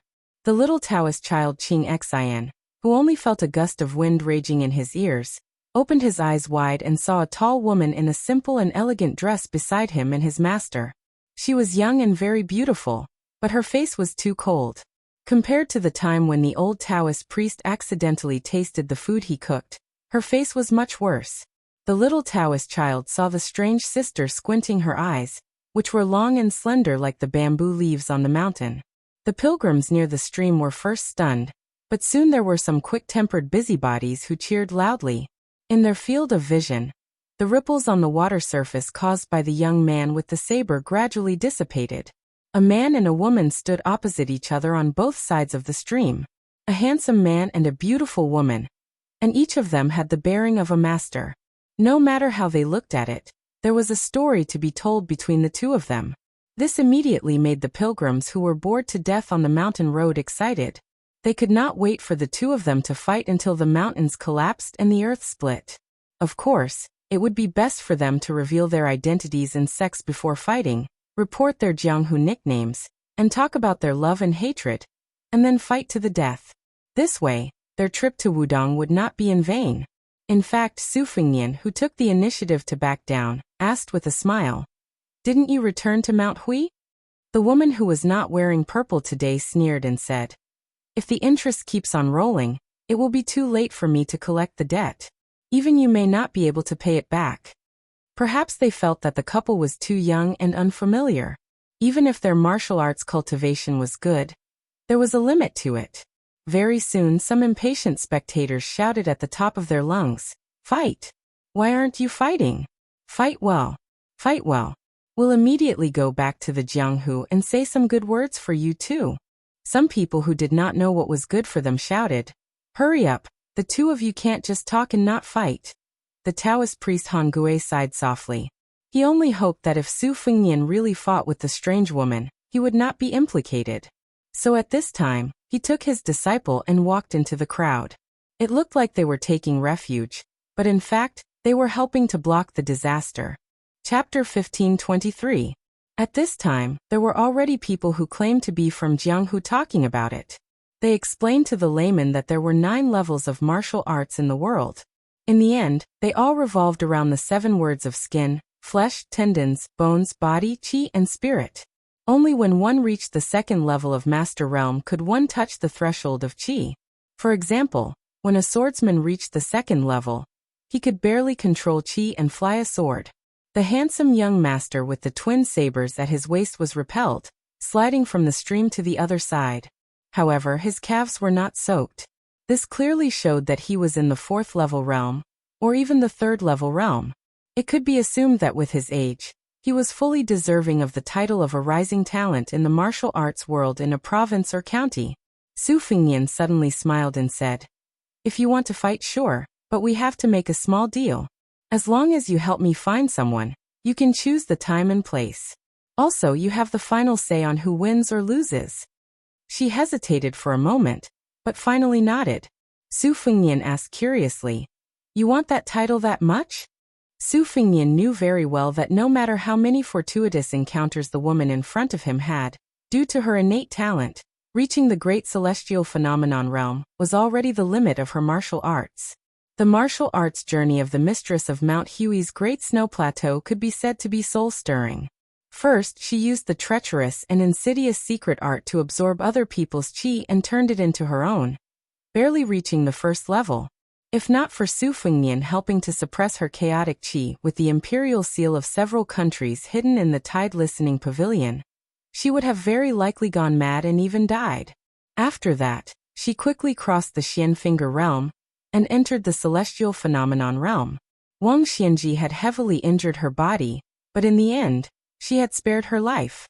Otherwise, even if she received gifts from Zhao Huangqiao and Lu Songtao, she would not have been able to escape the mysterious celestial phenomenon tribulation. It could be said that Xianyuan Qingfeng's path of martial arts was full of ups and downs. She could be said to be the first person after Su Fengnian. Because of this, Su Fengnian had always been very nice to this stubborn woman. It was like this in Beiliang, in the capital, and even more so when they met at Mount Hui. Today, when they met at Mount Hui, he also took the initiative to avoid her. One had to know that Deng Mao and Yelu Dongbed did not have this kind of treatment. To be more precise, Su Fengnian and Xianyuan Qingfeng could not be said to be in love. Perhaps Su Fengnian was empathizing with her because they were in the same boat, while she was most likely the one who had accumulated resentment in her heart. That was why the man and woman, who had reached the peak of martial arts the fastest in Liang, were so entangled. Although Su Fengnian had long known that Xianyuan Qingfeng was very competitive, she was already the first female martial arts alliance chief in several hundred years. Why did she still want to fight for the illusory title of #1 in the world? This was something that Su Fengnian could not understand no matter how much he thought about it. This farce, which was all bark and no bite, made many of the spectators feel bored. This was how the world was. It was fine if one did not give hope, but the worst thing was to give hope and then disappoint.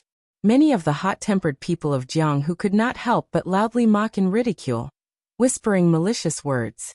For some reason, Xianyuan Qingfeng, who had not appeared in purple for a long time, cast a sidelong glance at this group of noisy spectators. With just a glance, everyone was silent like cicadas in winter. Su Fengnian could not help but laugh. Looking at those fellows who were secretly shrinking their necks, he thought to himself that when he was roaming Jianghu and watching those high and mighty young heroes and fairies, this was probably the same scene. Afterwards, Su Fengnian and Xianyuan Qingfeng continued to climb the mountain under the guidance of Han Gui and Qing Xian. They passed Meili Peak and Jiao Slope, and then Wudong's main mountain, Big Lotus Peak. Xianyuan Qingfeng was silent the entire way. When they reached the foot of Lotus Peak, she finally opened her mouth and said, Li Chuangong's two-sleeved green snake, Dong Tai's inverted tie, Yi Gu Jiantong's thunder core, Song Nianqing's last sword move, Huang Zhentu's ninth sword, 6,000 miles, Huang Qing's 16 bodhisattvas, and Master Lu Hao's thunder pool. Before we reach the peak, tell me all of them. Seeing Su Fengnian frown, Xianyuan Qingfeng said coldly, if you have a move that you don't want to say, you can substitute it with a similar move, or a move that you created yourself is fine. Hearing that long list of names, the little Taoist child Qing Xian felt as if thunder was rolling. It was too frightening. She only felt that this elder sister's appetite was really big. Su Fengnian asked in a deep voice, you want to gather the strengths of 100 schools of thought and merge them into one? You really don't want to give up on becoming a land immortal? Didn't Zhao Huangqiao remind you back then that your situation is somewhat similar to my younger brother, Huang Mana? You were lucky enough to escape the disaster of the mysterious finger heavenly phenomenon realm. If you still insist on becoming a land immortal, aren't you afraid that it will be short-lived? Xianyuan Qingfeng said indifferently, that's my business. From the beginning to the end, this person was not a likable woman. Su Fengnian smiled and said, all right, I can't teach you the two-sleeved green snake of the sheepskin for old man. In fact, I can't teach you at all in a short period of time, and I can't make the decision to teach you the peach blossom sword deity's inverted sword either. As for old Huang's saber 9, don't even think about it. However, Gu Jiantong's thunder cube, Song Nianqing's flying sword, and Lu Haosher's thunder pool are all not a problem. Huang Qing's 16 sword points sitting Buddha is also not difficult. Other than that, I'll tell you about Tuoba Bodhisattva's unique chi circulation method, as well as the 2 trump cards of Bing Mountain's 5th raccoon and Morong Baoding. If you learn fast enough, I still have many good things. I'll take them all. This time, it was Xianyuan Qingfeng's turn to feel incredulous. He turned his head and stared at this somewhat abnormal fellow. Her eyes seemed to be saying, it's one thing for me to ask for a sky-high price, but you're even saving me money by sitting on the ground. Su Fengnian smiled and said, I'll teach you one by one, but you have to promise me one condition. In the future, when you find one or a few disciples, you have to teach them everything you know, even if it means that you don't want this bit of Jianghu to end. Then the 4 of them went up the mountain. Han Gui intentionally led the little Taoist child Qing Xian in front, putting a large distance between them. Su Fengnian really did tell Xianyuan Qingfeng everything he knew. He explained the essence of the world's top martial arts to Xianyuan Qingfeng. Xianyuan Qingfeng memorized everything. Occasionally, when there was something he didn't understand, he would get to the bottom of it without hesitation. He would even interrupt Su Fengnian's speech when there was a subtlety, thinking carefully before allowing him to continue. On this section of the mountain road, Su Fengnian was like a knowledgeable teacher, while Xianyuan Qingfeng was a competent disciple who diligently memorized everything. At the back of Big Lotus Peak, on the back of the White Dragon, which was only 1 li away from the peak, Han Gui, who was standing in the distance, turned his head and discovered that the 2 people had stopped. What happened next made this young Taoist, who was very likely to be the next Wudong sect leader, speechless. When Su Fengnian and the woman parted ways, the former kicked the latter's butt, neither lightly nor heavily. The latter was obviously angry from embarrassment, and the entire white dragon's back was filled with killing intent. However, the young king said something, and the woman was stunned for a moment before giving up and going down the mountain. The little Taoist child Qing Xian immediately prostrated himself in admiration. He thought that if he could also wander the Jianghu in the future, he must have at least half of the elegance of the king of Bailiang. When the three of them went up the mountain again, even Han Gui couldn't help but ask curiously, "Your Highness and that woman are old acquaintances?" Su Fingnian smiled and nodded. He said softly, "She's an enemy we've known for many years, and kicking her was a person's dream." The little Taoist child of the Qing generation thought about it seriously. Thinking about that fairy sister's cold and elegant appearance and arrogant manner, he didn't think that person's dream was childish at all. He laughed and said, "Your Highness, that kick was very awe-inspiring, I like it." Han Gui rubbed his forehead, feeling a headache. A cold snort came from far away. It scared the little Taoist child so much that he had goosebumps all over his body. Su Fingnian rubbed the child's head and said gloatingly, "You're in trouble. For the next 20 years, don't go down the mountain, and go to the Jianghu." The little Taoist child asked timidly, "That sister, is she very powerful?" Su Fingnian smiled and said, "A woman who wants to be the second Wang Xianji, don't you think she's very powerful?" The little Taoist child said with a bitter face, "No wonder Junior Grand Uncle always said that the woman at the foot of the mountain is a tiger." At this moment, a white-robed monk walked down from the top of the mountain, his sleeves fluttering. He looked like he was going to fight Su Fingnian to the death.